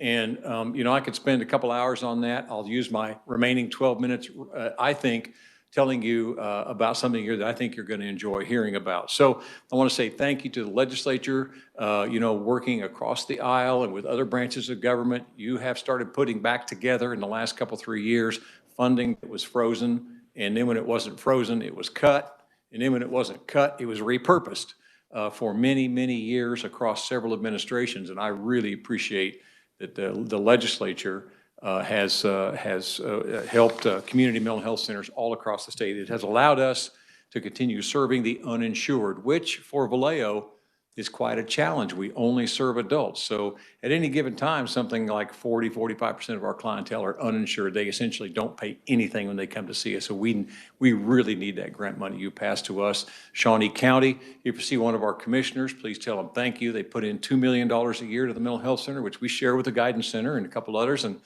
also, if you say thanks to anybody on the city council and city government leadership, they also fund our detox program, our co-responder program, where we have a social worker on the street with the police. Just all levels of government really stepped up, especially in the last 2 or 3 years, and helped us out. We appreciate it. Today, I want to tell you about MAP, Mobile Access Partnership. So what we've tried to do, particularly in the last 6 years since I've been here, is get in people's way. Anything we can do to get in people's way and put mental health right there in front of them. So if it's at a jail, nursing home, street corner, emergency room, a cop car, anywhere, in our offices, in where our clients live, places like that, our overall objective is to get in people's way, because it's a matter of timing. When somebody needs your help, that's the best time to reach out and engage with them, and to whatever extent they're ready to go. So we want to be open, and we are 24 hours a day, but there are multiple portals. So when it's 2 o'clock on Sunday afternoon, and I've got a social worker on the street with a Topeka Police Department officer, and we're on the street corner helping somebody who looks distressed and maybe out of it or hurting or at risk, and just walk up and have a conversation and, engage that person in services, detox, crisis care. Sometimes we find out they're homeless, they have no food, so we help them get to the shelter and other kinds of assets. So we want as many portals into Vallejo as we can. So we just practically set things up so people trip on us. And that's what we're doing with the Mobile Access Partnership, which kicked off this past May. This is a rolling continuum of care for homeless individuals or other people who are on the street and just look like they need some help, people who are in a real bad situation. It is a rolling one-stop shop. It is a no wrong door that has wheels on it. So imagine it anywhere you'd find somebody on a street corner or anywhere in the county really who needs help and appears to be distressed, mainly these folks are unsheltered homeless, MAP, the Mobile Access Program, is there. This is a truly a partnership between the faith-based community. We have several faith-based partners, the main one being the Topeka Rescue Mission, government, particularly county government, although state government as well, because they help fund Vallejo, right? And also a nonprofit corporation, which would be Vallejo. So it's a very true partnership. So MAP, you can see the partners listed there. We really don't have funding for this thing either. We've gotten a few grants here and there along the way, but all the agencies involved have reached into their current budgets to make this program happen, because especially last winter when the polar vortex hit, we had people out on the street in minus 18 degrees.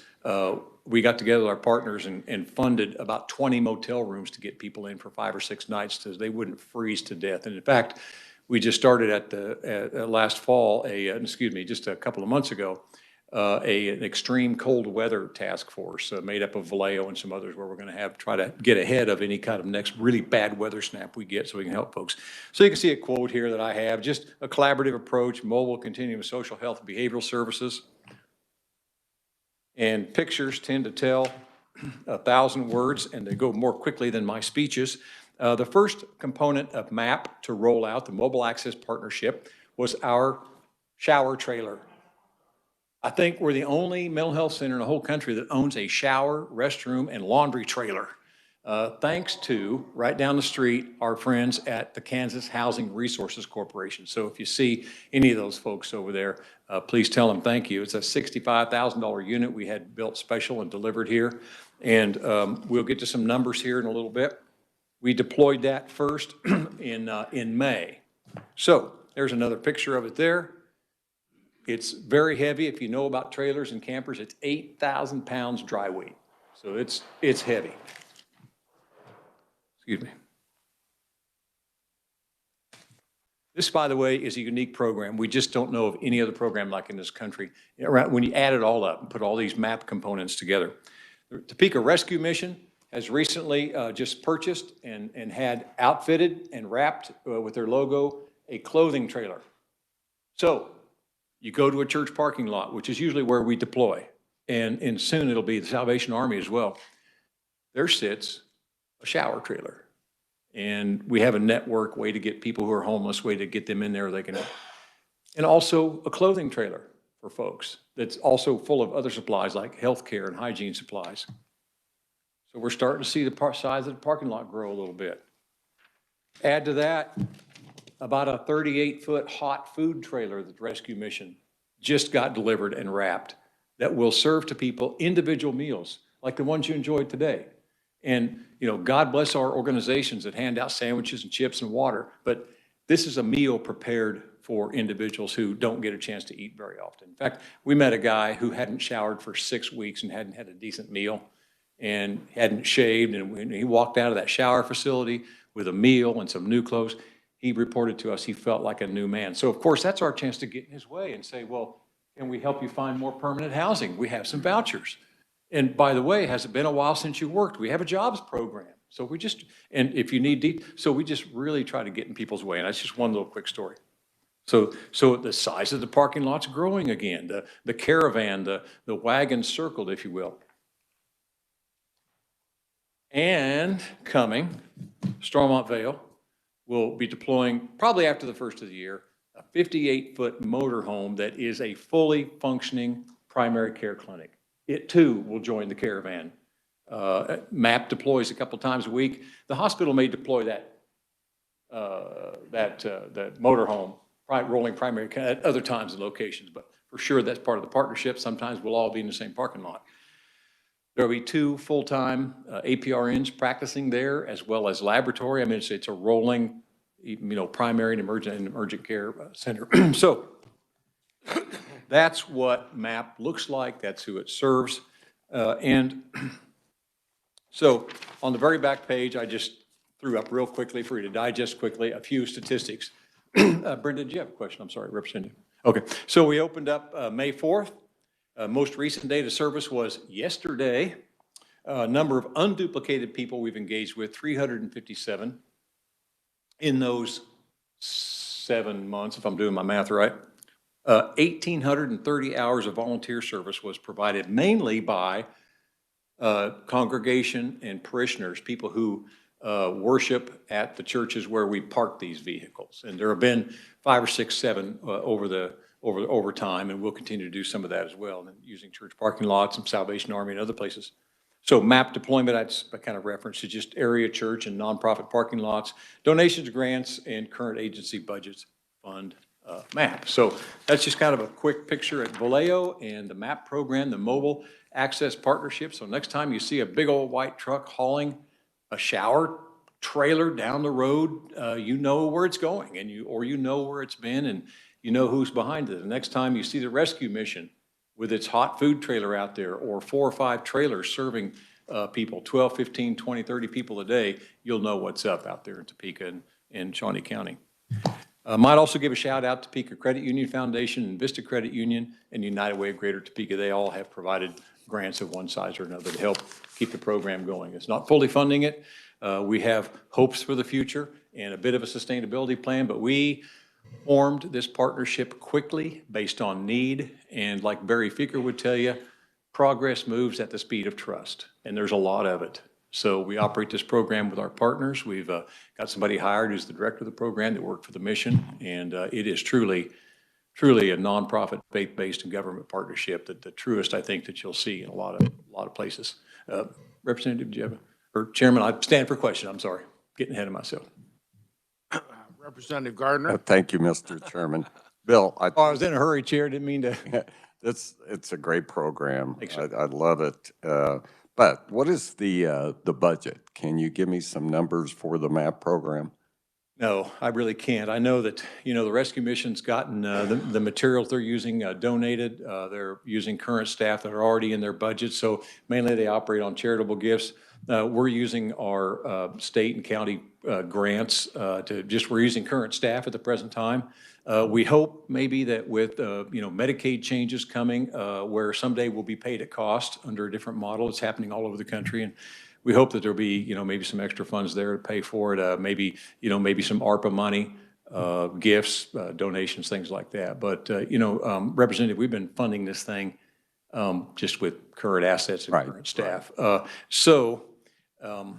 It is truly a program of faith. And sometimes you get idealistic enough, even at my age. I've been first worked with people in a professional sense in 1974, and I still think naive enough to think we do the right thing, So thank you. Thanks, Bill. That's why I didn't present a budget. We just really are doing it on a wing and a prayer, literally. Senator? Thank you. Thank you, Mr. Chairman. Thank you for being here. This is a great program. How do folks, if you're not at the rescue mission and you're at maybe some church parking lot, how do people know where you are? That we do have an answer to. Thank you. Our network of case managers who work out on the street all have a caseload, and some of those folks have flip phones. We've been able to provide a few of them with actual cellular phones so they can get a little connectivity in certain places. So we message them. We also meet with them once or twice a week, face to face. So, okay, now this is Wednesday. Tomorrow I'm going to come get you. We're going to have the MAP trailer out, or we've given out bus passes. The Rescue Mission has a network of people out there in their Street Reach program. Our other partners, the health department, and others just get the word out. We post it on Twitter and Facebook for those. Some do have access to the internet. We publish schedules everywhere we can. The church members have been great about getting the word out. So we've got kind of this network going on, Senator. Thank you. Thank you. You probably know that maybe in the unsheltered community, there is also a flow of information that goes. People kind of know, all right, okay, we got this asset here, we got that asset there. And so we've been able to rely on word of mouth too. So thank you. Just to follow up on that, do you have a list of the churches? A few have been, like St. John's was our first, am I pointing in the right direction? West was our first site, and AME, and then we've used the First United Methodist Church right across the street. There's the Grace Point out there on, is it Huntoon or, yeah, Huntoon. I guess what I'm asking for is if we could get a list, because then we could get word out. Well, thank you. To help spread as well. So if we had a list of the churches where we know that they're going to show up, we could do that. I'll get a schedule to you. Over the winter, we've used for a couple of months here, one of the Vallejo parking lots and the Children's Palace up north here, and one church parking lot because the size of the thing has grown. So 2 or 3 of the church partners where we did have, we don't have room to go there anymore. So I think over time you'll see you'll see that those locations change a little bit, but there will be a church parking lot, Salvation Army, Children's Palace, and 1 or 2 others, and I'll get you that schedule, and it is published. And I think you might also find it on Facebook as well. It's published there. So, but I'll get that to you, Representative. So the motorhome from Stormont Vale, is it Shawnee County or regional, or what's its destination? What's its plan? What's its goal? Chairman, I don't know. I'm thinking it's mainly Topeka and Shawnee County, but I hadn't thought about that. I don't know. Because as you kind of follow things and whatever, it's like in my area, they'll say like certain restaurant or Chick-fil-A or somebody will be in Overbrook at 11 o'clock. Or I'm just saying it'd be nice to know whatever grows up to be. You know what I'm saying? Yeah. So. Well, I know they have clinics, I think in Osage County and other places and Jeff County, and I don't know that. It's a good question. I'll find out. I should have known. Any other questions? Thank you. Thank you very much for coming. Thank you for your time. You've all been great, and thanks again for stepping up and helping us out. We appreciate it. Take care, and Merry Christmas to y'all. You bet. Next on the agenda is Sean Sullivan.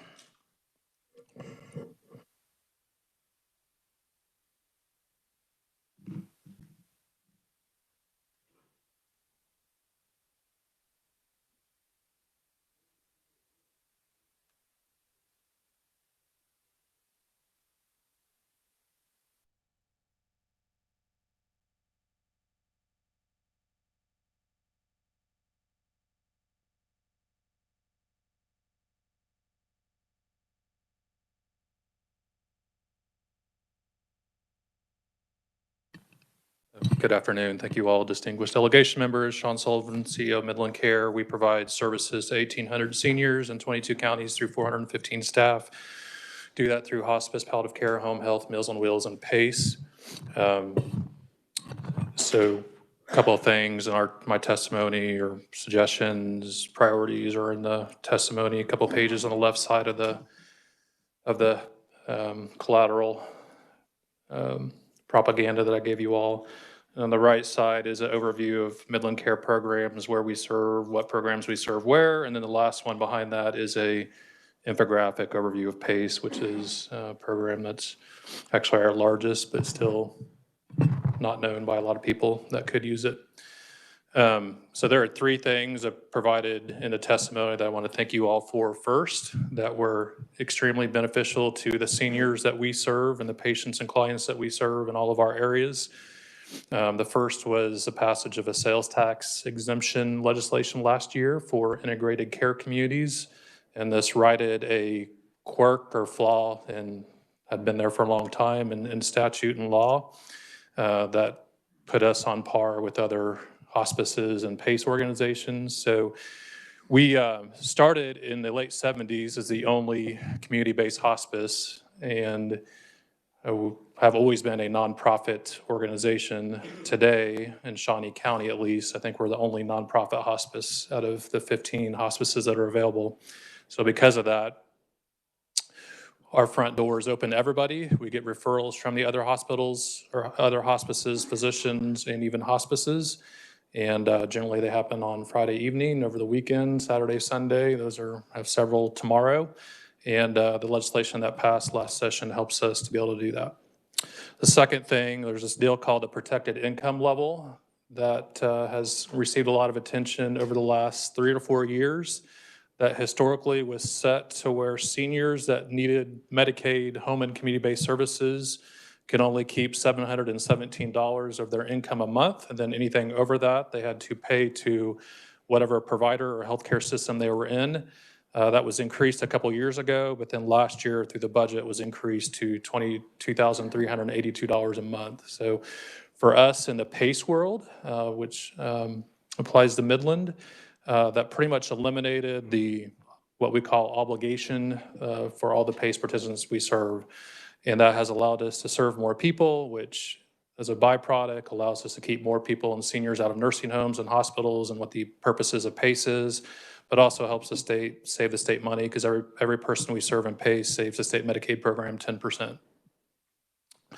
And the third thing was a budget proviso through a wonky thing called Human Services Caseloads, and the PACE expenditures were reinserted into that, which was something the agency had been wanting and working for. KDADS had been wanting to provide more certainty as we all continue to increase enrollment into PACE. That provides them more certainty as they also try to grow the program. So first, I want to thank you all for those three things through budget appropriations, provisos, or legislation. We are very grateful and thankful for your all's continued support of seniors and of our organization. Beyond that, as we have thought, or as I have thought about where we are in the world and what we could continue to work on to reduce barriers, increase access, help out seniors, those that are most vulnerable, there are a couple of things that are on the second and third page of the testimony that we provided. And just as kind of a 30,000-foot view of senior care, senior long-term supports, and as a whole, over the last several years, there has been in Kansas a general shift away from nursing home care to community-based care. There's been a lot of people providing a lot of effort to that, and that has, for the most part, been successful. And there has been a gradual shift over time towards community-based options. However, there still are about 3,000 people that live in nursing homes today in Kansas that have low care needs that probably could be living in their home in the community. It's awfully hard once they're living in a facility setting to move them out, and that's probably not going to happen for most. But it does warrant continued attention and try to reduce barriers and think about how can we prevent people that need services from going into costly nursing homes in the first place. And I'm always say as a caveat, I never want to bash nursing homes. I provided and ran nursing homes for 20 years and don't want to seem like that at all.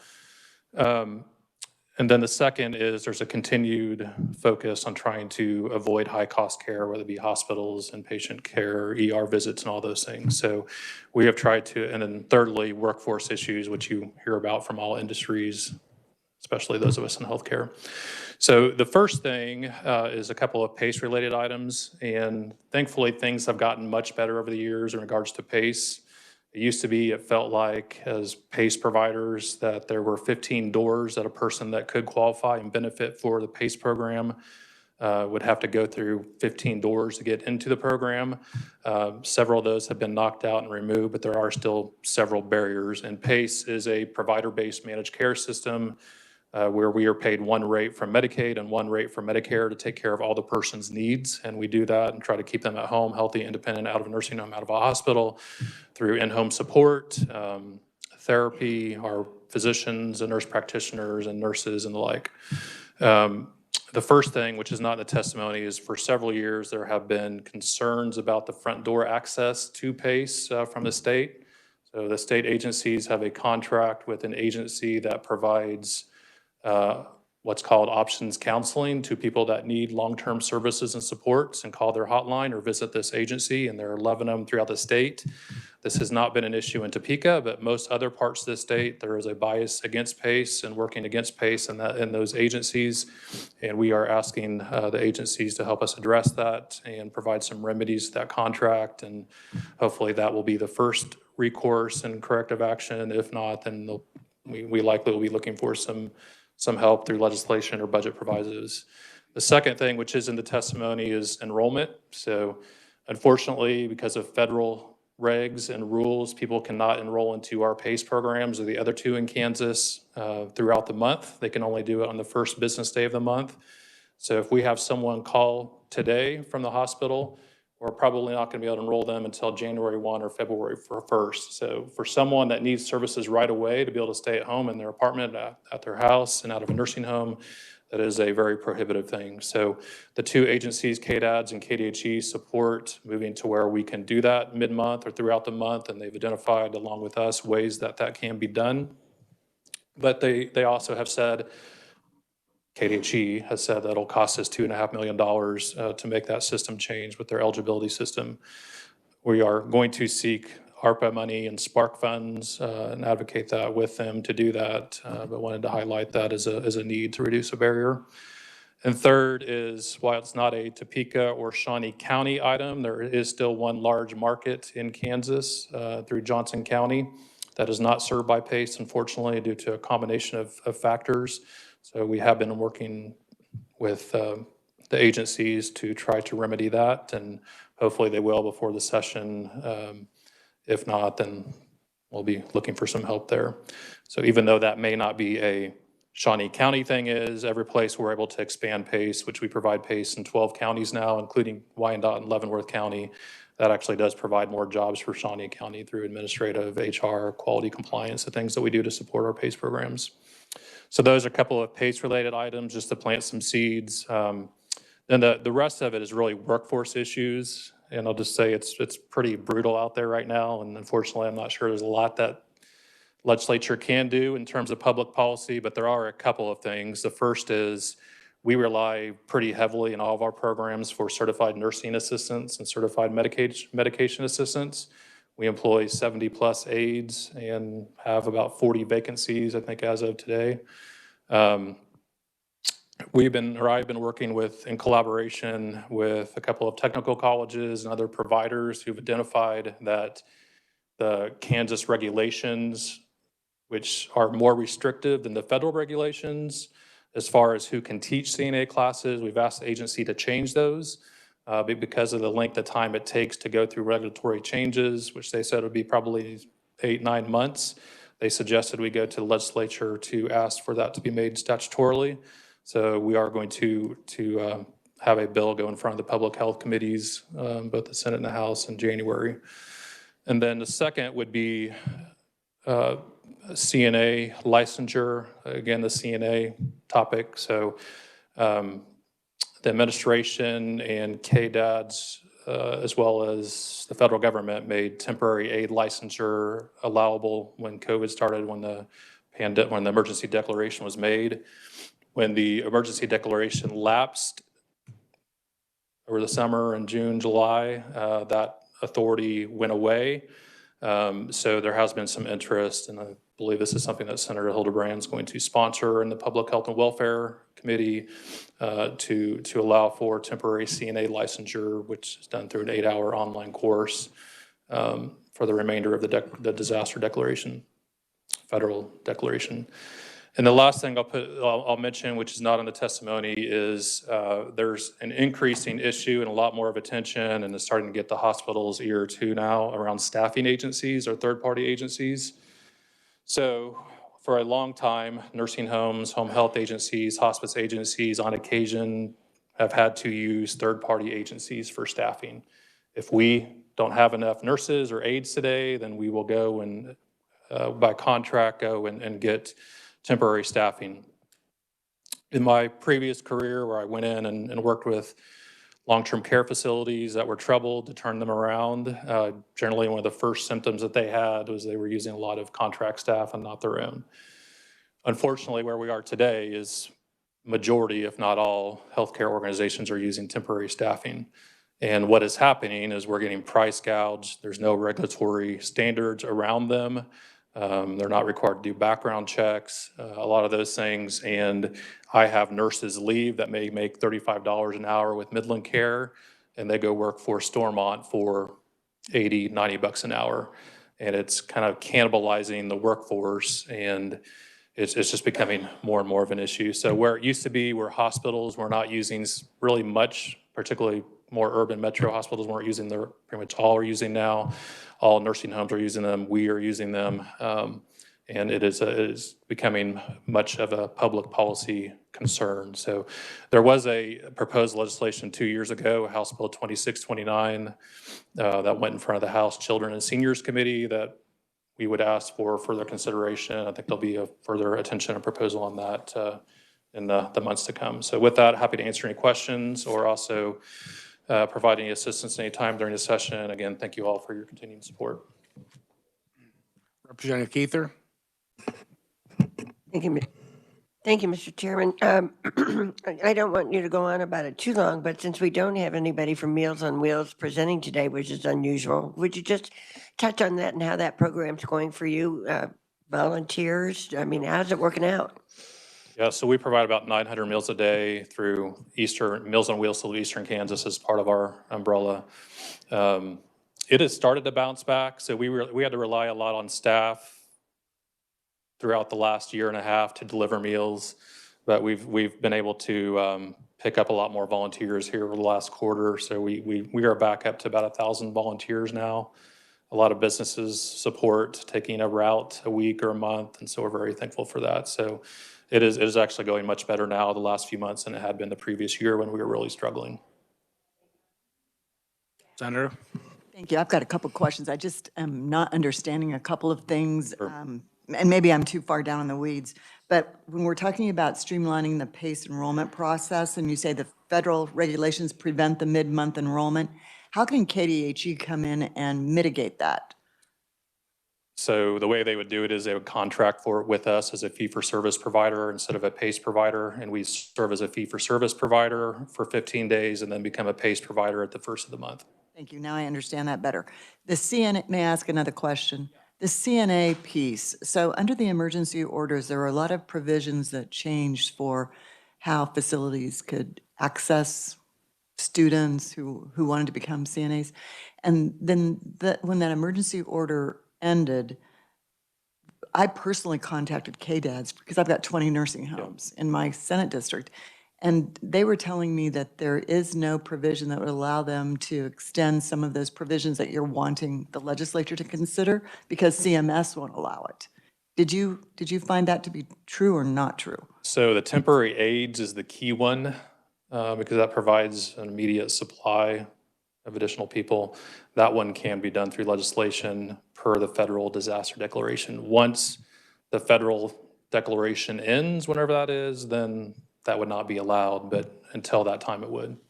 And then some of the others mainly lapsed, but what I provided here in the testimony around the CNA instruction, those are state regulatory items that are more restrictive than the feds, and those can be changed at any time. Okay, thank you. Any other questions? Thank you very much. Thank you. Next on the agenda is Lindsay.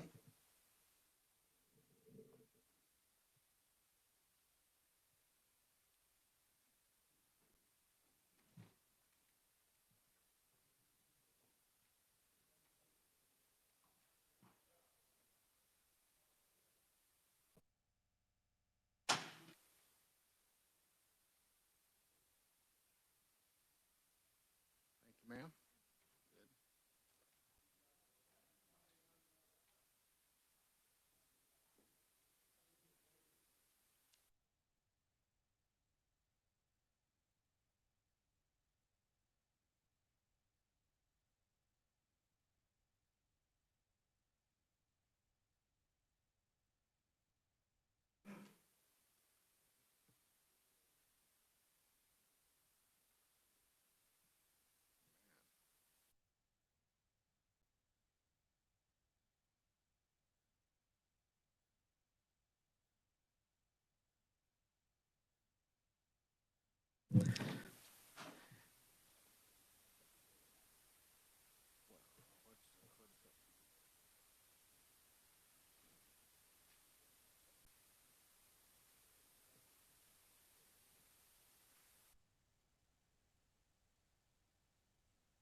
Oh, sorry. I was distracted by Representative Miller. Carry on, Lindsay. Well, thank you for taking the time to listen to about our organization. My name is Lindsay Ransom Engelken, and I'm the Executive Director for Sunflower State Games. We are an organization that started because of the Governor's Council on Fitness in 1986. And then we able to get the first games in Lawrence in 1990, and produced a couple thousand kids. The Sunflower State Games is a multi-level sports Olympic-style event.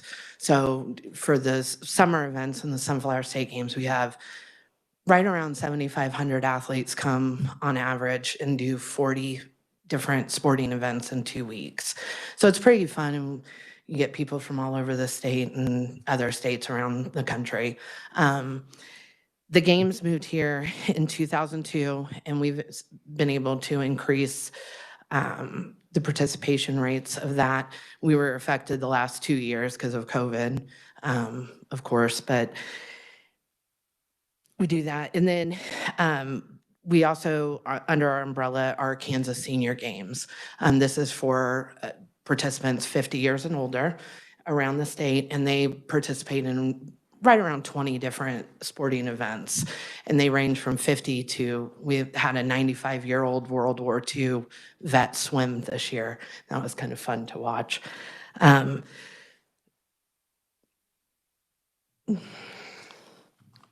Sorry.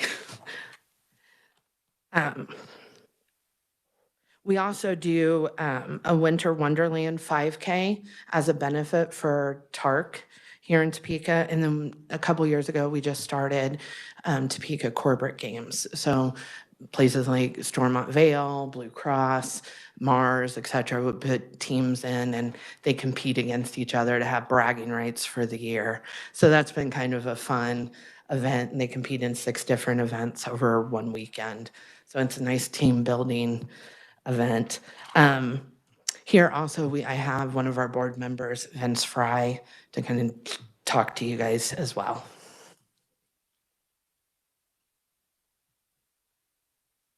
Well, good afternoon. So nice to see some friendly faces that I've worked with over the years. And what's really odd is all my fellow employees that I worked with for many years are right behind me. I didn't expect that. Talk about pressure. Gosh. I've been on the board of the Sunflower State Games for over 25 years. And in 2002, as Lindsay said, the board made a very difficult decision to move the games to Topeka. Now, I was president of the board at that time, and we've been very successful here in Topeka. One of the board members at that time that helped us in that transition was Laura Kelly, who at the time was the executive director of the Kansas Park Recreation and Parks Association. This Sunflower State Games, as you know, was created by the state legislature. We've never received any funding. We've never asked for funding. However, like so many organizations throughout the state, we were affected by COVID. Certainly the number of registrants were down in the past years. We couldn't get as many sponsors. Many of the events that we usually do, we weren't able to put on because of restrictions. So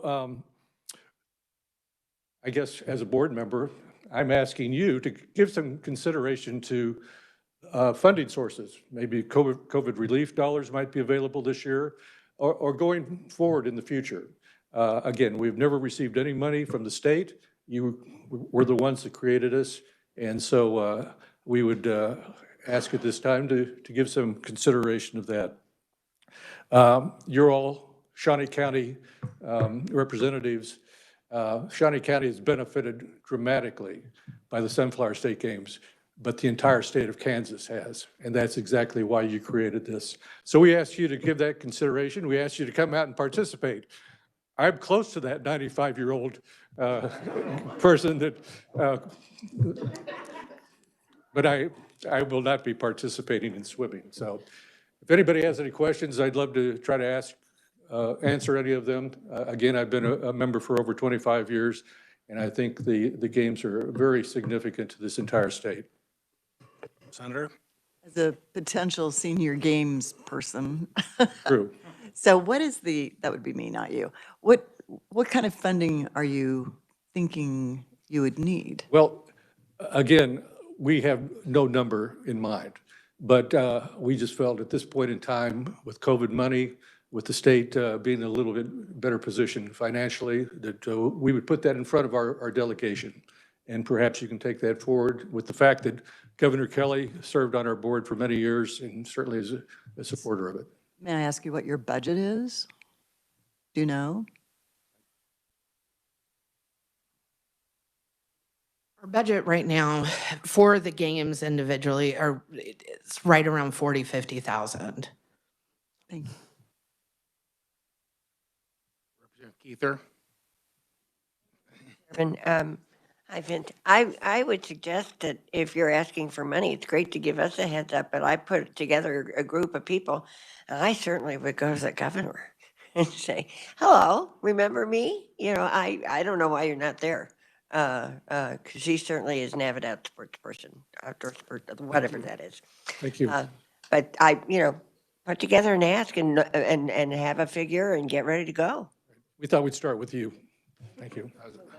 Senior game participant, Representative Burke. I was just going to say, Mr. Chairman, I already see axe throwing for you. That would be one that you could participate in. Daily, but it's not on here. Sporting clays, that would be one for you. Just suggesting. Vince, thanks for being here. I'm with Representative Keither. I think you need a number. In my opinion, you ought to come up with a number and then look at all avenues. Maybe the economic development, the hotel rooms. Why could you not get any of that money from the hotel tax? One of our sponsors is Visit Topeka, and they base that upon the number of people we... You just answered my question there. Okay. But I suggest have a number. You could go through Sparks possibly right now, but you have to have a number in mind. So that's what I would suggest. We'll do that. Even since you're out looking for dollars, right behind you is quite a few dollars. Wow. But seriously, there was quite a bit of COVID dollars came to the cities and counties, and Shawnee County is probably the county that is showered on the most out of this event.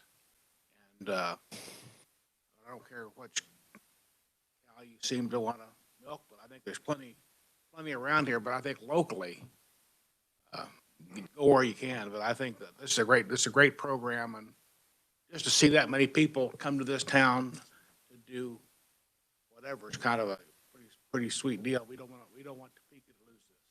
Yeah, well, we don't want to move if at all possible. And quite frankly, our board just met earlier this week.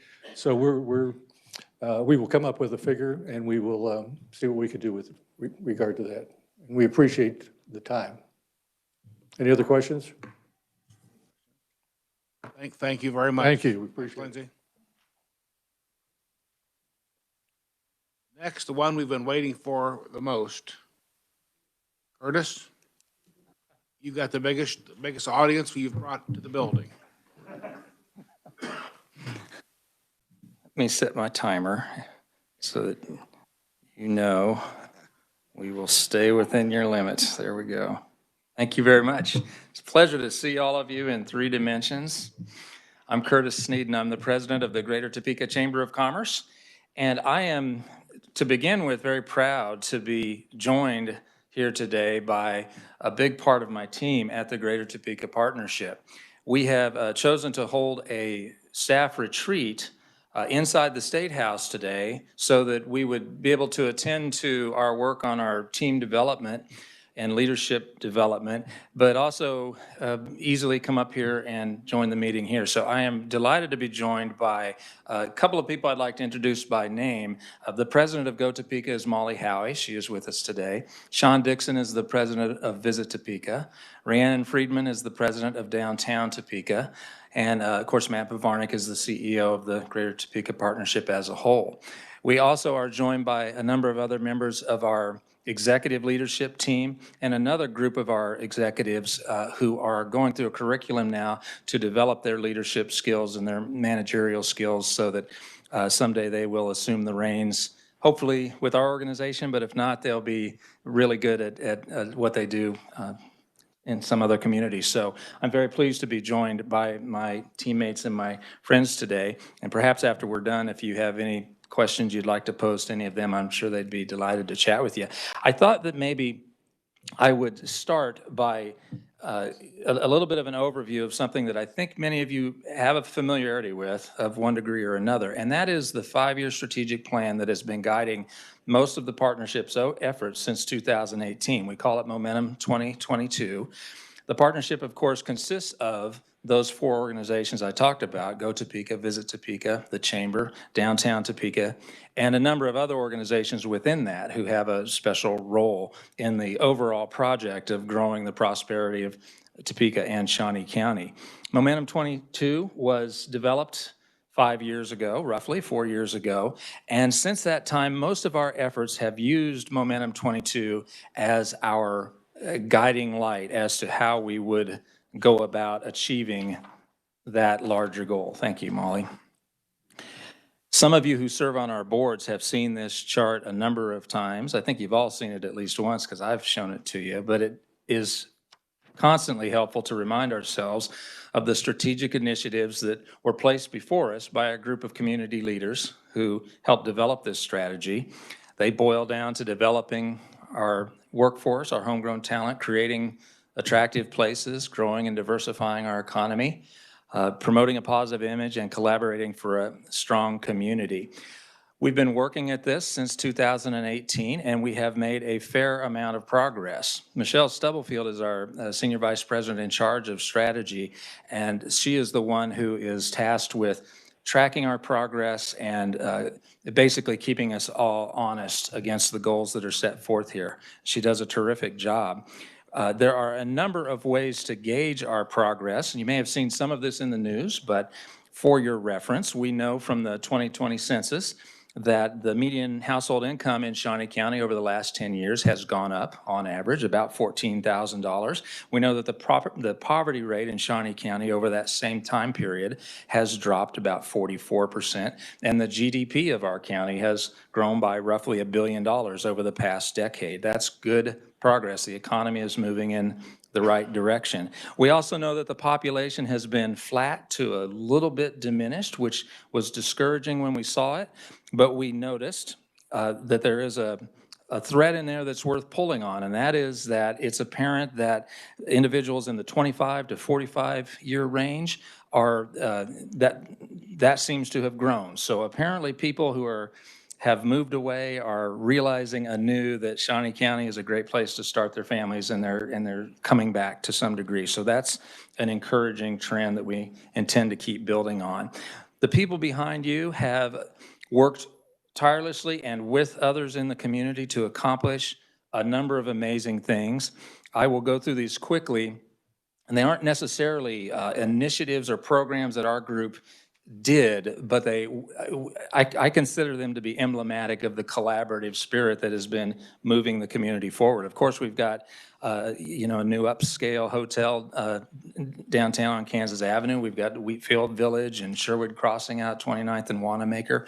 Good examples of development that's happening. You've all presumably enjoyed the Evergy Plaza downtown, and hopefully you've had a chance to go over there and see the Christmas lights. We were very pleased that Plug and Play, the international incubator startup company, chose Topeka as its exclusive worldwide site for its vertical dedicated to animal health and ag tech, which is probably a more significant development than any of us have quite wrapped our head around. If all goes as planned with Plug and Play, the economic terrain of Shawnee County in 5 or 10 years, it will be hard for some of us to recognize, and we will have genuinely cultivated our entrepreneurial ecosystem. We are making headway on our downtown innovation campus. You will note that the downtown has continued to be revitalized.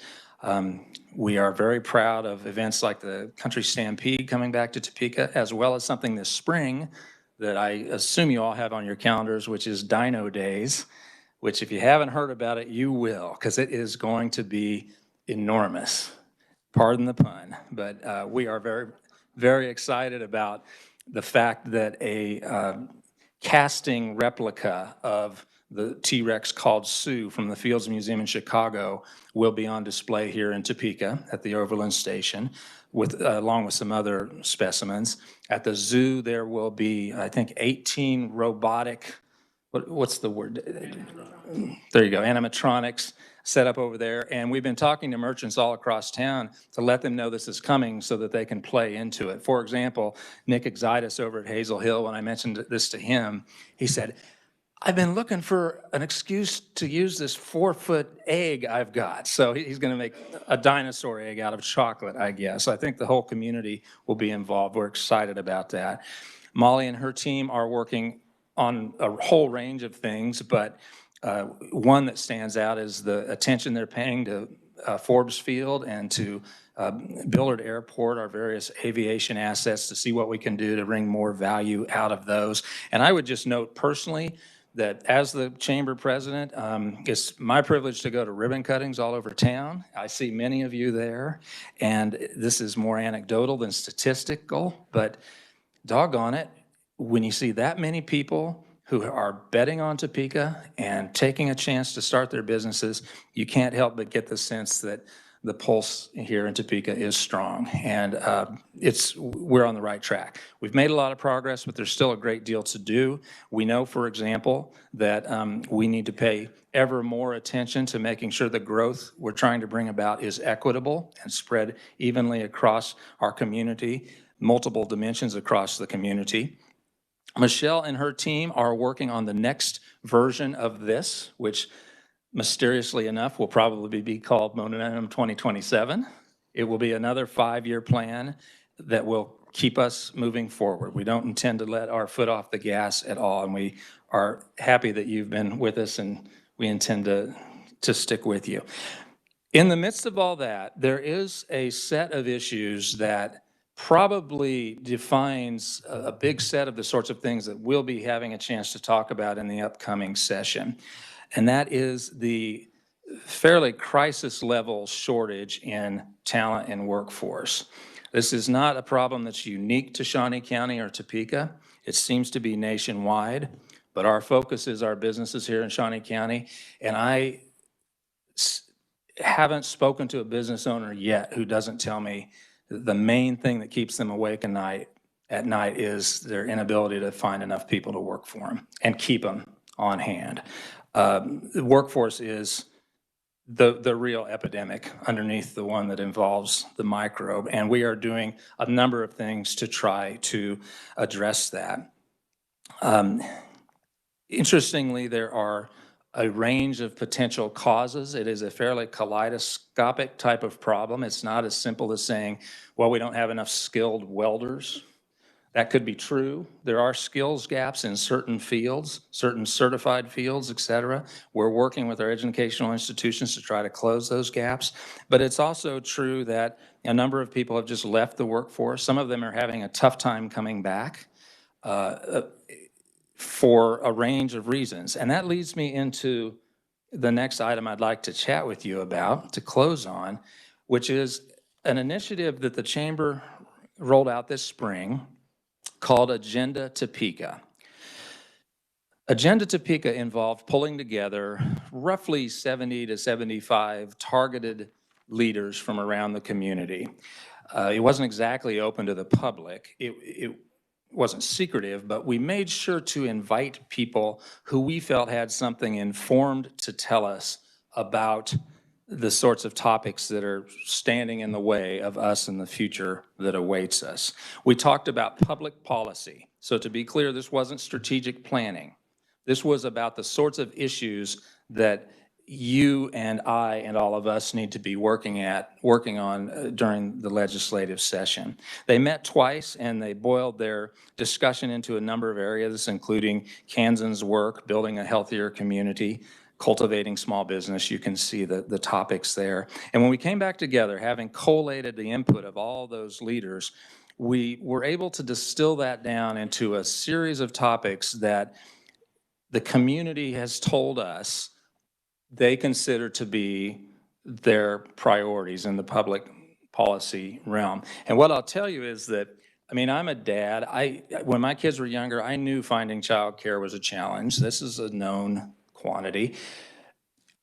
In the context of Agenda Topeka, as these people, many of them business leaders, talked, the question of available childcare in Shawnee County just slowly but surely boiled its way up to the top. It tended to be the issue on everybody's mind, that and the availability of a diverse available housing stock as well. So our community faces some fairly profound constraints on its growth ability if we don't figure out a way to solve the lack of available childcare and do something about the housing stock here in Topeka.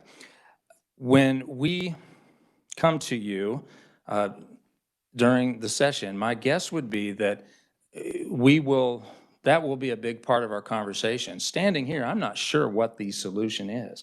I don't know that there is a solution. I suspect that this problem is knotty enough that it will take a number of different voices and perspectives to figure out a way to move incrementally closer to the solve. I would let you know that the document you have in front of you is not per se the Chamber's legislative agenda. So let's be clear about that. Those people that we called together told us that these are the issues they consider to be most important. The Chamber Board will be working to distill that down, and we'll take other things into consideration, and we'll be revisiting with you about the topics that that specifically we want to try to drill into and work on you collaboratively next session. I would guess that possibly the docking building could potentially be part of our discussion, although I'm encouraged to know that next week the Finance Committee is meeting, and it sounds as though they're coming to closure on that around a solution that would involve hopefully bringing the KDHE lab back downtown. We know it's going to stay in Shawnee County, and if it ends up downtown, that's a big win for DTI and the Chamber. It will probably involve removing some of the floors on the docking building.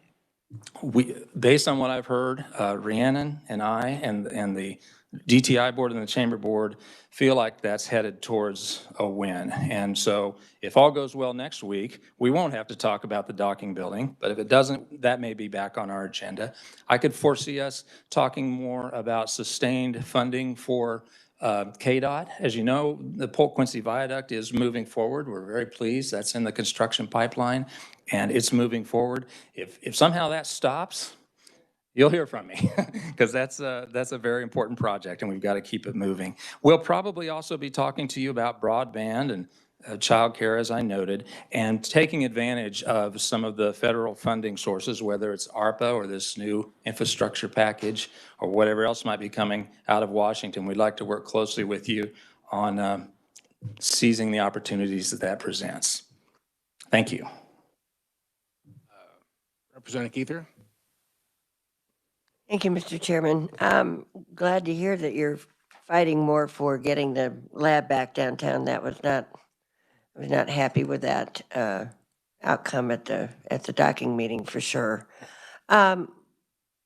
These are all important goals and wonderful, and I've circled broadband 3 times because obviously that's has been my bailiwick. But one thing I think in overall that should be on this piece of paper is an energy plan. Many cities are going down that road of creating a sustainable energy plan for the future. Kansas City has one. I know I've mentioned it to you before, and maybe even in the aspect of combining metal to make it Northeast Kansas agenda. But I think it should be on this piece of paper because health is in what's going to happen with our environment, and that it's the energy that we're going to be using. And I think it should be at the very top of your list and where you're headed. Everything comes down from that. So that's the point I'd really like to stress to everybody that's in the room. It needs to be done. Okay. Thank you. Thank you. Thank you for mentioning metal, by the way, too. That coalition is still going strong, and you'll be hearing from them as a group. So, any other questions for me or any of my esteemed teammates back there? Curtis, I have a comment, I guess. You know, we've all been around this community for quite a while. And it seems like even a couple of weeks ago in the newspaper, people try to do a startup business. It was up north of town. They get it going, taxes double, you know what I'm saying? And I've talked to you earlier about people who want to do something, have a dream and want to get a company rolling. And I'm not concerned. I'm almost to the point of asking the chamber and certain people in this town, are there people paying you all to make sure this town never grows? You can laugh about that if you want. For 20 years, the population's stagnant. If you're in business here, what people need in business is people to come and buy our products. Right now, for the last 10 years, we have the same people buying the stuff from the same people. There's not an influx of new customers rolling in through this town or this whatever. And you talk about all this stuff, but every state and every city has the same problem. Some other cities and states are growing. We are not. And I don't know what drums you can beat, what we have to do. Not a single word was talked today about lower taxes. Not a word. So apparently y'all are happy with the taxes you're paying. I'm not. But I'm just saying you can continually do the same thing. And if we're still alive in another 10 years, we can talk about the same thing. We got to find some way to turn this town around. This is just my soapbox, but there's a lot of people would like to probably do more than they do, but there's not much of an incentive to do it here. You know what I'm saying? I mean, I've talked to a lot of people who just, they get wore out. They just can't get it done. So that's nothing personal. That's just my. I don't take that personally. In fact, the only thing I'm in passionate agreement with almost everything you said about somebody paying us. It's absolutely the case that we need more people. So much of what these individuals are doing boils down to trying to make this the sort of community that people want to come to, because we need more people.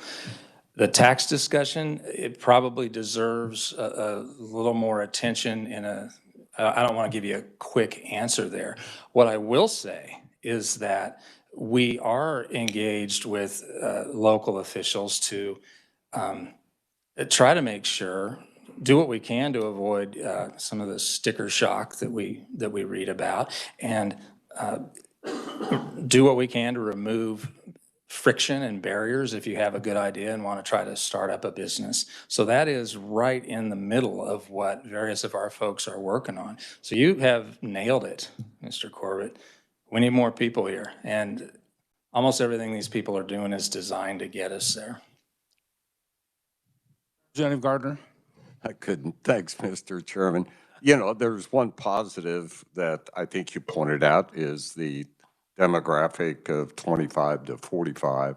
That thread, it seems to be increasing, and that is fabulous.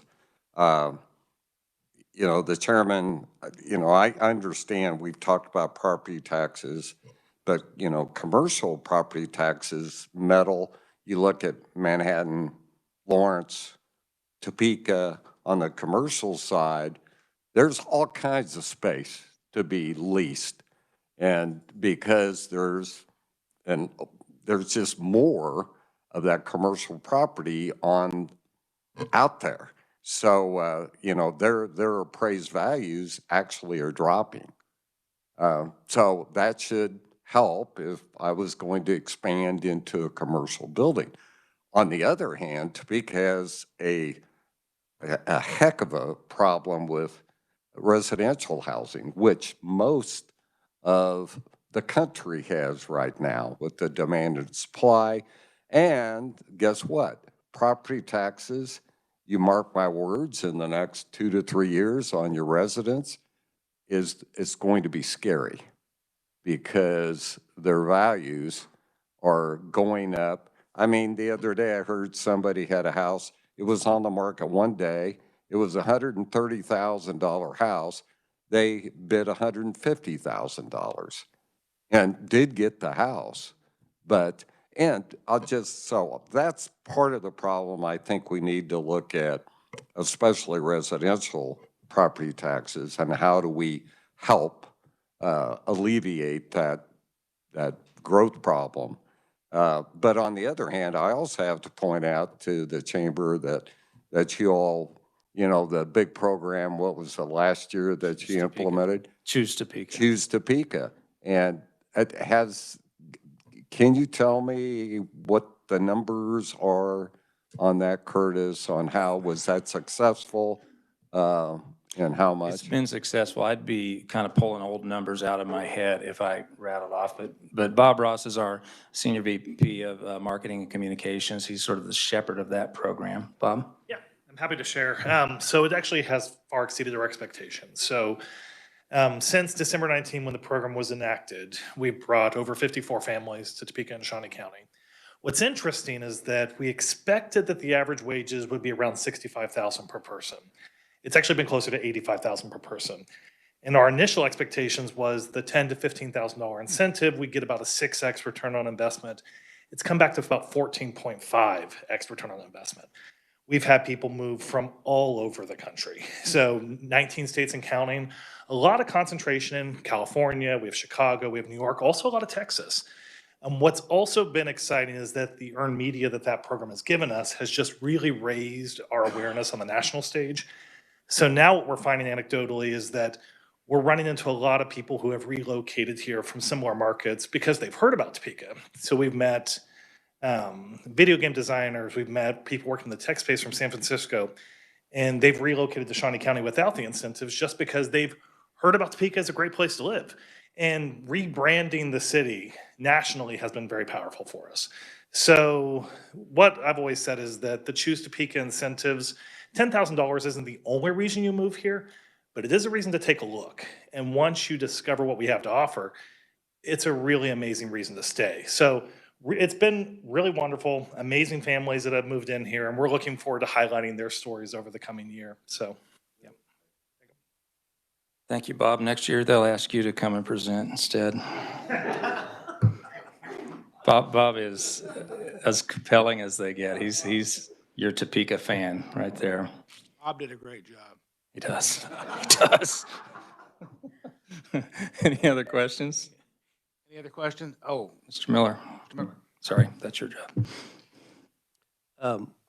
Not so much a question. I'm quite a bit different than many people, goes without saying, but I've never been one of these people that lost my mind over population numbers. It only takes a drive through places like Atlanta or even Chattanooga to dissuade me from wanting a whole lot more people in my community. But I understand that's not really a bad thing. However, I'm not nearly as depressed about the slight loss of population as I am excited about a $14,000 increase in median household income and a 44% reduction in poverty. And I don't think we talk nearly enough about those kinds of things as we do some of these other subjects that have come up. And lastly, I would say when you're working on Momentum 2027, and I think it would help people relocate here, if you could do something about it being so cold in the winter and so hot in the summer. Thank you. Thank you.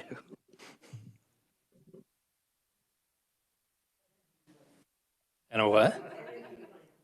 Energy plan, there you go. Anyone else? Curtis, great job. Thank you, sir. Appreciate your time. Oh. Nice to see you all.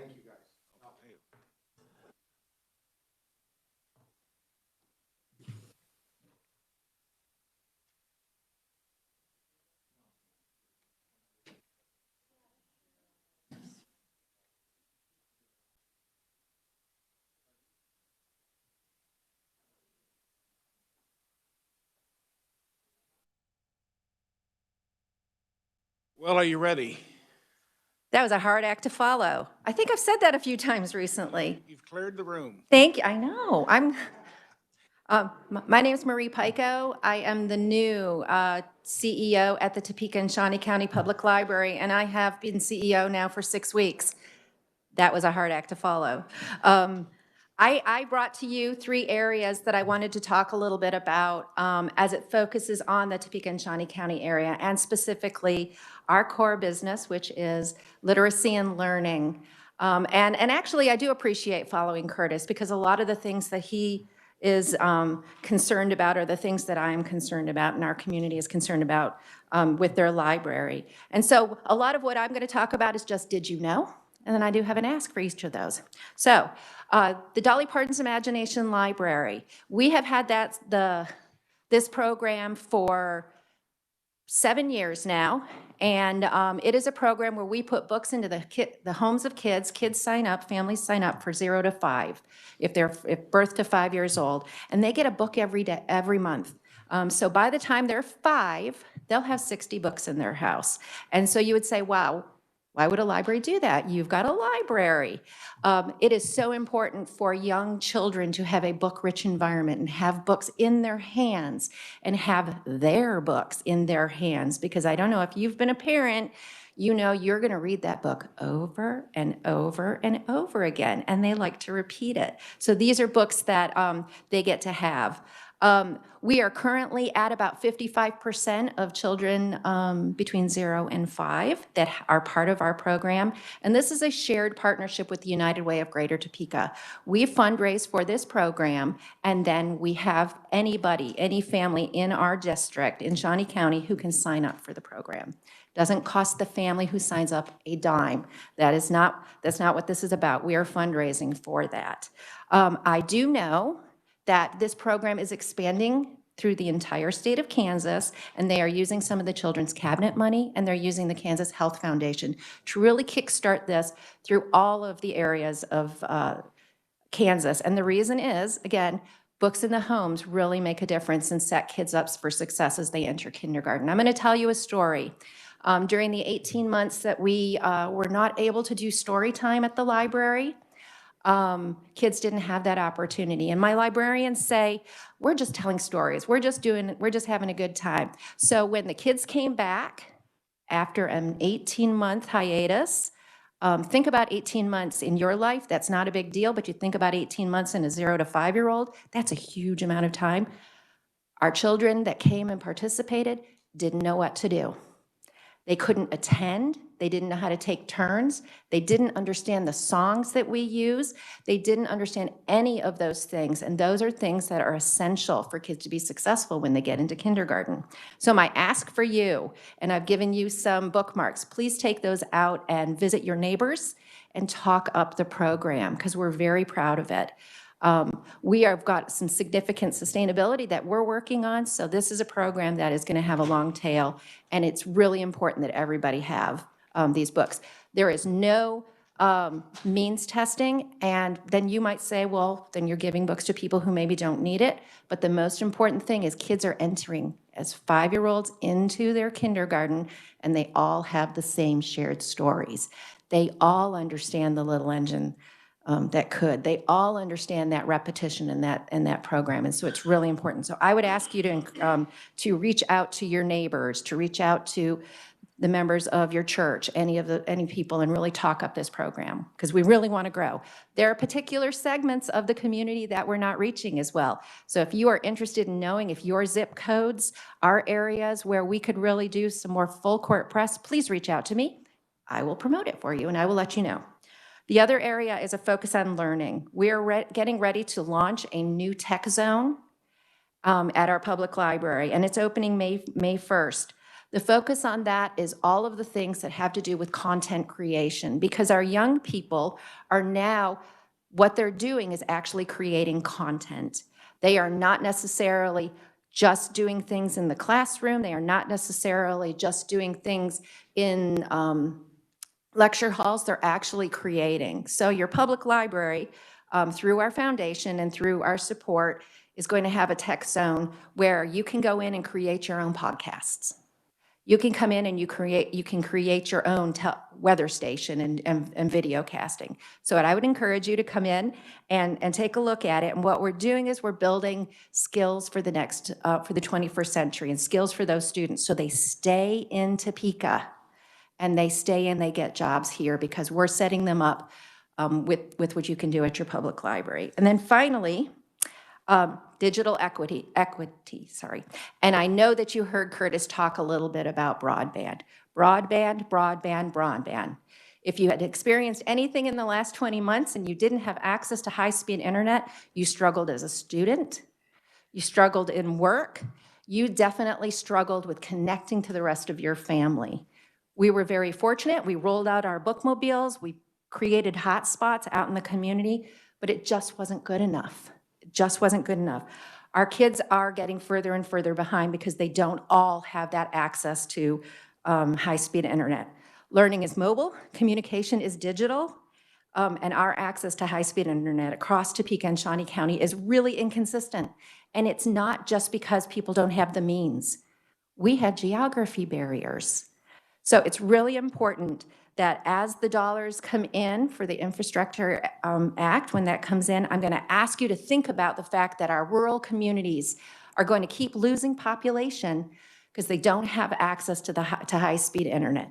They don't have access to be able to live in that community, grow in that community, because they don't have the same sort of opportunities as you do in Atlanta, Kansas City, any of those other areas of the country. And we don't want to lose that population. We want to keep it growing. So I don't actually know how that money is coming in, the infrastructure money is coming in, but I would encourage you to pay attention and really think about where can the library help support you and support our citizens as we grow that broadband exposure and that broadband opportunity. Because I will tell you, if we don't have it, because Curtis also told you, people will move away, because you have to be able to have that to be able to be successful in the 21st century. So that's basically what I was going to tell you about. I've never done this before, so I really appreciate your willingness to listen.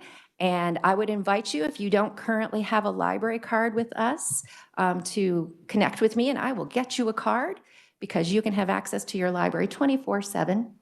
I like to say that students at 3 o'clock in the morning can do their homework because they have high-speed internet access and access to our resources. Now, I'm not delusional. I know that's probably not happening, but they have access to their public library and to all of the resources that are available. So, thank you. Representative Either. Thank you, Mr. Chairman. Well, first of all, I've got to say I've been promoting the Dolly Parton program for years now. I think it's tremendous.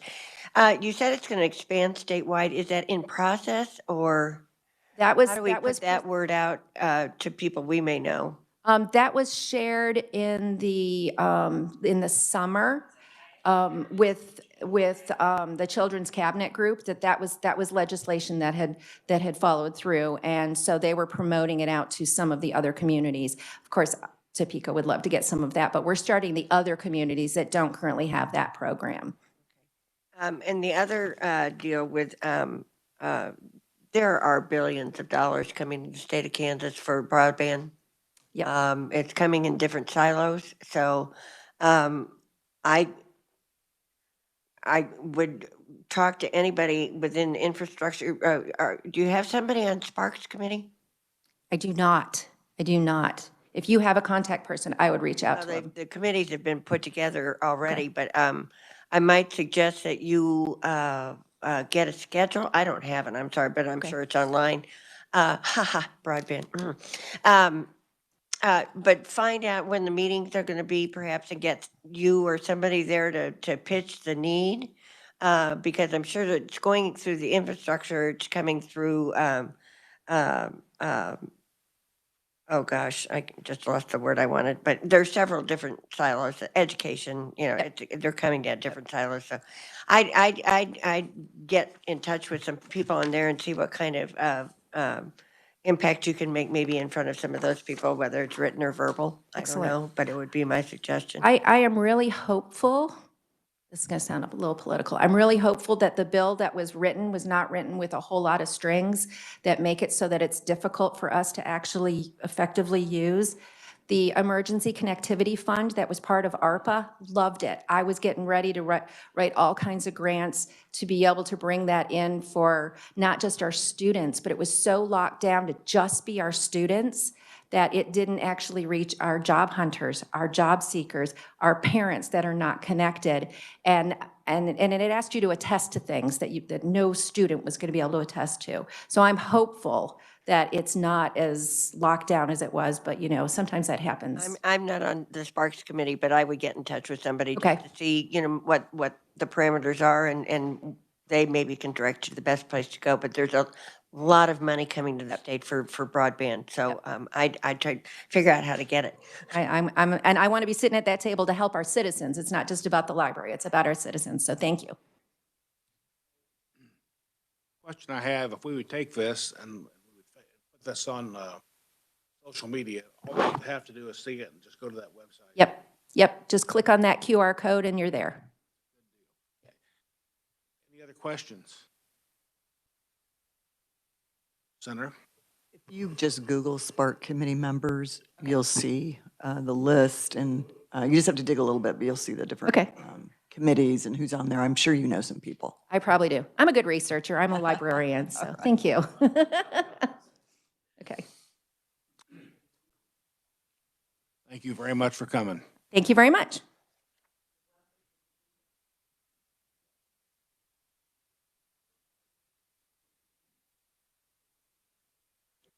Next on the agenda is John and Andy.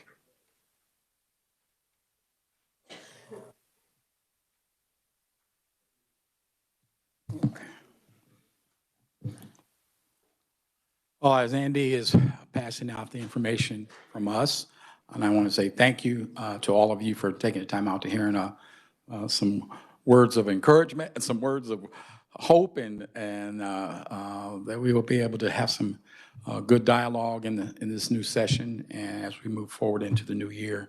I hope everybody had a wonderful Thanksgiving.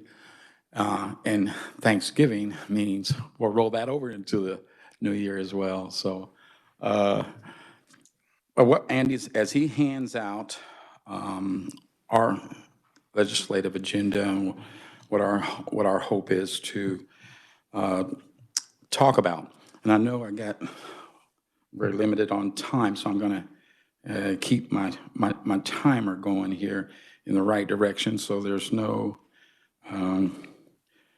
I'll put it at, and we can start. So, again, thank you for the opportunity to come before you and speak. Some of the issues that I think are important to working families and union families all across the state is we've got a list of, on the front and back, that is kind of our wish list that we could work and find a common ground and dialogue on. And I'm going to, like I said, I'm going to start off with the workers' compensation's choice of physician, and that's been talked about in various groups and settings by the injured worker. A choice of physician, you know, as an injured worker gets hurt, we want to make sure that they get the best of care. Who knows them better than their doctor? And so, I mean, you know, the justice arena has that unfair, they are appointed an attorney, but if we can have our own physician, if that individual that's been injured and can have their own physician, work them back to health, then get them back to work, I think it would save a lot on not only for the families, but for the workers' compensation arena. It's you know, it is very demanding to, you know, when you have to travel to see a doctor out of town, or in some cases across the state, and get there, and that has been changed or canceled. We've seen that time and time again. So that's one area that we are concerned about, is the choice of physician. Workers' comp, of course, you know, we've had a lot of discussion over the years about workers' compensation, the ruling going back from the we're in the current 6th edition and going back into the 4th edition. There's been some good dialogue in the past years, but seems to not been able to get any ground. We are hoping to, again, to have some good dialogue in how we can possibly make that work. A prevailing wage, work comp, let me go back, the work compensation, the benefits for a permanent and total disability. And this has not been raised for several years. And with the cap of 155,000, it's just not enough for working families. So we've got some proposals out there that would hopefully change that. And I'm like I said, I would love to work with. We're working with some representatives and senators on this issue to change that. I know what some of the other states around us are doing, and we encourage. We do have that information, and we encourage if anyone is very interested in what other states are doing around us, our sister states, we will be glad to get you that information. Of course, prevailing wage, specifically to look at the repeal bills that aimed at the public construction progress approved at the local level of government, particularly in the Kansas City, Wyandotte, and Unified Government area. State law prevents local governments from utilizing prevailing wage contracts. I mean, you know, when our workers are working, and working families in general, they spend their money every weekend, and they put it right back into the economy. And so the companies, small and big, enjoy the benefits of what our workers do across the state. Economic development, we support the job creation, including increased highway funding and infrastructure. We supported the Transportation Task Force recommendations in bill form as a good start, and it's allowed KDOT to proceed and fund T-Works highway projects that were put on hold because of state budget cuts in the past. And currently the IKE program has us going in the right direction and to leading the way to supplement federal legislation. As we know that we're excited about a lot of highway projects that are going to get done this year and in the outlying years. So that's another area of our concern. Another one that the governor has spoken about is the tax relief for working families, elimination of the food sales tax. That would be wonderful. And the fact that every working family can benefit that at an average of $500 back into their hands of working Kansans all across the state. We're the one of very few states left that have a food sales tax, but we make sure, let's work together. We hope that we can work together and eliminate that as a clean bill and move it forward. I think that would be great for working families all across, whether you're union or non-union. We would all benefit from that. And that shows us that we're working together. And I'm going to end it here. I'm going to talk one more time on public employee rights and pay benefits. Our civil service protections have been reduced over the past decade when they should have been expanded. Fewer local government employees have union contracts. State employees, for the long time neglect of achieving and maintaining a market pay and benefits regarding the health care and capers. The loss of our teachers due to due process rights has been a loss of amazing talent and contribution to the public exodus of our teachers. We must continue to further have the dialogue to support our education arena. And that's what's important. I've gotten to talk with some teachers yesterday in Kansas City, and to hear their concerns, it truly is a testament to them that they're still moving forward and putting our students first. So if we can support our teachers and give them the tools necessary, the funding, the recognition, and the fair pay, then we will continue to grow and become that #1 state. Like we all want us to be the #1 state in all arenas in the country, and let other states look at what Kansas is doing, and we'll do it first. I'm going to turn it over to Andy, and he'll follow up on the last page of our wish list. And again, thank you for your time.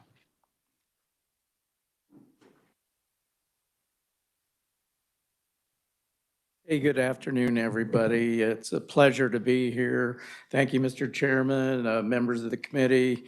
Always good to see people in person again. Yeah, I'm going to pick up right where John left off, and on the backside, this is kind of our laundry list, and it's a legislative agenda that doesn't change much from year to year because, quite honestly, some of the things that we go after are really some heavy lifts, as you guys like to call them here in the legislature. And really, we always feel like we're fighting the just fight. We're fighting for people that really live paycheck to paycheck, the wage earner. And those are a lot of your constituents. So I know that you care about what we have to say. But John and myself, we're regulars in the state capitol. We're a statewide organization, and I think the best way to describe us is a union of unions. And then I think people understand a little bit about our organization. They depend on us to go up and lobby at the State House on behalf of wage earners.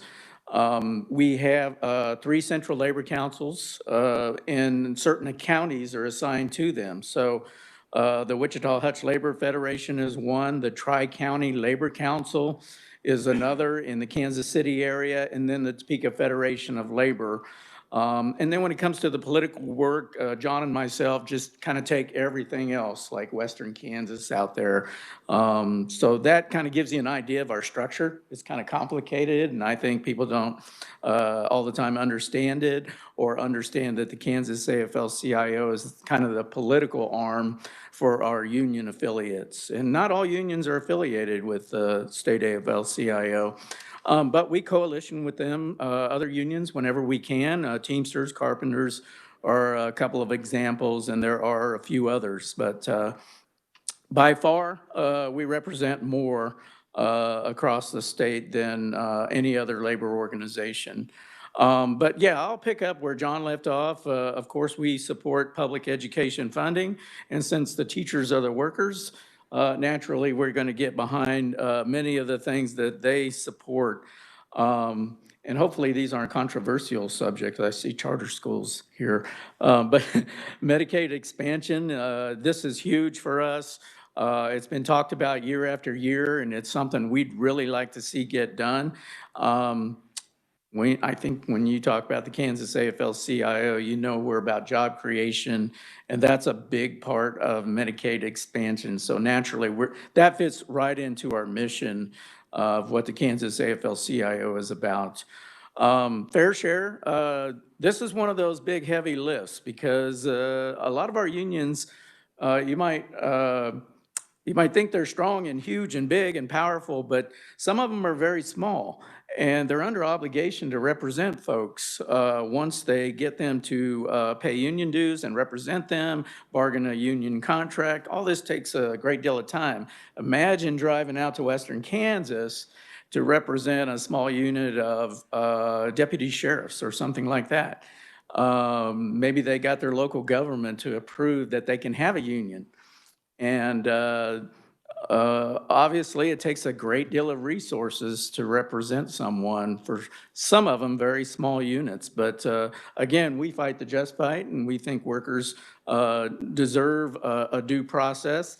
And so that's what kind of fair share is about, is that when you pay union dues, that you do get representation. If you, in Kansas, since we're a right-to-work state, and you choose not to pay union dues, you get that same representation under that bargaining unit. And this is a sort of an avenue or a way to sort of recover some of those resources whenever it can get very expensive, obviously, when you hire attorneys. But again, we're talking about somebody's livelihood, so it's very important. It's a big part of our job, at least our union affiliates. Minimum wage.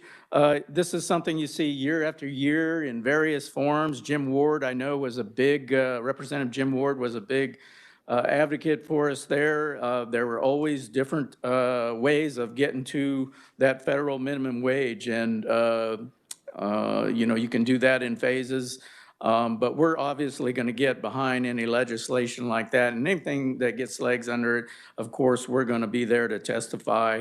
And you might be surprised to find out that minimum wage, that's not really our people, but we're speaking on behalf of people because we know that workers, when at the lower income or minimum wage, when they're raised up, that it raises everybody's boat up, so to speak. So we consider that very important for the average worker.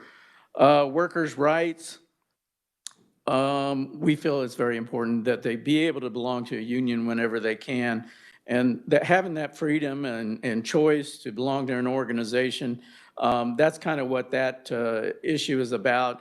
And you've probably heard a lot about the Janus decision, and that seems to come up every few years. And we'll be there in some manner to testify, either with written. But all in all, I think a lot of times that is addressing teachers and the Janus decision. Workplace safety, very important issue over the interim. And we address it right here. We did condemn the Holocaust remarks, but I won't get into too much there.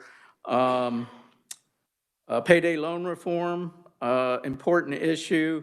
And we just have some basic, really some basic requirements so that,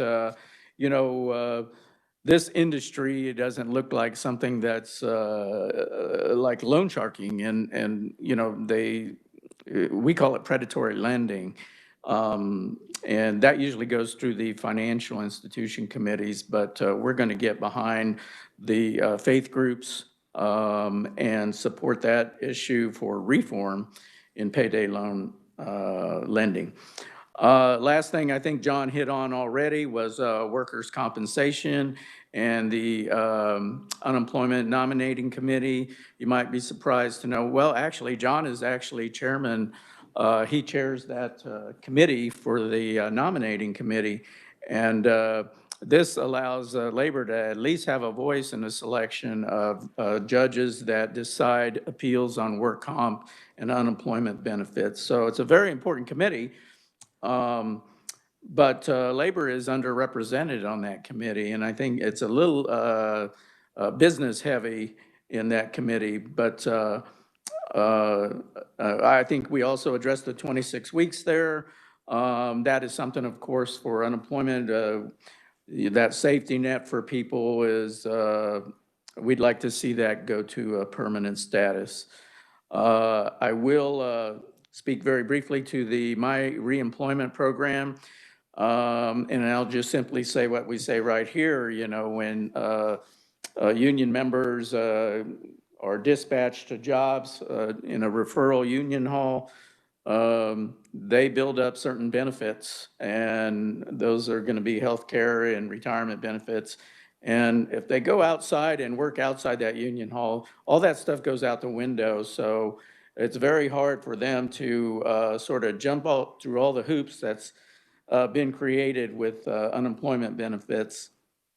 They really have to weigh their livelihood and the well-being of their family and make a huge decision whether to pursue a job outside a referral through their union hall. So that's what that's about, and I think I'll just stop there. I hope that gives you a little bit of an idea about our structure. And I think one thing I'll leave you with is what have unions done? Well, the 8-hour workday, the 5-day work week, the health insurance benefits, good pensions, paid sick leave, fair treatment for women, people of color, workers with disabilities, higher wages, overtime pay, job safety, paid holidays, severance pay, paid vacations, and family and medical leave. And so these are just a few of the huge lifts that obviously have been done before our time, but we're happy to carry on that torch and speak on behalf of of workers. That concludes my remarks, and we'd be happy to answer any questions you might have. Committee, any questions? Andy, I have one. You know, if you're an electrician or somebody in the trades, this one electrician told me that if you go to Colorado, you buy, you pay your thing, your registration, or whatever it is, you can do electrical work anywhere in Colorado. Whereas in Kansas, you'd have one in Topeka, you'd have to get a permit in Lawrence. Is that a true story? I mean, you have to get if you want to do work, you have to be, what's the word I'm thinking of? Yeah. Reciprocation of licenses, Right. licensure. I'm not sure that's true in Kansas. Is it? Yeah, I think what you see in Kansas is with at least a few of the trades that I know about, plumbers and pipe fitters and electricians, is that they have to pay for a city or local license. Every town? I believe that's correct. It's been some time since I was an electrician in my other life, and we had a statewide testing when you went and passed the test for licensure, but you still had to purchase something at the local level. And I think local entities might depend on that revenue. You see a wide range of ways that you can, some of them you just pay your money, others are a little bit more strict. See, what he was telling me, like it was hardly anything for a state permit for electrician in Colorado. And he said if he worked a lot in Kansas and you went through a lot of work, did a lot of work all year, you'd pay several $1,000s just in permit fees. Would you be interested in, would that be something that'd be on your agenda, or do you care anything about that? Yeah, we would love to get something more with more clarity in there, where people can deal with the licensure issue and work from job to job. Sometimes the employers will pay those. Okay, Representative Miller. Actually, what I learned sitting on local units of government from the tradespeople is that they like having those local fees so that people from nowhere come in and undercut them that may not be as qualified. So they actually support local licensing. Any other questions? Andy, thank you very much. Right, thank you all. John, thank you. Don? It's really not Don, but it's time. Give us the best shot for the Boys and Girls Club. You guys do a great job. So, 18th presentation on a Friday. I feel like I need to sing it or dance it. Representative Miller, neither one of those will take place.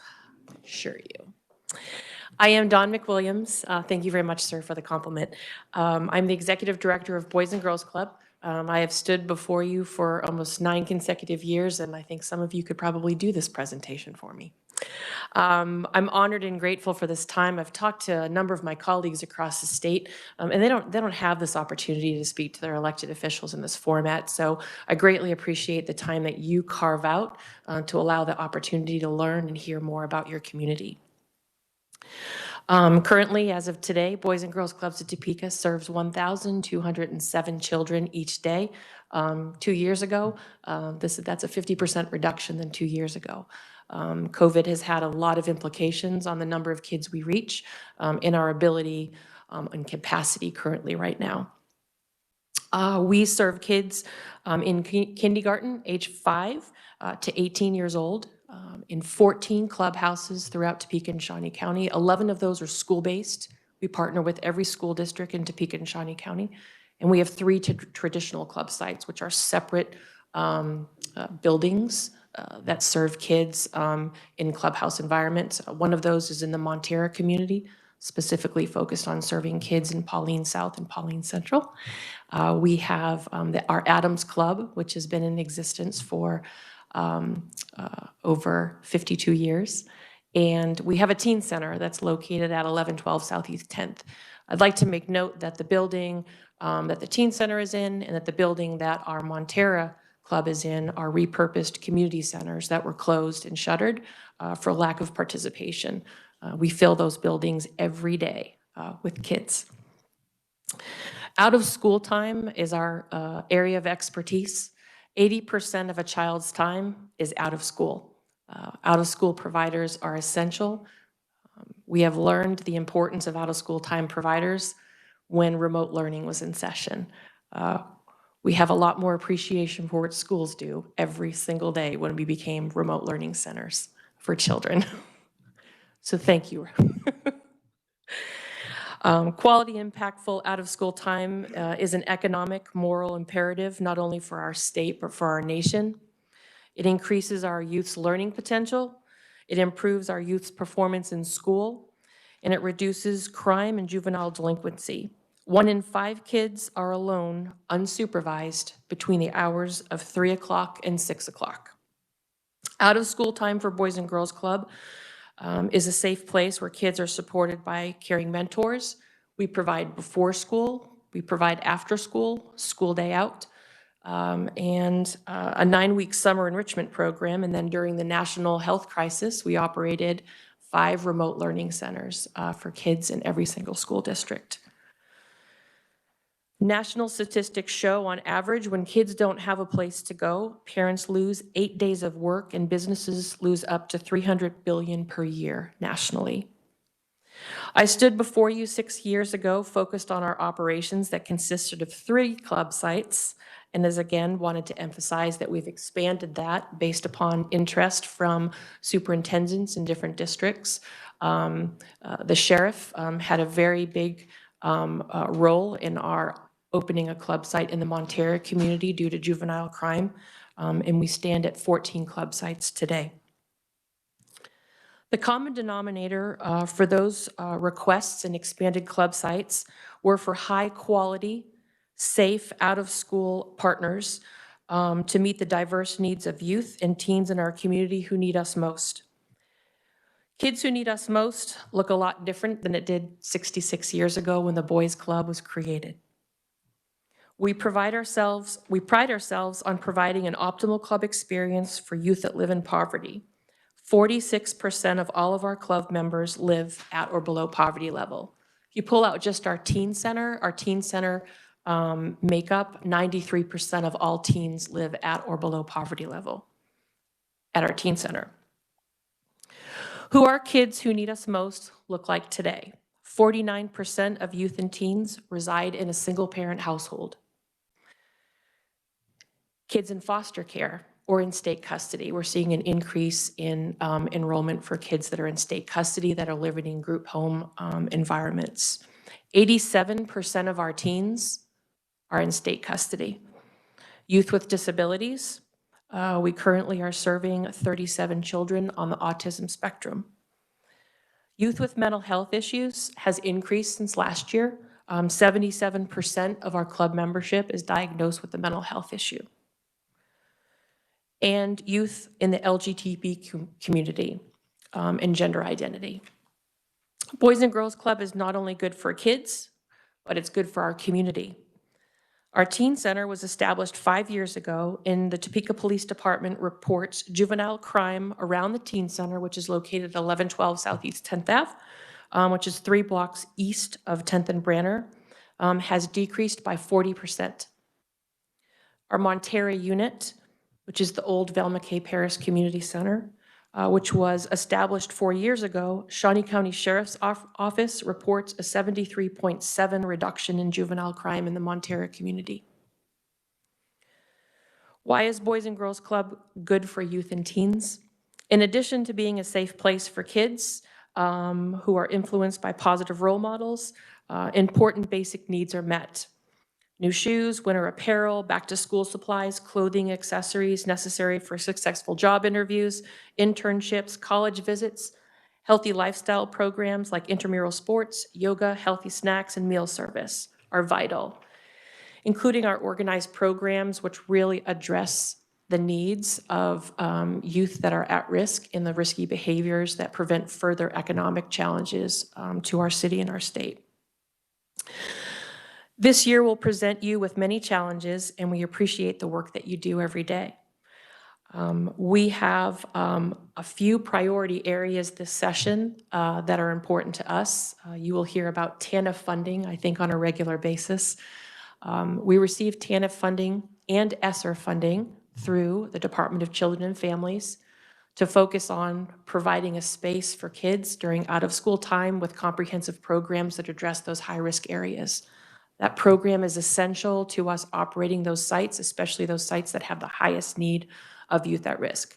The ESSER funding has been ideal for us to be able to further our partnerships with schools in hiring teachers to provide more intensive tutoring and to help kids get on track for the disruption that they experienced 17, 18 months ago in more intensive tutoring. It's also afforded us the opportunity to kind of restructure and hire a full-time social worker, which was needed to address the mental health needs of our kids, which need to be addressed first before we even are able to have an impact on the academic support needs that our kids so desperately need. Another major focus for us, and you've heard from a couple of the folks that spoke prior to me, the labor shortage and the workforce shortage has and does impact everyone, but we have some systemic issues within our state structure that are causing additional barriers. One of those for Boys and Girls Club as a licensed provider is the background check process. It is causing extreme havoc in our ability to recruit people timely, train them, and be able to provide services to kids. Right now, we have a delayed start list because we can't get people in fast enough. We have 110 kids waiting to become club members because we're transitioning staff in. The background check process is done through KDHE, and it's a very paperwork-heavy process. It averages from 30 days to 180 days. If somebody's lived out of state within the last 5 years, it further complicates that time impact. It is a process in which it's very singular. So many of our staff have multiple part-time jobs. So if you have, I'll give you an example of one of our staff who is a para in the school district. They are an attendant care on the weekends for a provider agent that provides attendant care for a person with disabilities. And then they provide after-school tutoring. By state standards, they have to have 3 comprehensive background checks because KDADS, KSDE, and Kansas Department of Health and Environment don't have one singular system. And so it is not only expensive, but it's time intensive and pretty frustrating for our employees. What further complicates it for a licensed provider is our provision from the federal government ceased on October 1st, and we're not able to actually have somebody in a licensed facility until they're officially cleared in the background check process. With the labor shortage, we were able to articulate some of the inhibiting factors that working families were having because they couldn't find care for their youth, and we know what happens when families can't find care. Kids can get put in very vulnerable situations. And so Kansas Department of Health and Environment is working with us through this system. They are trying to expedite the background check process, but it's still plagued with multiple barriers in our ability to get people working timely and also fiscally responsibly, especially if they're shared. I had the opportunity to present testimony to the Department of Health and Human Services about the Kansas system. And I know nationally they're trying to address that as well because we're not the only state that is challenged with that. So that'll be a major focus for this session as well. Prevention funding, we continue to see a number of kids who have had touches with the juvenile justice system referred to us by court services. We would not be able to do what we do at our teen center if it wasn't for the funding that we get through the juvenile Kansas Department of Corrections to support those kids, but then layer in the expertise that's necessary for a lot of the challenges that those kids bring us. Again, high population of kids that are in state custody with mental health issues compiled with high risky behavior. So prevention funding is extremely vital for our ability to provide that service. Middle schools and high schoolers were the students that were out of school the longest. They didn't go back to school until April. And we see that every day in the suffering that they're having and the time that they've missed. You heard some examples on what the library's seen when it comes to book reading. We have kids that don't know how to socialize with each other, don't know how to communicate. Physical aggression has increased, fights have increased. The inability to even play a board game is lacking. So we're doing a lot of basic growth with kids these days. In closing, I know that you're very mindful of the fiscal management for the state, but please know that for every dollar invested in Boys and Girls Club, there's $9.60 returned to the community. 38% of older teens having high-quality club experience are more likely to stay in school and graduate on time. 26% of club 12th graders are more likely to abstain from alcohol than 12th graders nationally. And 83% of club members believe that they can make a difference in their community, and those are the citizens that you want. So again, I thank you. Our kids are our future, and I thank you for your ongoing support. So I see a lot of you outside of the legislature and appreciate all of the time and investment that you spare. Questions? At least one on the 18th presentation. I have a question. Yes, sir.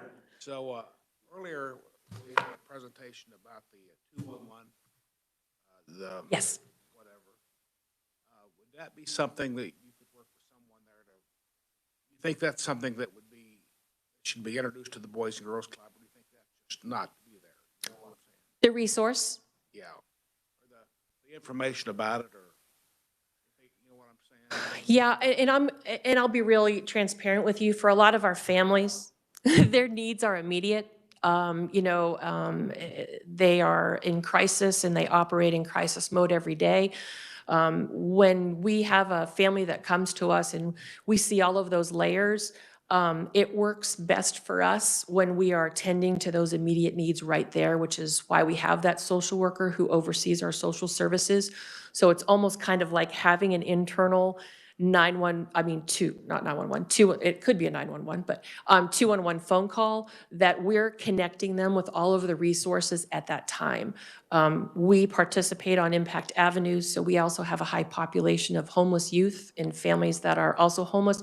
So we're also connecting them with all the other resources that they need. So sometimes, and I know it sounds really simplistic, that we can have people make a phone call, but sometimes that opportunity to make that phone call just can't be had because of the circumstances that they're in, so. Thank you very much. Thank you, sir. I'm just gonna also give you this too.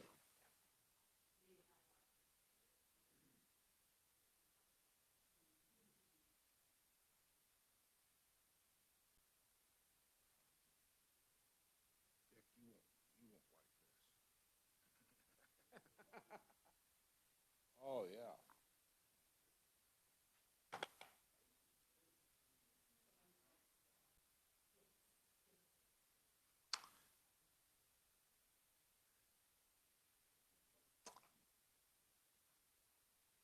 It's going to be a tough act to follow because, so let's see, Megan Skaggs.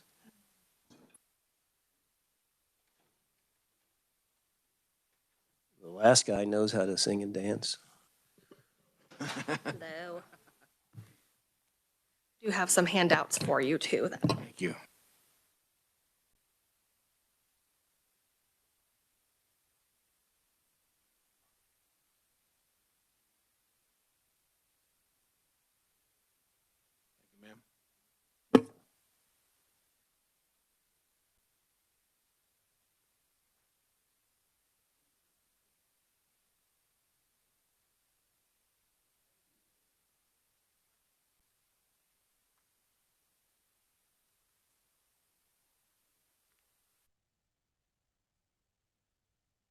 Thank you for having me here today. This is a long day for you guys, I know, so. All right. Well, My name is Megan Skaggs, and I am the Executive Director of Shawnee County Medical Society Health Access. I have lived in Topeka for nearly 13 years, and I have served as Executive Director of Health Access since August of 2020. Here with me today is Dr. Scott Teeter. He's our board president and a primary care physician at Cotton O'Neill Stormont-Vail Health. Health Access is a community partnership to improve health care for low-income, uninsured residents of Topeka and Shawnee County. We combine donated physician care, hospital services, and medication assistance in a coordinated program designed to complement and enhance the work of low-income clinics and other community agencies. We focus on preventive care rather than emergency care to provide patients a better continuity of care.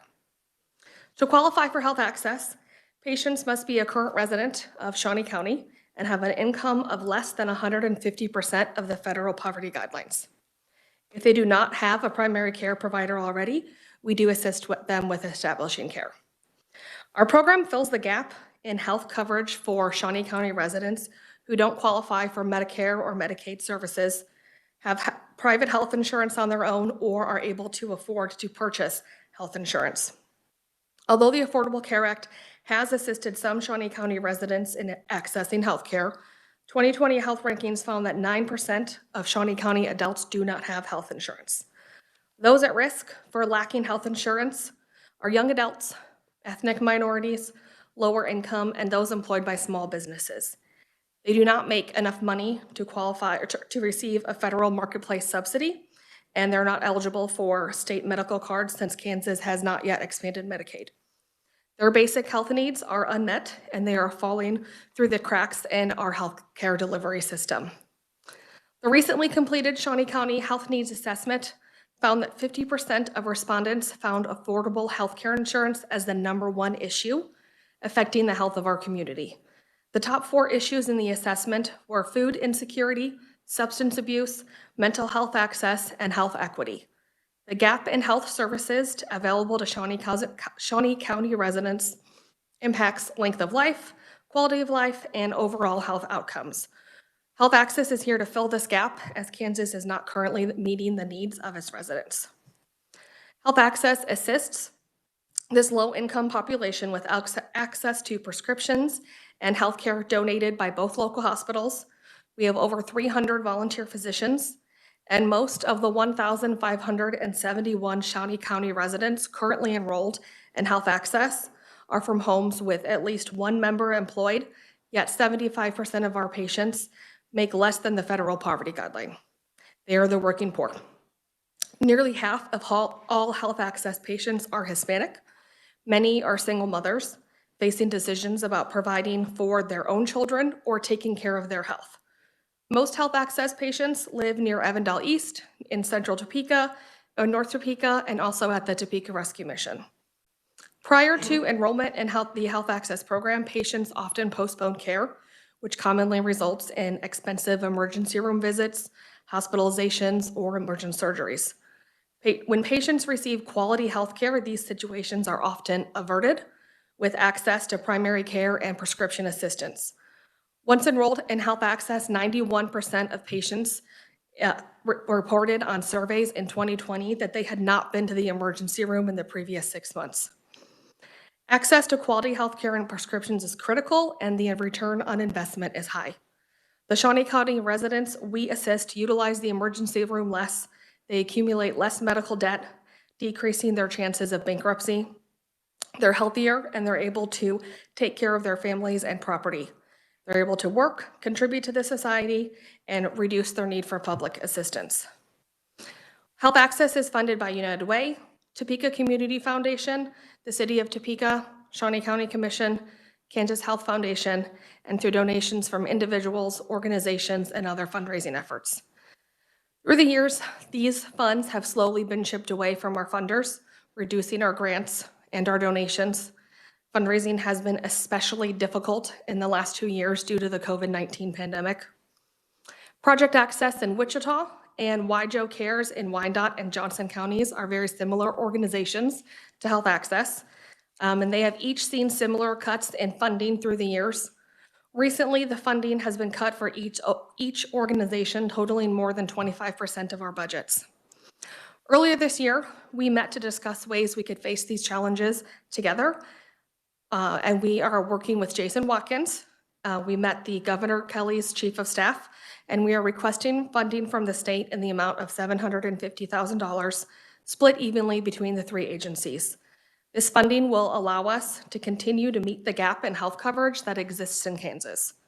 It will allow us to stabilize funding and avoid cuts in services.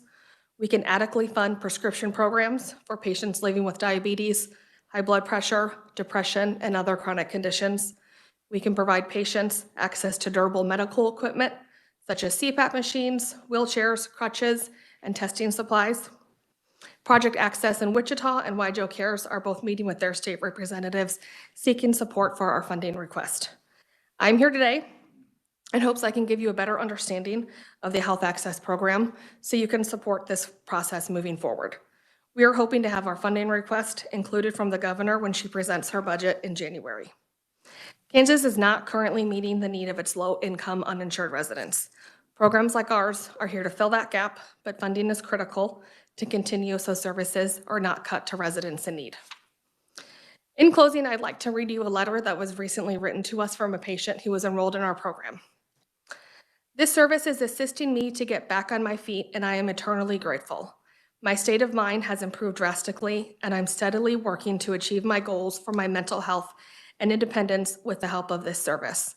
I've been assigned to a therapist, and with her help and the patient help of my PC to prescribe the medication in need, I have seen a drastic improvement on my outlook on life and my productivity.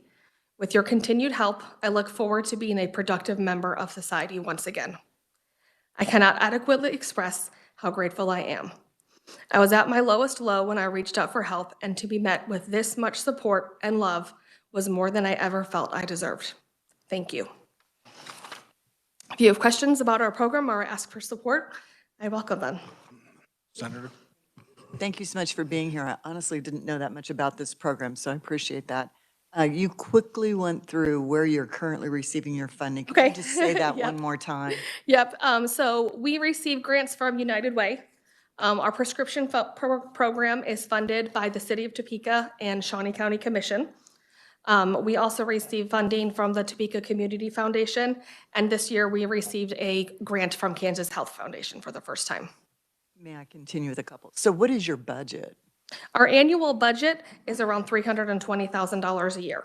And are you not receiving the $320,000 through those avenues or pathways right now? Right now, we have for the last several, probably 6 to 7 years, we've had a deficit every year, yes.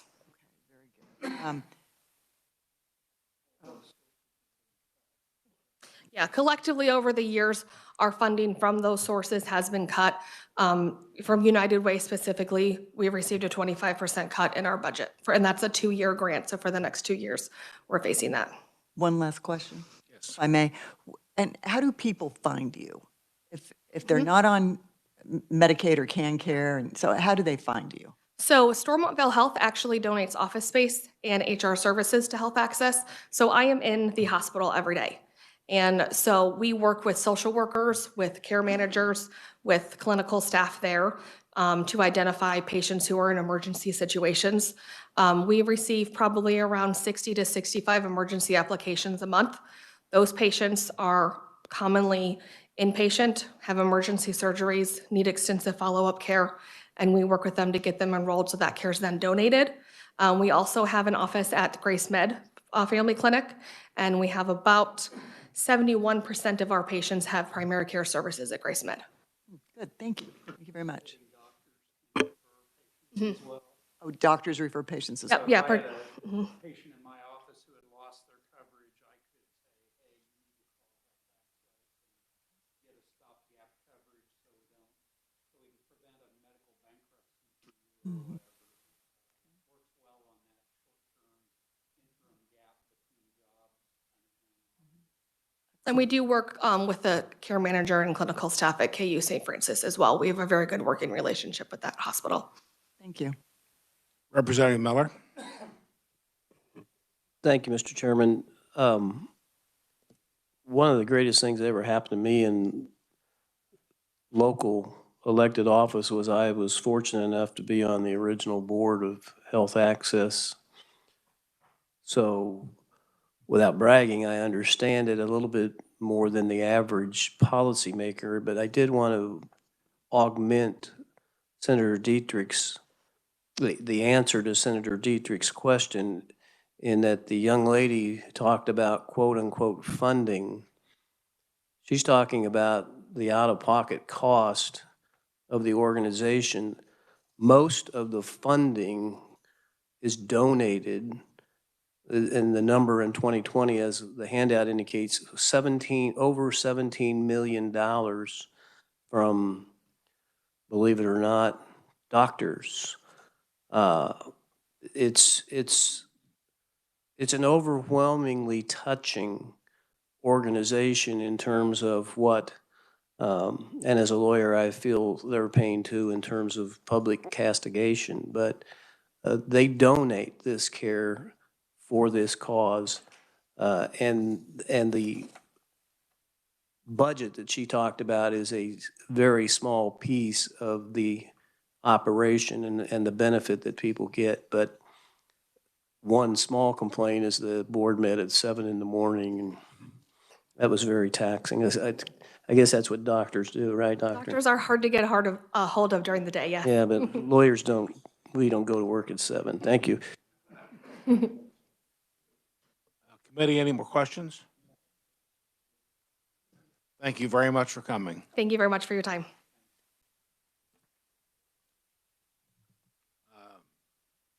Next on the agenda, Scott, are you ready? Are you ready?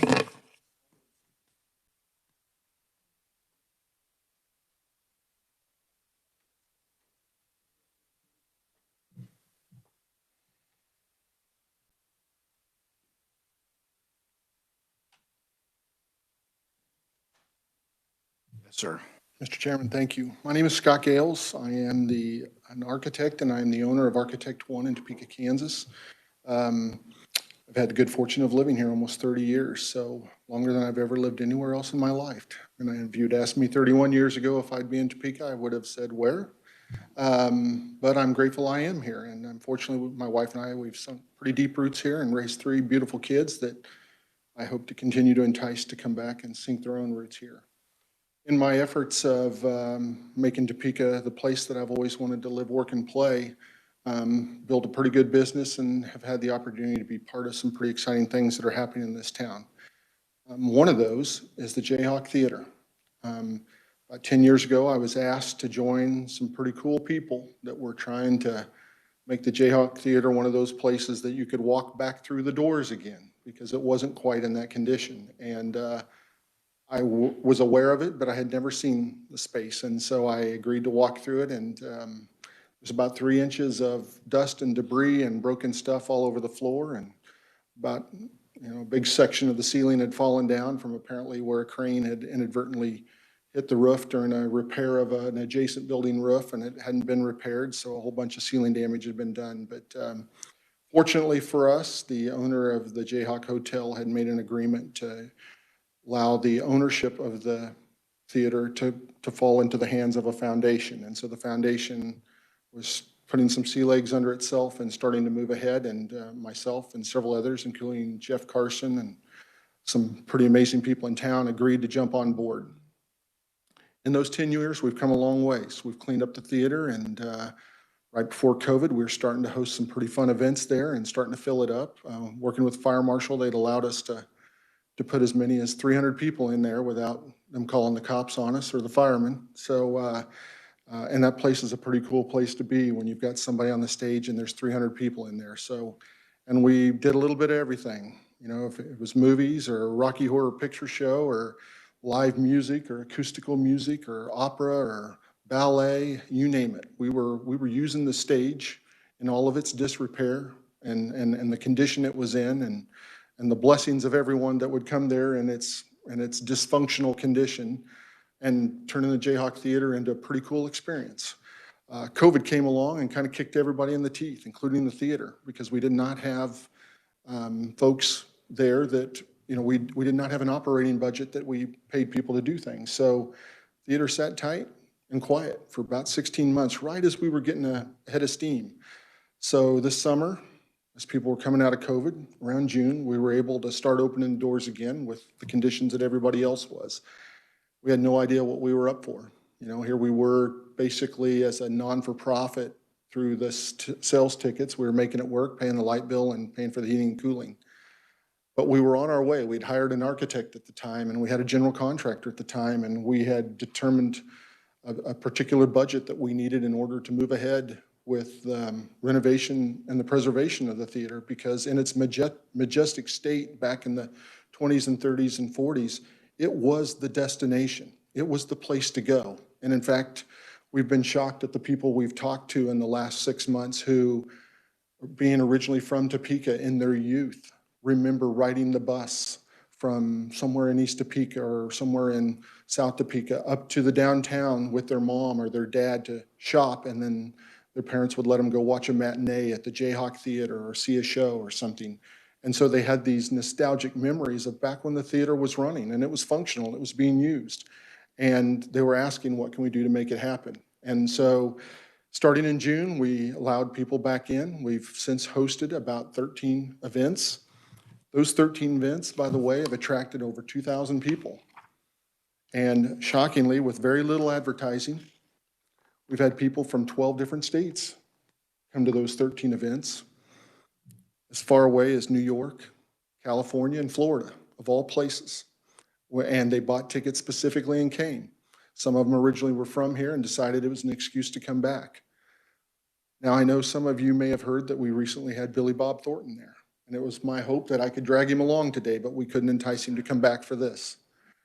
But Billy Bob Thornton told us the day afterwards, after he'd talked to his manager, that he wants to come back and play again, because there are very few facilities like the Jayhawk Theater that in its current disrepair is a cool venue to perform live in to an intimate crowd. So he said, I can't wait till it's restored, but I'll come back as often as you need me to play. And then he shared with us that he shares a manager with, now I'm going to have a blank. I'll circle back to that one. So anyway, what I wanted to get at here is, since June, we have found that there's even more interest than we had thought to start the preservation and the renovation of the Jayhawk Theater. So we have been doing our diligence. We've been working our way through the leaders in this community, the business leaders, the folks that have successfully run their own organizations, their own businesses, and we've been asking them, what do we need to make sure we're doing right so that if we are able to move ahead and restore the theater, we don't end up like a lot of these other facilities that don't think about what happens after you open your doors and you don't have a successful business. So we're working on our business model. Key leaders in the community like Mr. Klossman and Mr. Bowles and Cody Foster and folks that have run successful banks and successful manufacturing companies or have organizations that stretch from the East Coast to the West Coast. In the last 3 months, we've been giving them tours of the Jayhawk. We're not asking them for money. There'll come a time when we need to buckle down and do that. What we're asking them to do is help us build this business model. So if we're able to move forward and restore and renovate the Jayhawk Theater, that when we open the doors, that we are running it like a well-oiled machine. So part of this, about 3 weeks ago, we invited the operators of the historic theater in Springfield, Missouri, to come to Topeka. Jeff Steele is his name, and Jeff spent 2 days with us. And Jeff shared with us that they haven't even been able to get completed with the reinvestments in their downtown in Springfield, but they've been able to move ahead with the renovation of their theater, and they completed it in 2010. And they had the doors open for 3 or 4 years, and basically they didn't know what they were doing, and they had to shutter their doors because they went out of business in 2014, which was important to hear. So what they did is they did what we are doing today. They decided to revamp their business model and get people involved so that they did it right.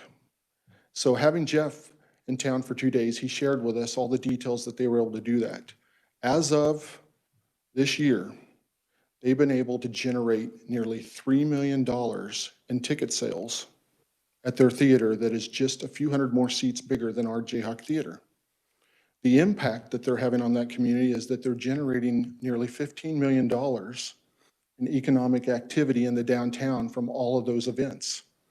And it's creating its own kind of micro engine in the community. Now they've got the business owners and the restaurants are all contacting them and wanting to know when they have events so that they can staff and they can organize and they can put their hours so that when activities happen, they do it right. All of this is important to us. We're not trying to be the Gillios Theater in Springfield, Missouri, but because that theater is very much like ours and much like the Stiefel Theater in Salina and some of the other historic theaters that are a few years ahead of us, we're learning from their mistakes and making sure that we do ours right. So we're before you today sharing this information because we are the historic state Jayhawk Theater. We are the unique theater to Topeka. We are that special venue that's only a couple blocks from the Capitol. We are that theater that once you've been there, you understand why it's uniquely different than nearly any other theater in town or in the region. It's bigger and different. It's not bigger, it's dramatically different than even the example theaters I've shown you, and that contextually, you wouldn't even know it's there, but it's part of the historic Jayhawk Hotel, which creates other opportunities for us.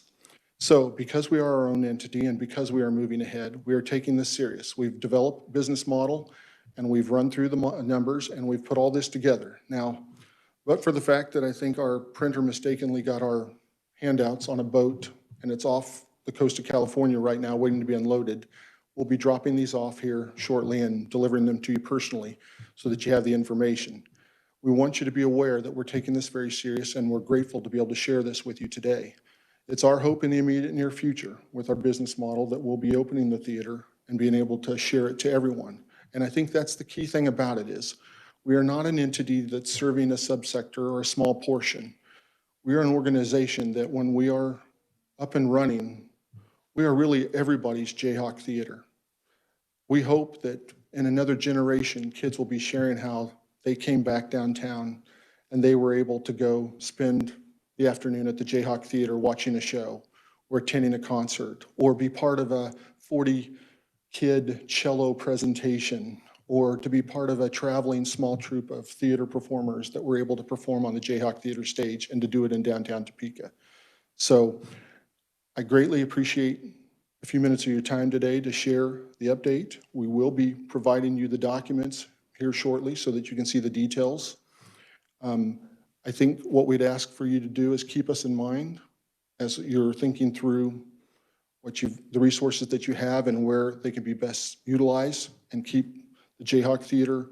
We're not a program, we're an entity.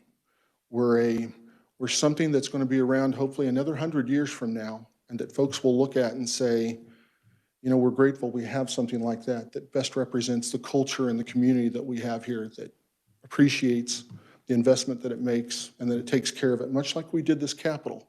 And that wasn't something we did overnight, but it has almost the same type of impact in its own scale in downtown Topeka. With that, I'd stop and take any questions you might have. Mr. Miller.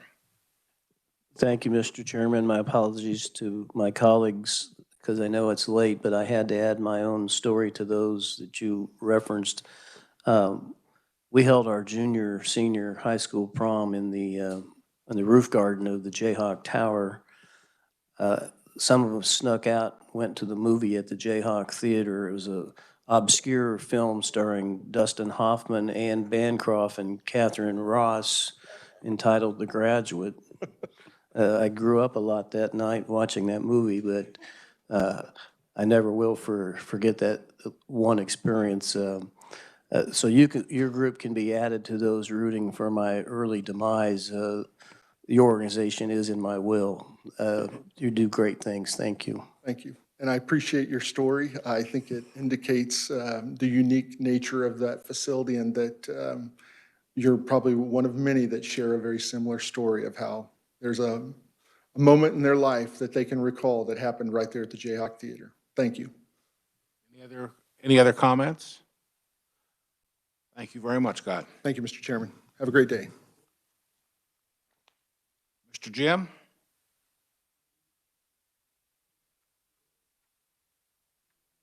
Jim, this could be, you're the most important guy we've looked for all day.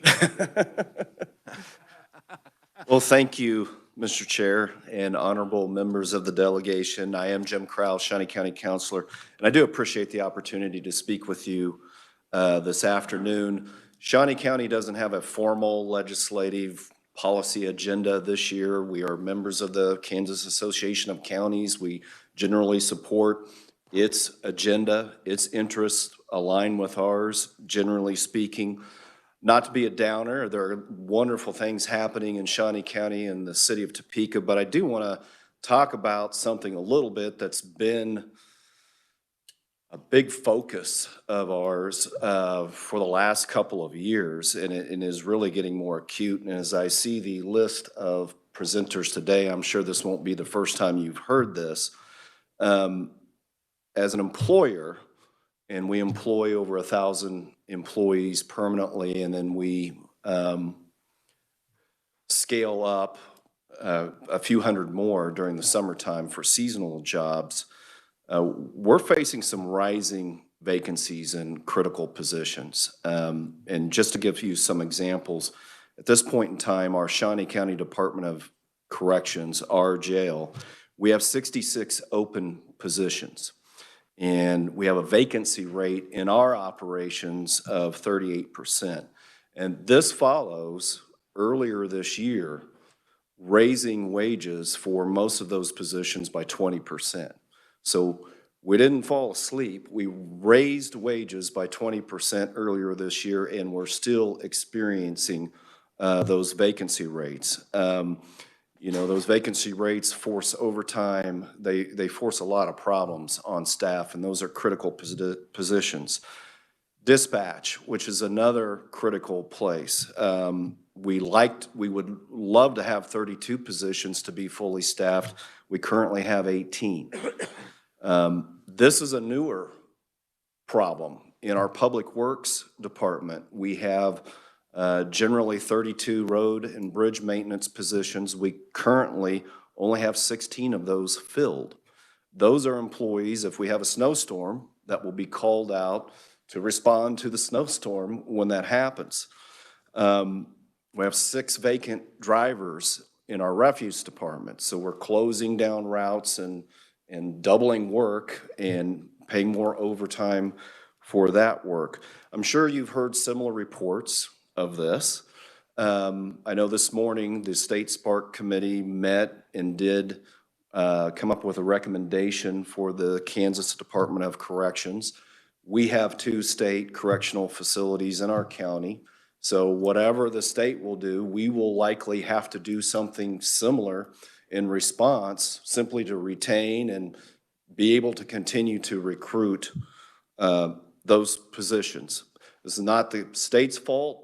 It's not the county's fault. It's just the situation we find ourselves in as employers in this labor market. And as a government, you know, we have to be mindful of how we staff those positions and the resources we spend to do that, and the burden that those resources put on our taxpayers. That's an ongoing balance. You have to face it, and we have to face it too.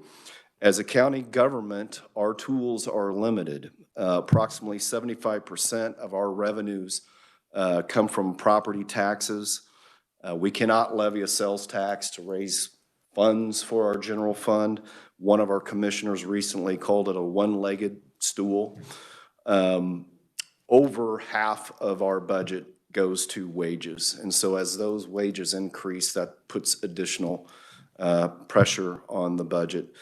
If it's possible to fund the local ad valorem tax reduction fund, I'm sure you'd hear cheers from local governments all over this state. We thank you for your service. I don't want to drone on and on. I know it's late in the day.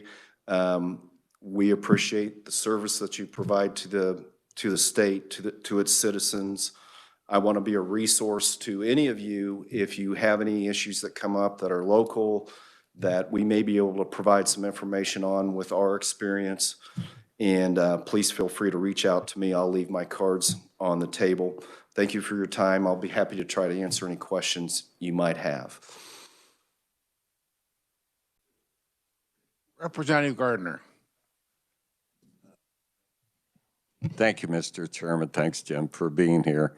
One of the things we've been talking to the Association of Counties and the League about is, you know, it's been discussed over the years of giving counties and munis the ability to raise additional funds.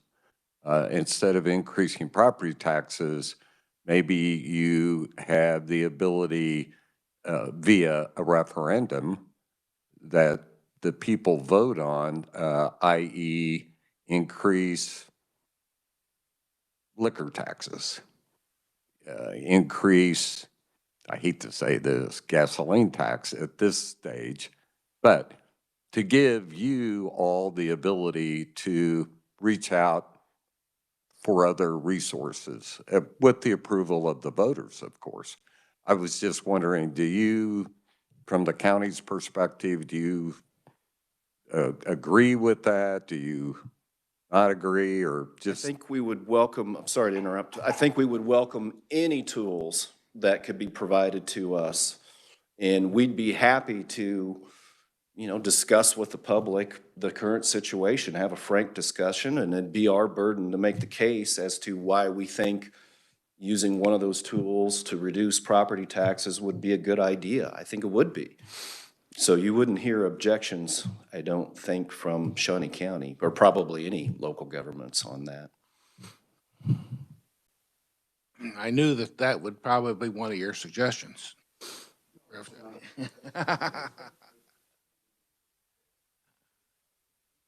right. So I think one of the comments I have not regarding that would be that these highways in this state not only come in, but they go out. And believe it or not, you can tax almost everybody out of this state.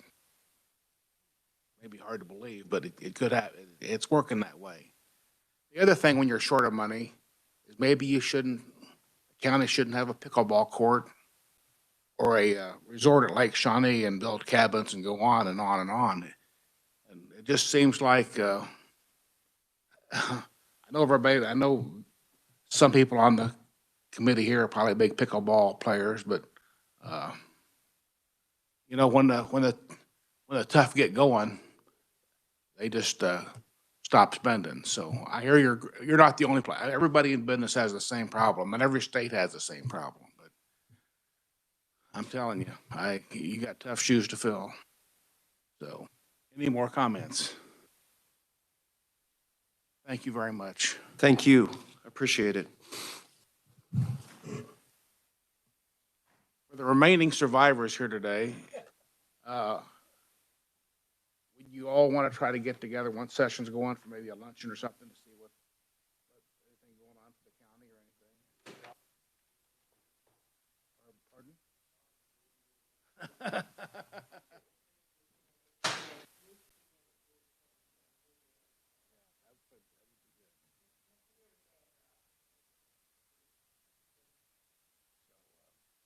Is there anything else for the good of the order? I just want to say, I don't care what everybody else has been saying. I think you did a pretty good job today. This being recorded? No. Anyway, we're adjourned. Thank you.